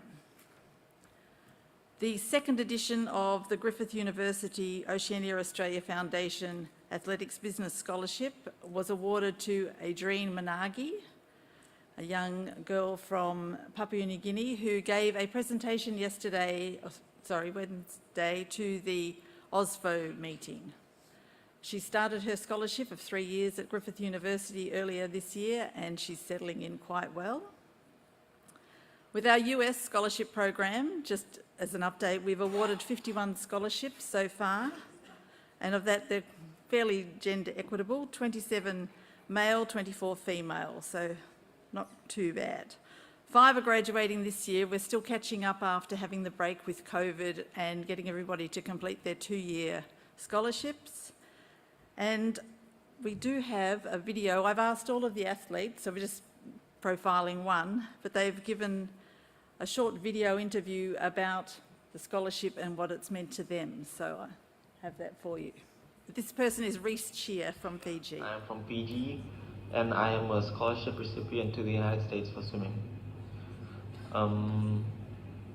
Being in the States, honestly, is such an amazing experience. The lifestyle there is so different from where I usually am, so it was good to see it. Yeah, being able to train, compete, and study all at the same time was honestly amazing. After high school, it was always either just sports or studies, so being able to do it at the same time with no conflicts was nice. Being an international student, the school was so helpful. They helped us get jobs. They helped us whenever we needed help with anything, clothing, whatever. It was really nice. Coach Harris, we had a young coach. He was on the same scholarship a few years back, so he kind of saw things from our perspective, and it was easy to talk to him, and it was just so nice having him on the team. Yeah, over time, speed-wise, technique-wise, everything just improved so much, and I'm really grateful for the opportunity. We had many international students on my swim team, so got to hear things from all over the world, which was pretty nice. Yeah, just competition level there, it's honestly different. Like, people are fast, people are fun. It was nice. The atmosphere was honestly amazing at the pool. Like, people would be on pool deck cheering for you, like so close to the pool. It was honestly amazing, and it's just a fun experience altogether. So I'm happy I did it, and yeah, it was a fun time. Thank you. Thank you. That concludes my report. Thank you, Helen. Thank you very much for the work that you do for the foundation and also for ONOC when it's appropriate time. Pacific Games Council. Andrew, please.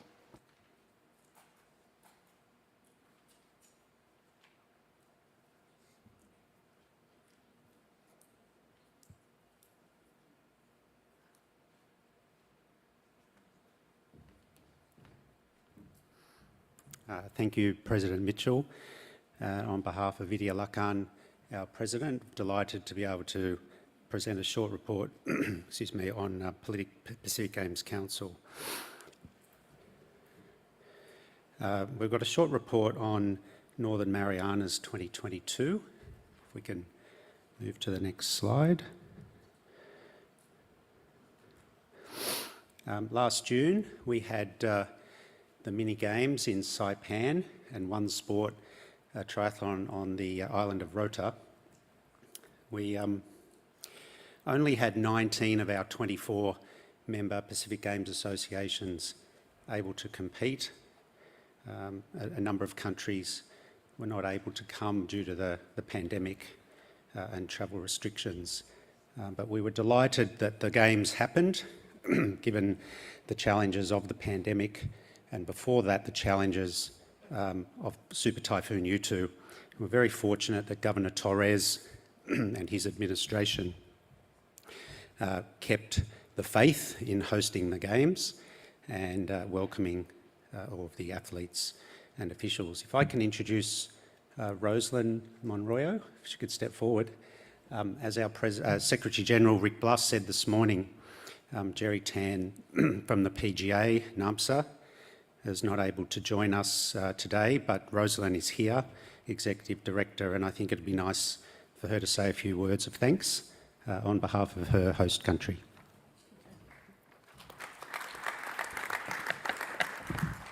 Half a day.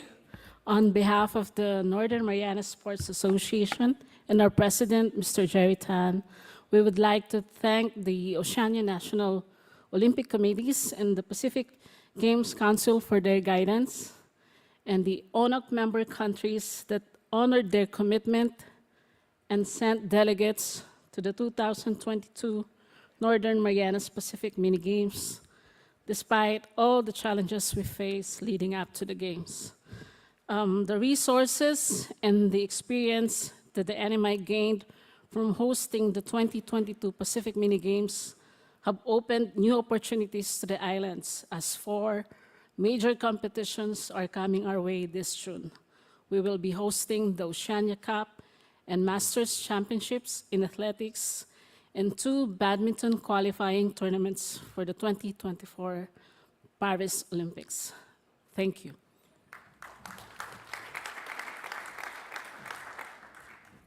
Thank you, Rosalind. If you could please pass on our thanks to Jerry, Tan and your executive committee. We would also like to thank ONOC for the very generous support that it provided to the organisation of these games. ONOC more than matched some funding that the Pacific Games Council made available to the PGA members for per diem relief. So we thank you, Chairman and Secretary General, for your work in facilitating our members to get to the games and pay those per diems. And ONOC provided its usual level of excellent support through the VOA, the Voices of the Athletes, which you've heard about earlier today, as well as some support from the ONOC staff in areas like media and information technology. So that partnership between our two organisations was incredibly valuable at the Games last year, so thank you. Moving on to the next slide, and we move on to the big games this year. And shortly I'll call upon NOCSI President Martin Rara, who's also the chair of the Games Organising Committee, to do a presentation to you on the state of preparations. But from ONOC's perspective and the Pacific Games Council and the partnership that we have in making these a continental games, we're very excited that Australia and New Zealand, with us again, probably in more sports than was the case 4 years ago in Samoa in 2019. So the program of Australia and New Zealand participation is really taking root, and it's enabling a number of our sports to be used as qualification pathways for your athletes towards Paris 2024 and other World Championships or other international events. As James mentioned in his report from the IOC, boxing will be a direct qualification to Paris from all of the continental games, including the Pacific Games, which is a major step forward for us. It's going to be a lot of publicity and a lot of interest around the games due to that fact alone. And also in the sport of archery. It happened in Samoa in 2019. In the mixed team event, it will happen again in Honiara. There will be direct qualification for Paris 2024. In a number of other sports that are on the list on the screen, including weightlifting, taekwondo, and athletics, there'll be very valuable rankings points towards athlete qualification to Paris. We're running the Oceania Para table tennis qualifier just before the Pacific Games start. And so in everything we do at the Games Council, we really do try and make the commitment for these games to be a continental games, a pathway for your athletes, and we work closely with ONOC on that. We've taken note, this week we had an executive board meeting, we've taken note of the good work that's happening in the region on safeguarding, and we are developing our safeguarding guidelines. We take that responsibility very seriously, and we'll be communicating with you and all of the members on that in the near future. And just in terms of financial support, we had a chef de mission meeting in Honiara in November, and hopefully your chefs who came to that meeting reported back to you as NOC leaders, but the Games Council will be providing an airfare support for one male and one female athlete to attend these games, so that we do have all 24 countries with us in the Solomon Islands. Martin, if I can call upon you to provide your Games Organising Committee update. Thank you.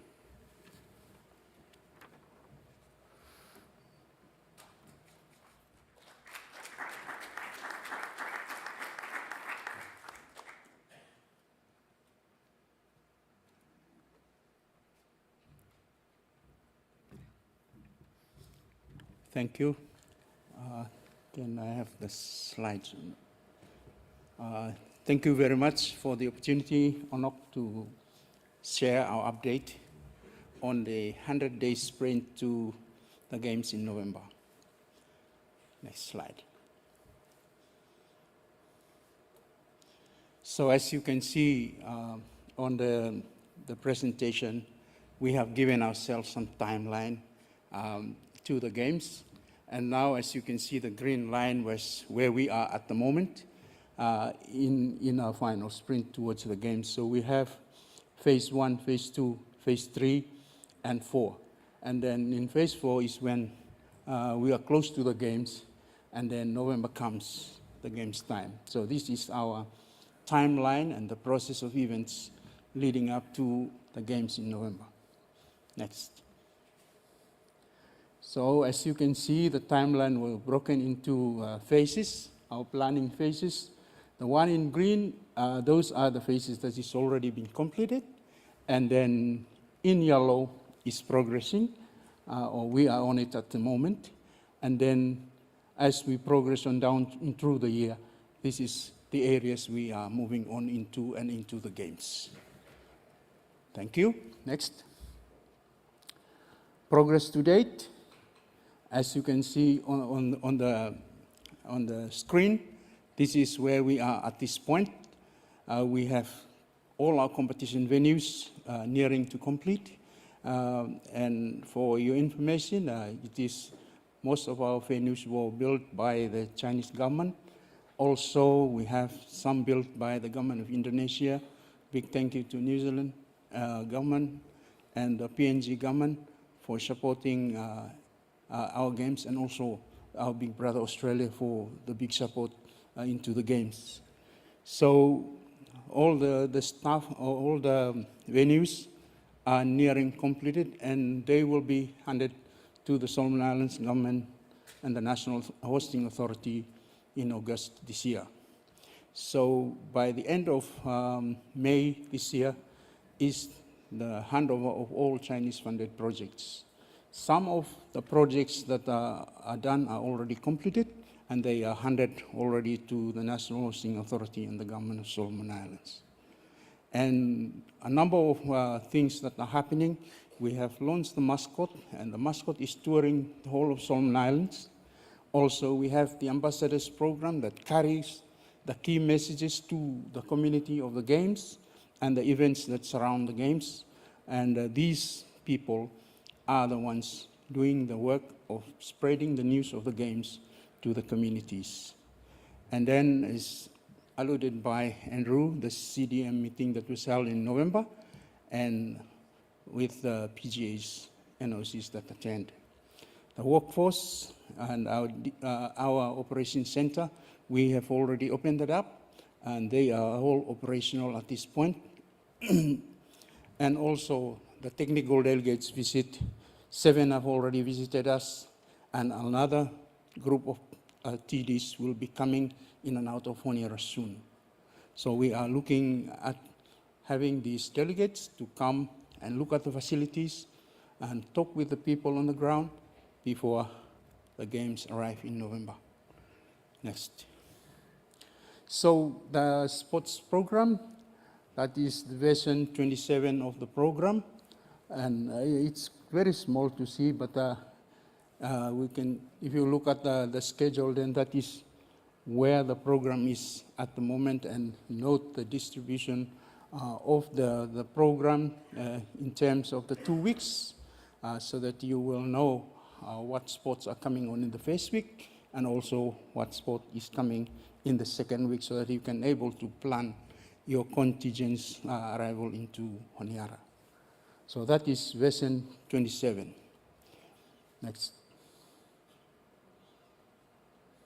So we have in the Solomon Island what we call cluster managers. There are cluster managers that are assigned to various sports, and they deal directly with the technical delegates in matters relating to liaison or sports technical side, and into with the OF and IF. These technical cluster managers are the point of liaison to these people. And whatever they get from the TDs in terms of the different sports that are delivering will be made mention to the games organizing CEO and to the board. So we have these cluster managers doing the work on behalf of the games organizing committee to the technical delegates and the Oceania and IF international federations.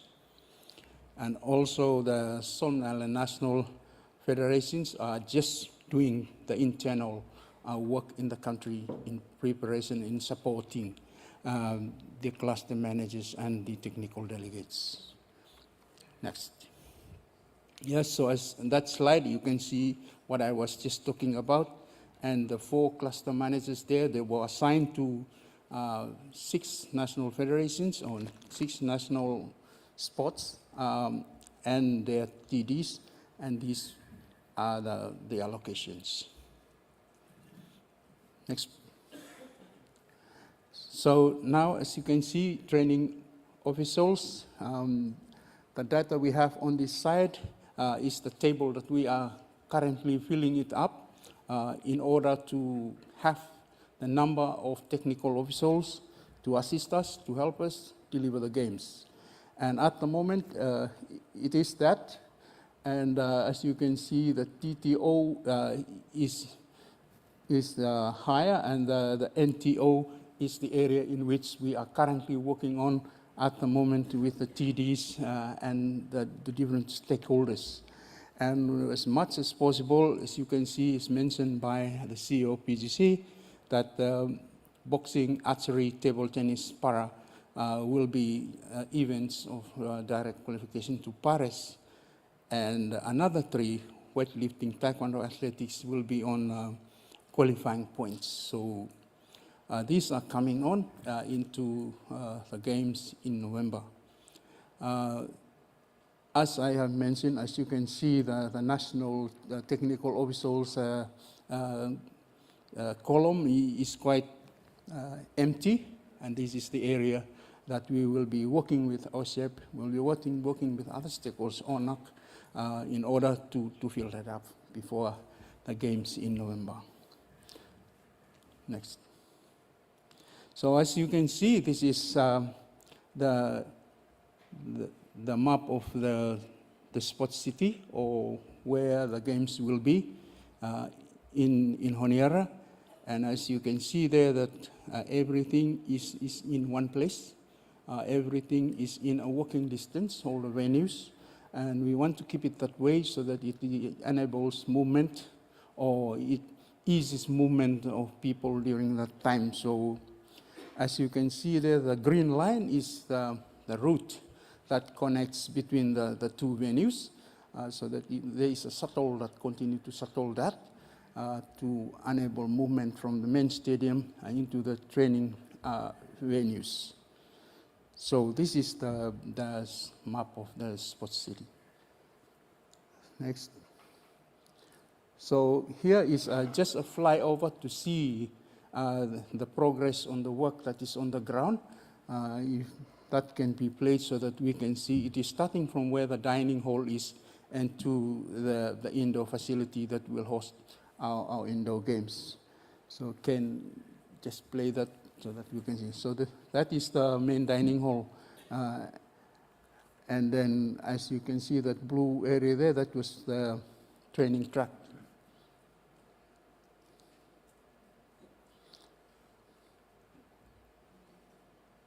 Then that is going to the main stadium, and as we speak, all the carpet on the track is being laid at the moment. It's going to be a blue track, and they are now laid. And then yesterday was the visit where the police are visiting the venue, and also the team from the Office of the Prime Minister.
Thank you. So,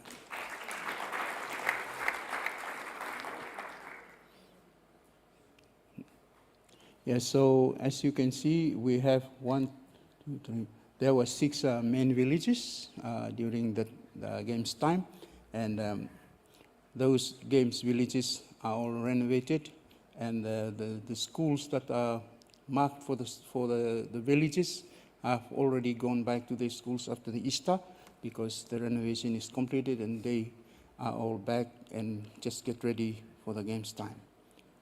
Other major work on the National University will be handed to the Games Organizing Committee and the Hosting Authority at the end of May. So by the time of the games, the facility at the university should be ready. Next. So that is the number we are looking at the moment. I am not closing down doors to anyone, but this is the number that we are anticipating to be in Honiara in November.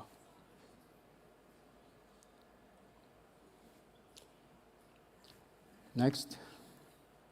So as you can see, police, security, and emergency service, all these services are all on standby. They are all in place in preparation for the games. We ensure through guidance from PGC, Andrew, and President Vidya, these things has to be in place before we actually welcome the Pacific in November. So these are the things that is set up on the ground. Next. So also during that time, medical is one of the areas we considered important, and then there will be satellite venues in the Games Village, and also we are so happy to have the message from the government of USA, America will be also in the Solomon Island available. If anybody doesn't want to stay in the hospitals in London, the floating hospital will also be available. There will be paramedic equipment, ambulances, and all those will be made available. Anti-doping will be there, and this is all geared up towards the games. Next. Thank you, Thomas.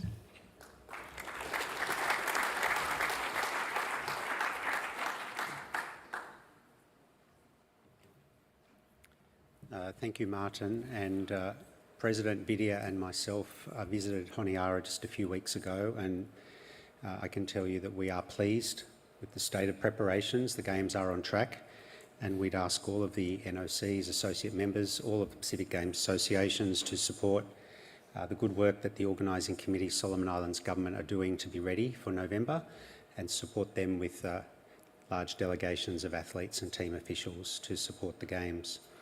And then finally, agenda item, I think we're at 13C, Palau 2025. We'll host the 12th Pacific Mini Games in late June, early July of 2025. We've just lost the slide, but the list of sports were on the screen there. There'll be 12 sports on the program. The President and myself will be visiting Palau next week to have a full update and briefing from Frank Buckley, the Palau PGA, as well as their government on the state of preparations. We have been doing a lot of work with them within our Executive Board and Sports Committee as well on the youth component. I think you know we've been trialling a youth component to some of the sports, and we'll be looking to making some announcements on those later in the year, but really trying to promote the 2025 Pacific Mini Games from a youth perspective. Frank or Buckley, I don't know if you want to add anything to that, but we're looking forward to visiting next week and moving forward with our preparations. Thank you, Andrew. Just on behalf of our President, Frank Yota, and the National Olympic Committee, we're looking forward to the visit of President Vidya Lakan and Andrew next week to Palau, but the infrastructure commitment from our government is that the bidding are out, looking at the track and field as the first to furbish. I mean, we have the facilities, we just need to, there's some improvement, but we're looking forward to 2025 and if I can just show the video again of 2025 in Palau. Thank you, everyone.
Mr Chairman, that concludes the Pacific Games Council report. Thank you for the opportunity to speak to the members today.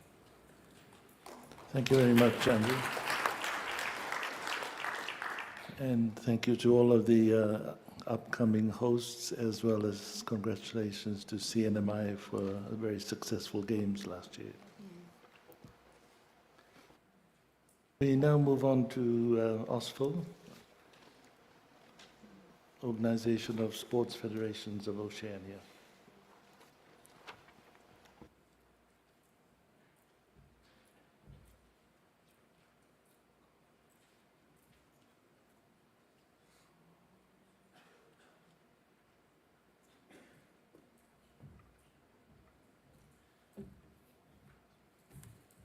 Hello, everybody.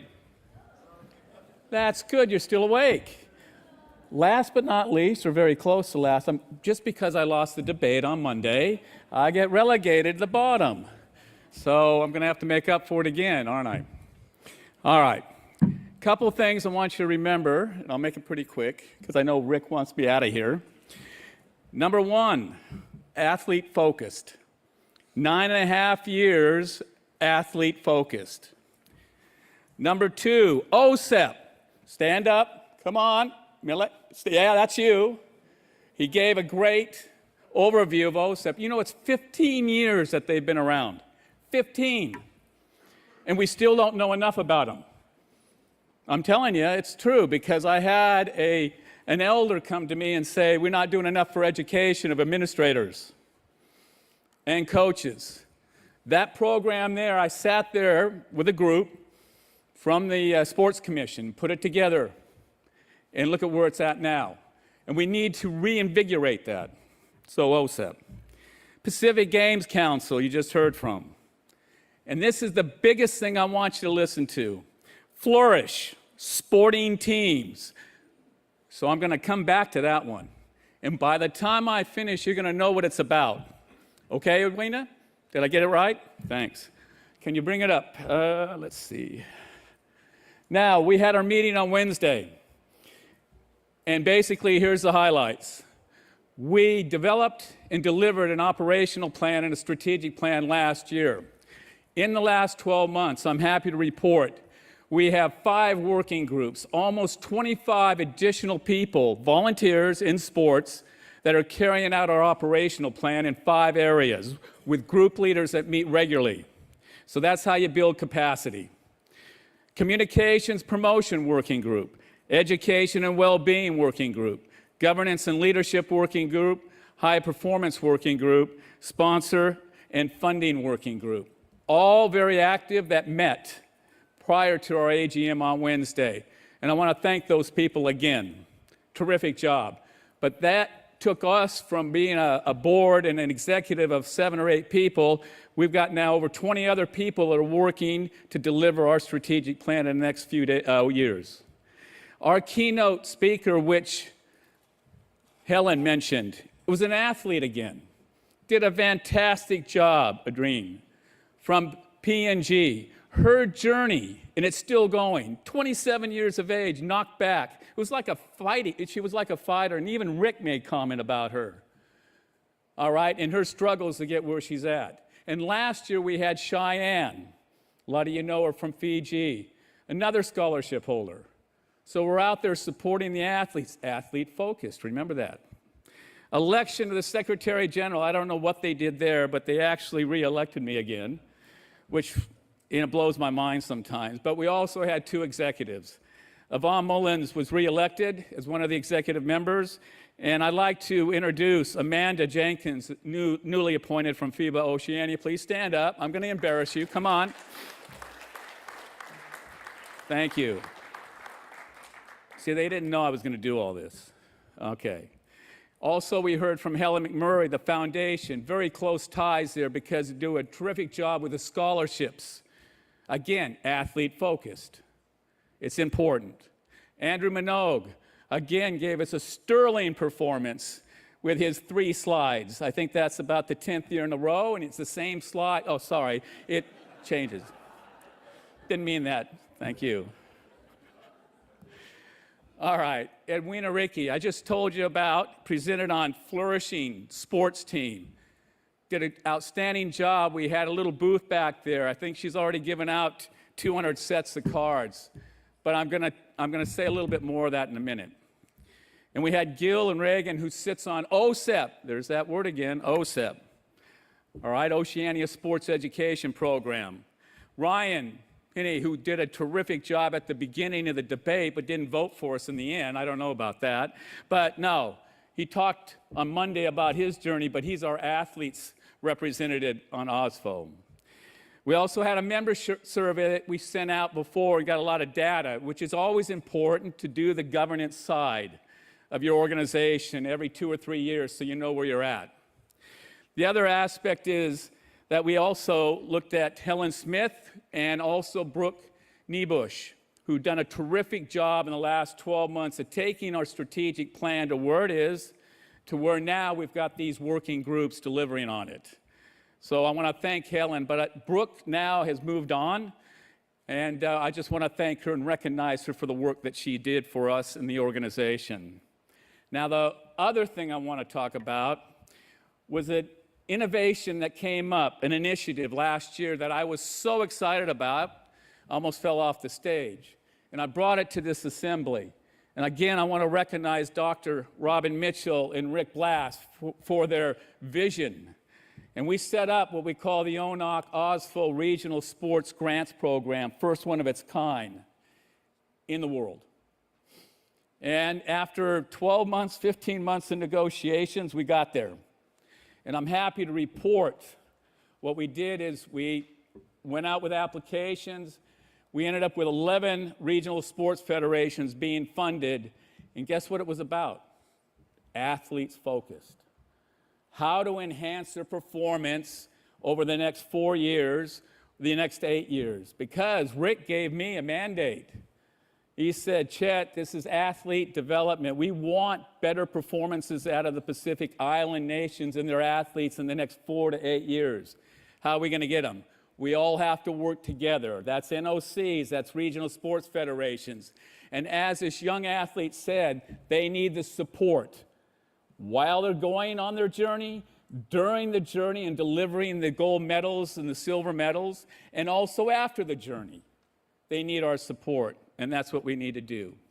Quickly, last year we recognized the 2022 Merit Awards for OSFO. Rick Bloss for his contribution in the sports that he's been involved with judo and handball. Andrew Minogue for his sterling work again in the Pacific Games Council. Bill Kerr, from the administrator from Touch, and also Edwina Ricky for the work that she's done with athletes' well-being. All right. Now I'm going to zoom through this. I just want to let you guys all know our membership is the regional sports federations. We're an umbrella organization. We started 18 years ago, all right, with very little, and we're still here. And that's due to the leadership of Kevin and our executive members. It's the people that put the time in, like you all do, for sport, because it's athlete-focused. That word again. So we've got 25 members last year, and I believe I'll be able to report next year to you when I have 30 members. That's all regional sports federations. And the last thing I want to talk about, I'll go back one more, there, is this regional sports grants. And I put this up here so everybody can see the sports that actually receive grants, the amount of money, and we've got 3 more programs to finish off. This is an initiative, this is inspirational, and it makes me wake up in the morning. Don't laugh. I need something here, all right? All right. Anyhow, but this was due to a lot of work over the last few years, and I want to again recognize Rick and Dr. Mitchell, and I want to thank them for that opportunity. Now, having said that, I want to talk about the athlete's well-being. We talked about the athlete's performance, and I'll finish on this note because it's all about athlete-focused. Is that the athletes is why we're all here, isn't it? We are all contributing to that performance, that support, whatever it might be. We exist because of the athletes, the officials, everybody else. So I'm just going to reach out to everybody. We have 9.5 years to take the Pacific to a new level with performances. And it's going to take all of us to do that and support the athletes. So one of those things that have been popping up the last 6-7 years in Australia is the athlete's well-being. It's not just about, okay, their performances, it's about before, during, and after. And usually we catch the well-being at the end when they break down. It's now time for us to be proactive and start putting the education at the beginning when they're 10 years away from representing your country. So right now we have a program that we're very proud of in OSFO. It's Flourishing Sporting Teams, and it's a strategic well-being framework that's been developed, and you've seen Edwina flogging it, telling you about it better than I can. And there are these cards that were developed to support the athlete, the coach, the team. And if at the end of it, if you think it's of interest, please, Edwina, stand up. I think they all know you by now. But that's Edwina Ricky who's put this thing together, so thank you. I'll finish. Thank you, Kevin, for the opportunity, the executive again, for having the confidence in me to go on as a Secretary General. I'm not sure if that's a good thing for me or a bad thing. But anyhow, again, Dr. Robin Mitchell, thank you for the opportunity.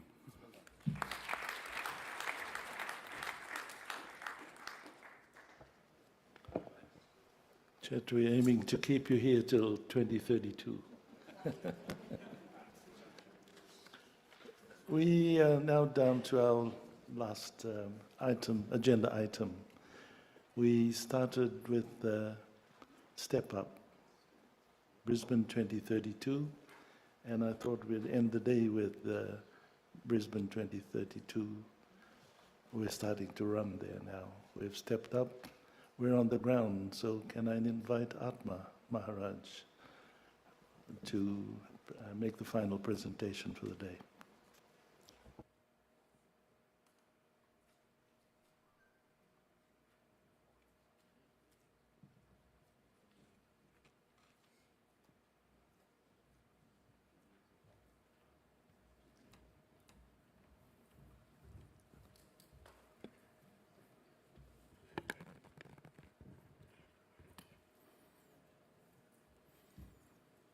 Thank you, Dr. Mitchell.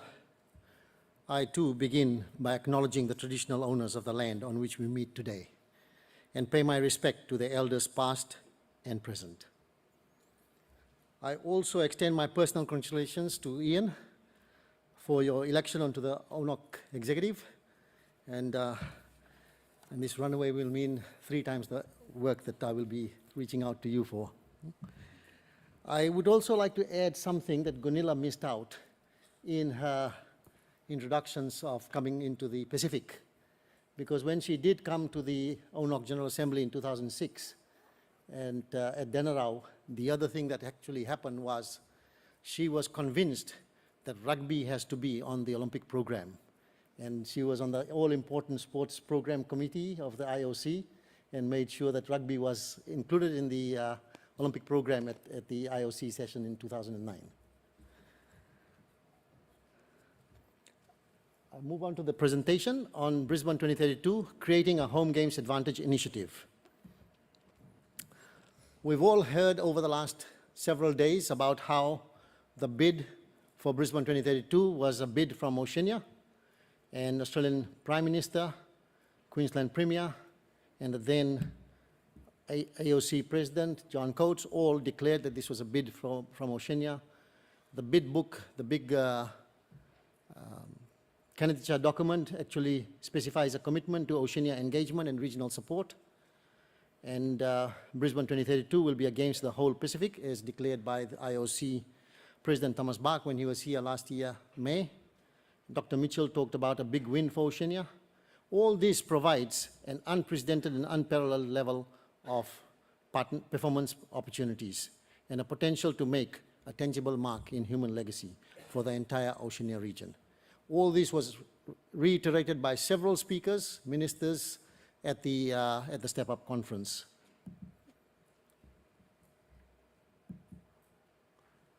So based on that, ONOC launched its Creating a Home Games Advantage initiative on 23rd of July that marked 10 years to the opening ceremony of the Brisbane 2032 Games.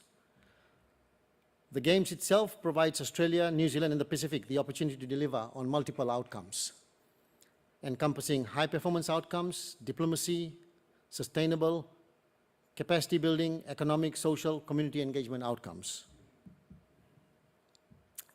As part of our initiative, last year we did a workshop at the Sheraton in Fiji, and we developed our primary objective, which was around pathways and performance, secondary objectives, events and engagement, and the legacy objectives.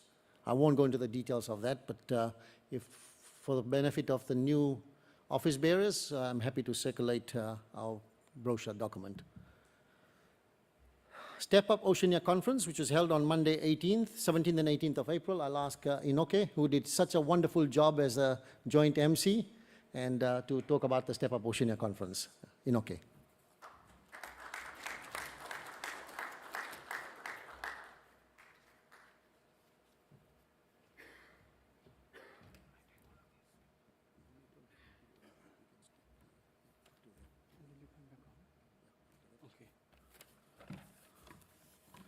So I stand between you and the closing of our conference. But just in terms of the numbers, I won't repeat what we shared earlier when we closed the Step Up conference on Tuesday. But this is just a summary of the numbers for your information.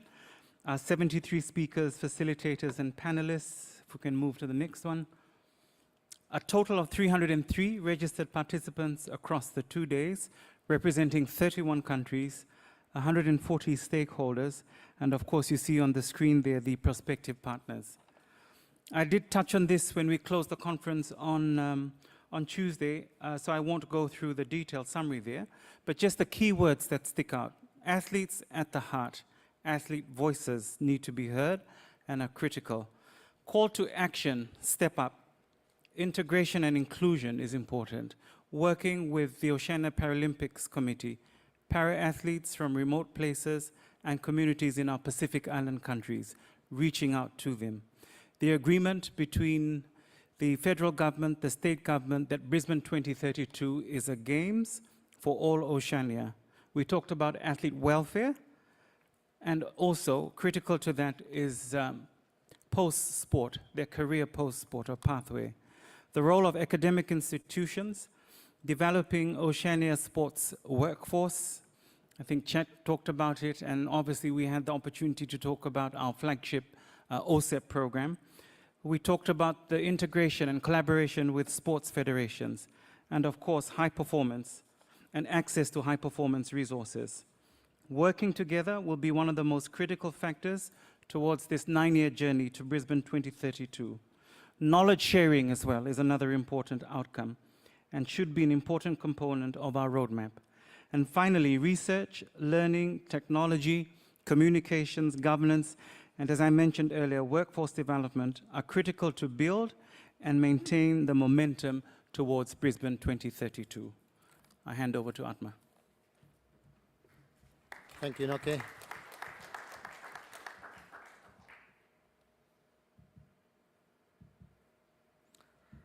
For me, the biggest outcome for the two-day conference was that we have everybody on the boat. We are now all rowing in the same direction. We just have to work out all the details of how we're going to get to our destination. But more importantly, or equally importantly, I should say, that the biggest message for me that came out of the conference was that we don't have 9 years to the Games.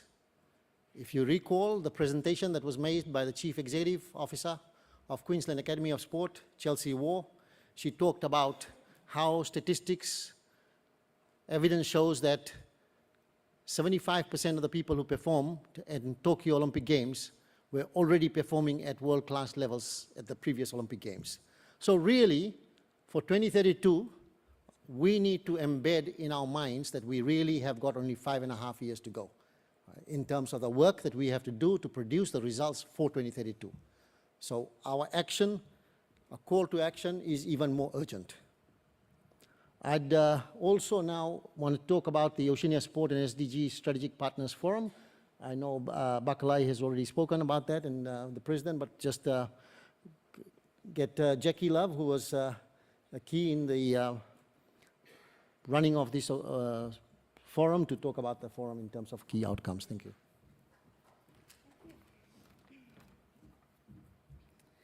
Okay, Bulavinaka, thank you, Chair, and Atma and Inoke for this opportunity.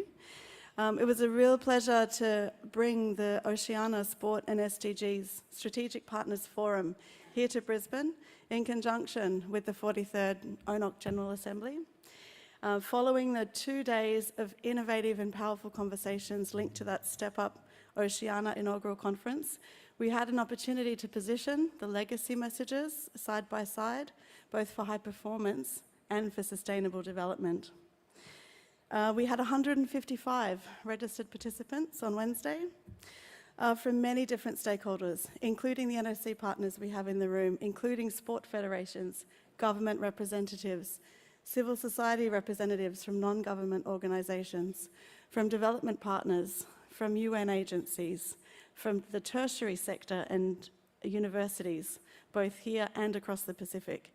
It was a unique opportunity to bring together strategic partners for a unique conversation. We now have a call to action to bring our athletes, our sports, our partners old and new, to join forces, open dialogues, and chart a course forward together in friendship and in respect. And as we've heard already this afternoon and over the last week, the time is now with our sights set on 2030 with the global goals and stretching beyond to the SDGs, beyond the SDGs to the Brisbane 2032 Games. Just to reinforce some of the outcomes, if we can move to the next slide, from the Oceania Sport and SDGs Strategic Partners Forum from Wednesday, the chair of our ONOC International Relations Commission, Bakalai, shared the full statement of these outcomes earlier in the day, but just to highlight a couple of key messages, we need to invest in regional commitments, step up and enhance policy frameworks in and through sport, build stronger regional coordination, and increase investments to deliver the programs, activities and services that will help us achieve our common goals. Importantly, we heard threaded throughout our conversation over the last days the relevance of the regional policy frameworks and how much effort has gone into advocating for sports inclusion on those. So we need to learn the language of the 2050 strategy for the Blue Pacific and embed and adjust our approaches to make sure that sport is maximised in terms of national development opportunities. Sport is recognised as a cross-cutting tool on the Pacific agenda. This is not an accident, and it's a result of a coordinated and sustained effort over a number of years leading up to the forum on Wednesday. And I'd really like to acknowledge the efforts and the leadership of ONOC on that journey, in partnership with the Pacific Islands Forum Secretariat, with UNESCO, with USP, with many regional partners, including the efforts from the late Dennis Miller, who I've been missing a lot this week, who was very passionate about this cause. Particular for the forum, I'd like to acknowledge the leadership of Alvita and Baklai, sitting front and centre on this stage, who have really championed the working group efforts and brought together the right stakeholders to enable this conversation that we had on Wednesday. And I'd also like to acknowledge the NOCs that have been a part of that advocacy journey over time. And that includes, for example, Nauru, Tuvalu, Fiji, Samoa, Papua New Guinea, and many more, including Australia with Matt Carroll's opening panel session on Wednesday.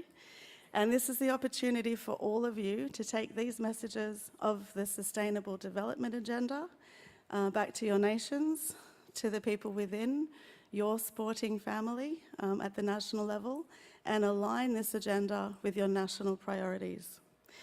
Number two, we've got an opportunity to respond to regional challenges. And on Wednesday, we heard in the parallel sessions about some of those, linked to economic development, social development, environmental sustainability, linked to physical education, to health, to gender equality. There are a whole lot of priorities that are on the table and some trade-offs in choosing and charting our course forward. What's important there is the consultation, of listening, of making sure that we're having a people-centred approach, not just reaching those that are the easiest and the cheapest to reach, but making sure that those who are most marginalised have a voice at the table and a real chance to not be left behind. Linked to responding to regional challenges, we need better information to make informed choices, to challenge investments where they're most needed. And for this, we need sport front and centre in those consultations to make sure that any data collection systems are fit for purpose and tailored to the regional contexts. And this is where I'd like to celebrate Chet's announcement before of that new grant program, which is a really good example of a well thought out and strategic approach at designing a new grant program that's fit for purpose. The third one, driving collective action that's inclusive and collaborative across communities, across nations, and across borders, that amplifies the voices of Pacifica athletes, but also recognises that people are at the heart of sustainable development. And finally, connecting the dots by enhancing regional coordination. Brisbane 2032 offers a unique opportunity to extend our horizons, to look up, to look far into the distance, but also look at in which lanes we're advancing our agendas. We've got high performance and sustainable development that can move forward side by side. In sometimes we might cross over those lanes, in sometimes we might need to stay in the lanes, but there's a real opportunity to leverage Brisbane 2032 as a catalyst for advancing sustainable development for all Pacifica people. Thank you.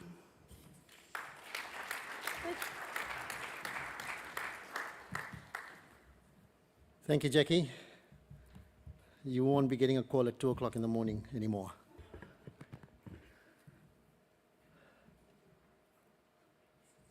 Both the conference and the forum were a great success, and this is a testimonial from Paul Bird, President of Oceania Paralympic Committee, and he talks about that this has been a watershed for our delegates and partners from OPC with real sense of inclusion and partnership within the program's content, delivery style, and integration of speakers and stories from a para-sport perspective from across our Pacific region. The camaraderie demonstrated within and on the fringes of the conference, an acknowledgement that we are all on the same pathway to deliver a lasting legacy for our communities within the Pacific through the Brisbane 2032 Games, provides us with extreme optimism that our partnership with ONOC will continue to allow us to step up together as a united, competitive, and inclusive region ready to deliver in 2032. My sincere appreciation is extended to Dr. Robin Mitchell and the ONOC team for delivering a truly inclusive 43rd General Assembly.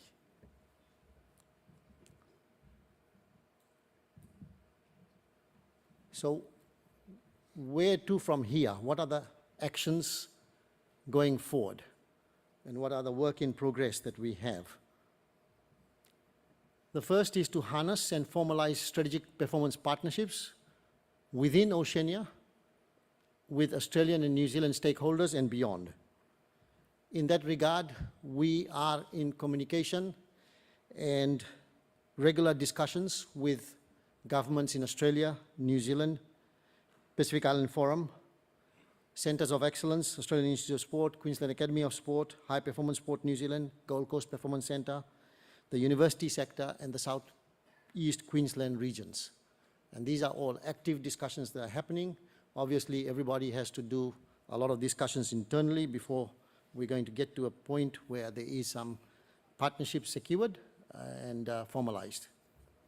Two is to capitalize and develop a full range of program streams that maximize engagement and legacy through and for Oceania. In that regards, we are talking about academic scholarships, placements of our athletes in excellence centers,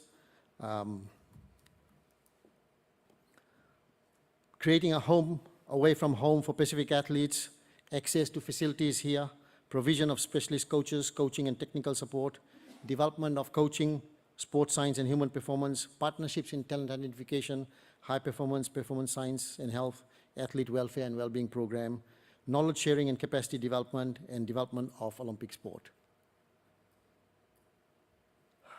We want to be better informed with real-time data, and some of the work that we are doing with the respective governments requires us to be able to present credible data and feedback from the region.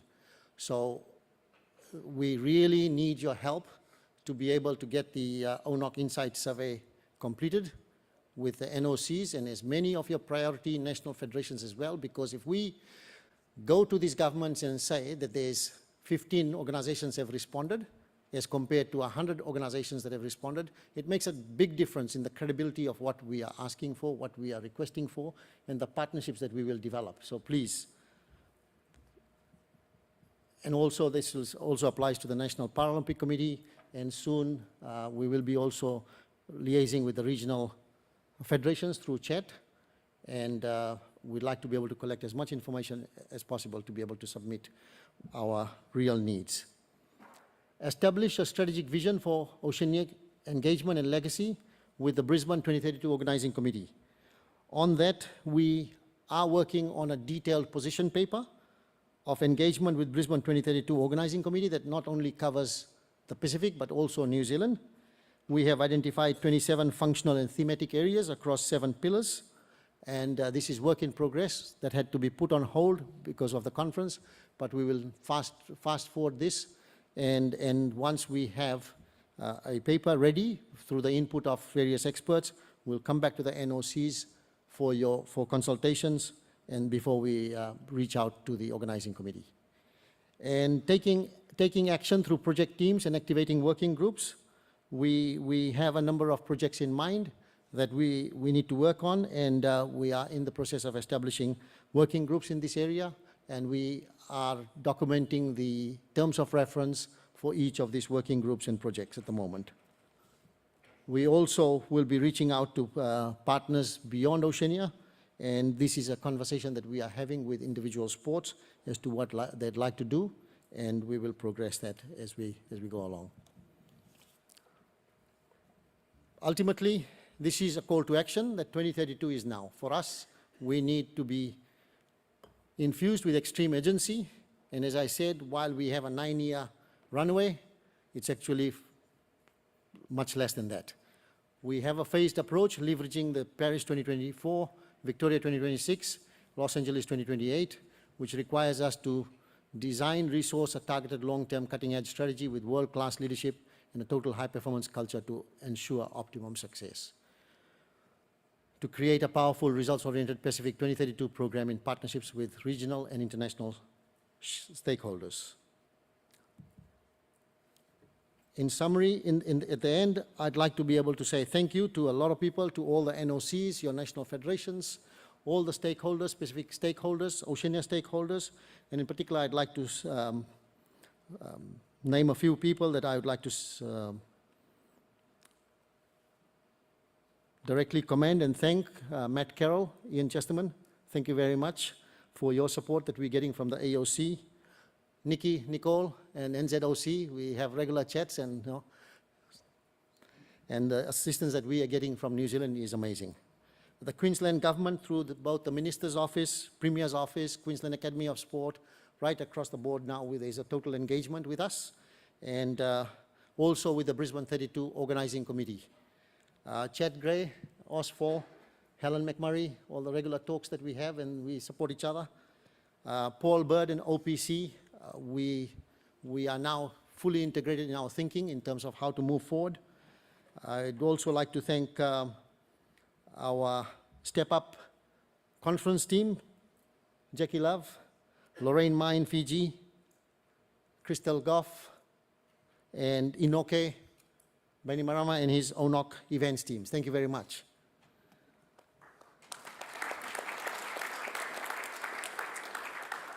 To the SDG Forum team, the IOC team, Ollie, Sheila, and all the team in Lausanne, thank you very much.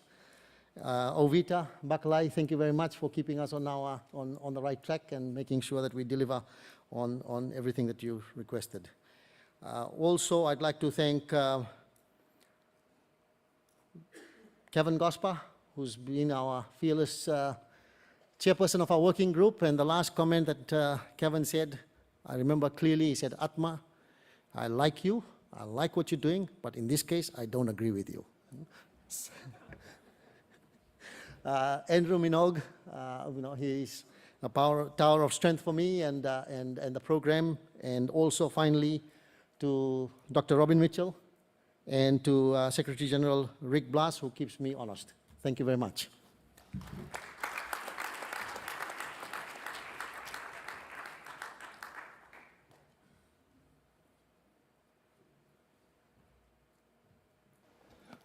Thank you very much, Atma. This has been quite a long journey, a lot of talking and imagining, a lot of trips backwards and forwards into different parts of Australia, particularly Canberra, where we hope that the budget that comes up in the next month or so shows signs that there's some success in terms of where we want to go in 2032. But I think the main thing is that we've been able to draw together various sectors of the sports community in the region.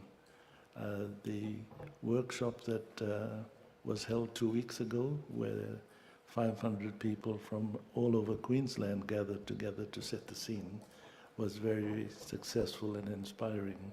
And I think the workshops that started on Monday were very good for us to enjoy what we are able to produce when we all work together.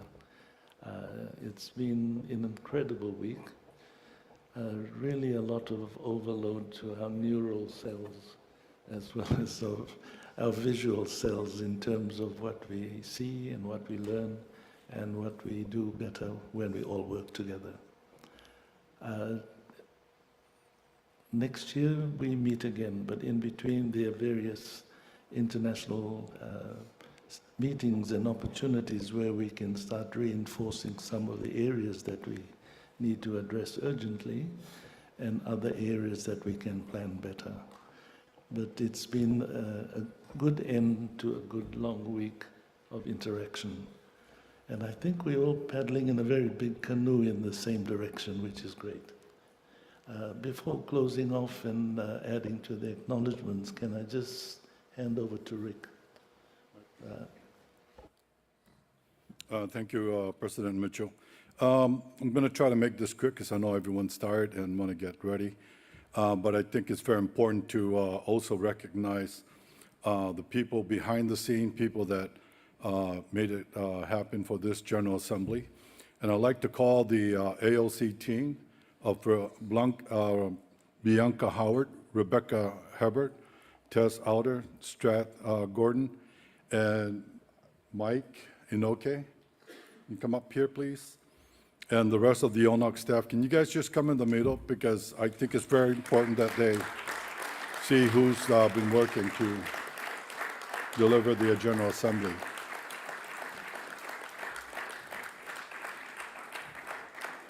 On behalf of President Mitchell, the executive, and members of the National Olympic Committee, thank you for the work that you've done for us.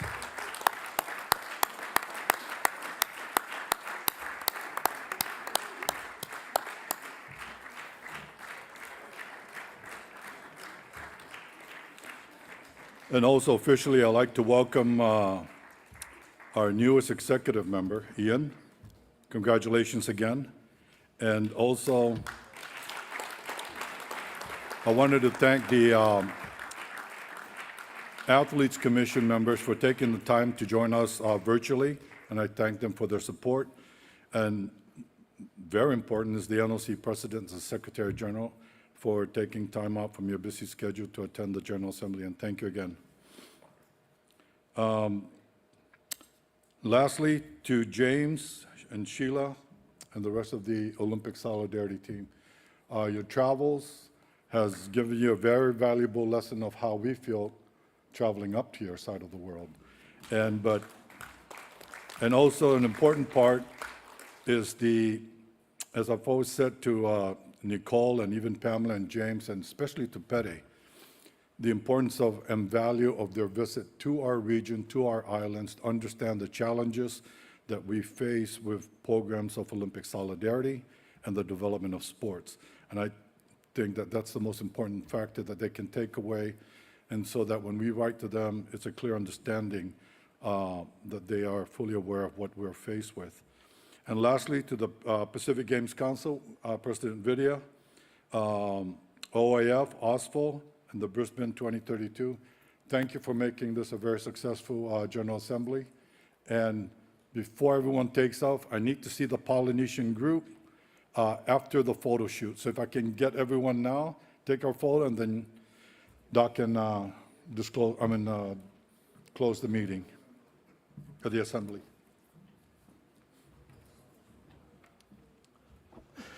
Thank you very much, Rick. I think everything that's needed to be said has been said. All appreciations delivered. And I have great pleasure in half closing the meeting. The main closure will be this evening, and Correct. if the dancing doesn't go until tomorrow morning, then we'll gather again to continue the meeting tomorrow morning. But seriously, thank you all very much. It's been a great day, a great week, and I have great pleasure in closing this assembly. Photo time. Thank you. Just, I have a final request just before we break off. There is a delegation from Wallace and Fortuna who wish to do a presentation to ONOC and the IOC.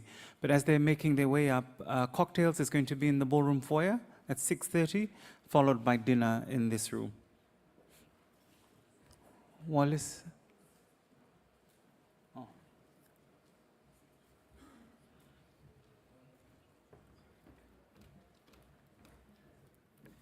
Thank you, Inoke. Thank you, President Dr. Mitchell, and the respective members on chair. Thank you for letting me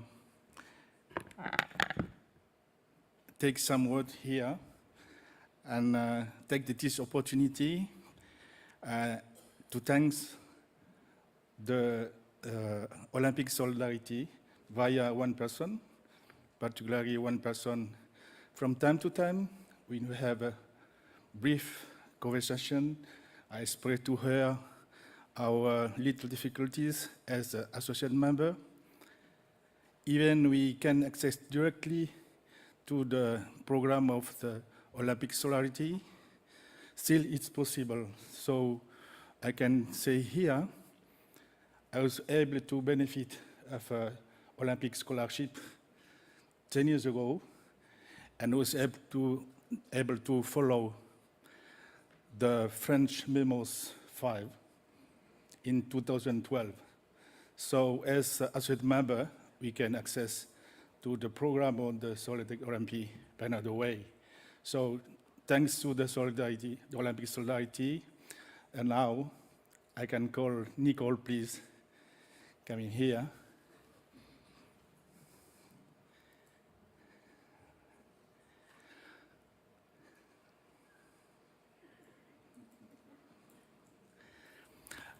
I understand it's the last time we see her here in this place. The way to the Olympic solidarity is still long, but I trust Sheila can do the job like you did for us. So it's solid gift.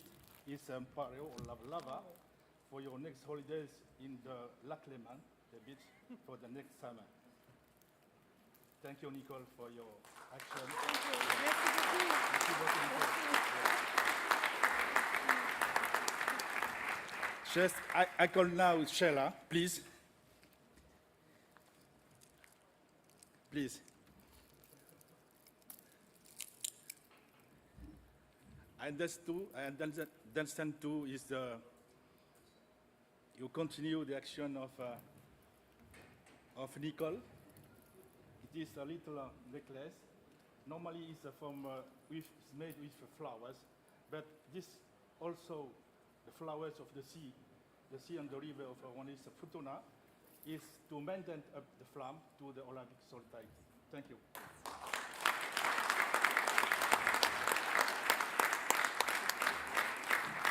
Thank you, President.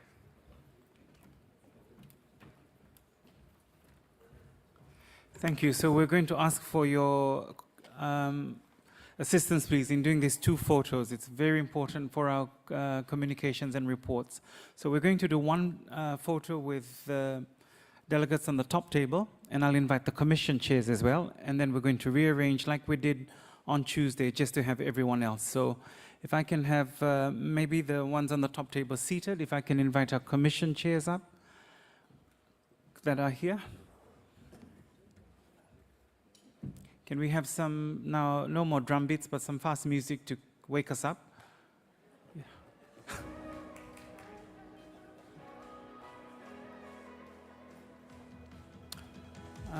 Shiv, do we have people standing behind? Yeah. Yes, yes, please. Is Ian? Oh, Ian's on the top, okay.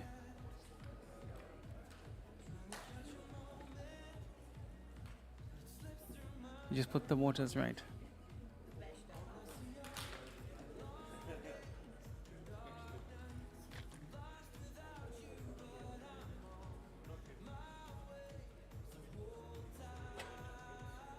Yeah. Go and ask them. Just ask them directly. Go and ask them directly.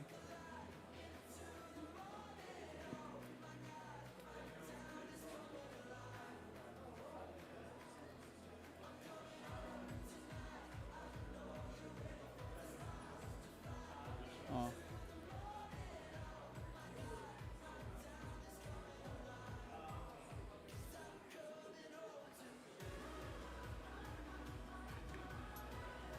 Shiv, how's the width? You okay? Okay. All right. Can I have you looking at Shivnil, please? Eyes at Shivnil, thank you. No blinking. Quotes, if you don't mind, just looking at the camera.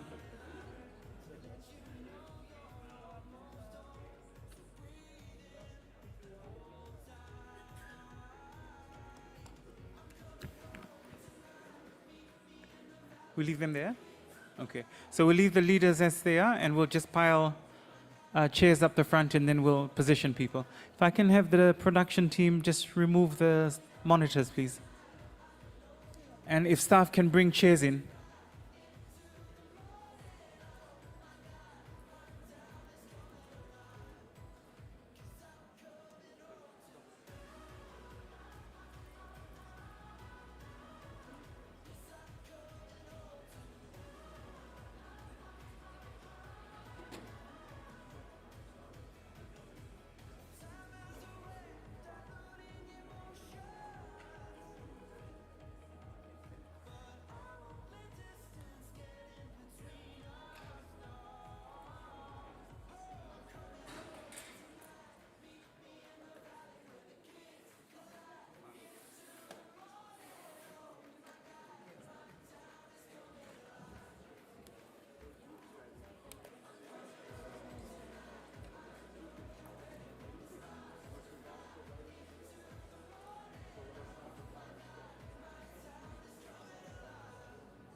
Yeah, because they'll stand behind, yeah.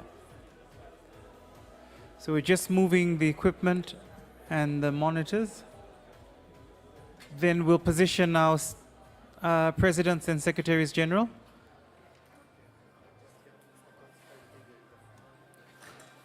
Thank you, Mr. Gospa and Mr. Lakan. Yeah, okay. I think this gang will stand there. Or can they be seen? They can be seen, okay. Yeah. That will put all the IOC people at the back. Yeah. They will put, yeah.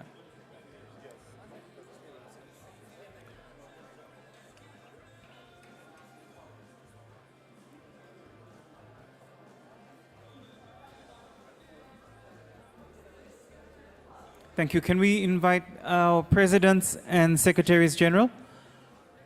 Presidents and secretaries general. If you can come forward, and Meli will seat you.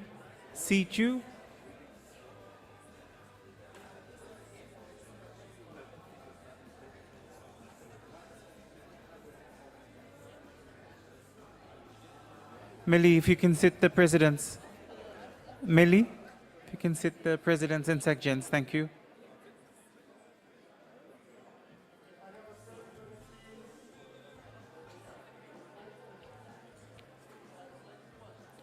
Presidents and secgens, thank you.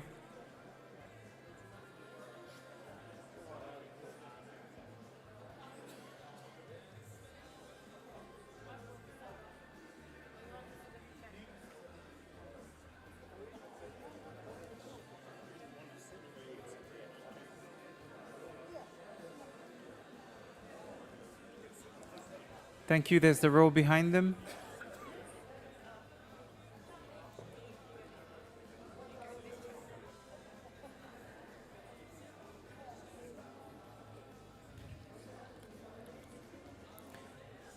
Thank you. If we can now observers to join in, and if you can also take off your, remove your accreditation, sorry. Yes. So you can fit at the back or in the front here, wherever you're able to squeeze yourselves into.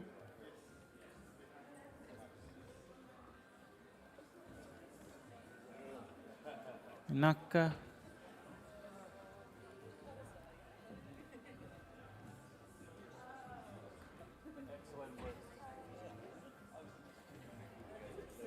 Gondolungo.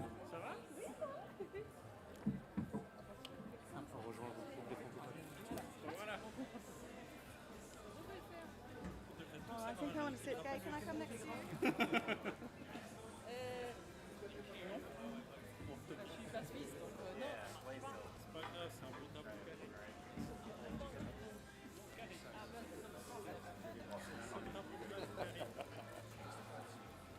Stand behind the mic. Yes. After that comment, I'm going to go to the stand next to you. That's still plugged in, isn't it?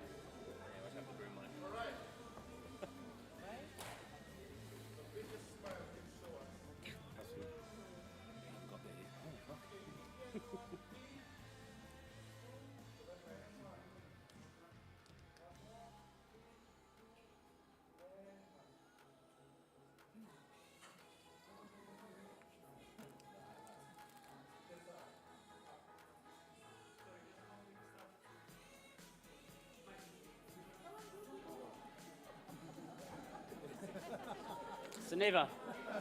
Seneva. Iremai. Iremai.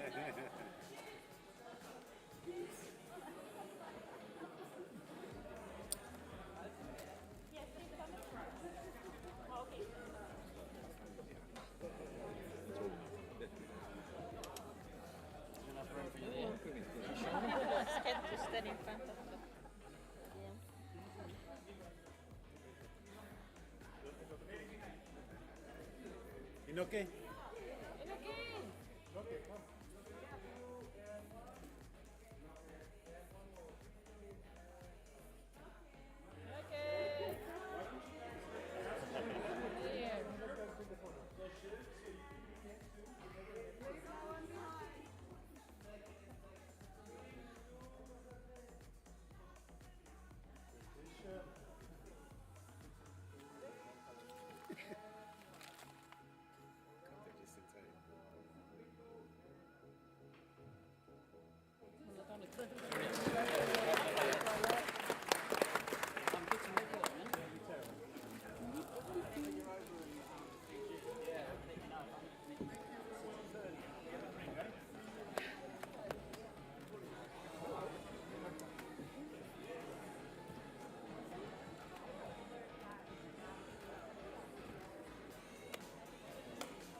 Okay, try to relax. Catch up and a drink tonight. Sounds good.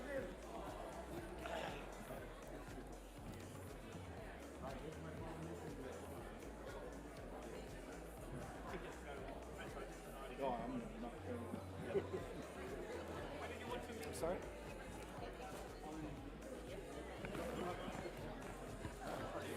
The Polynesian leaders, if we can meet in the maybe the lounge near the lift.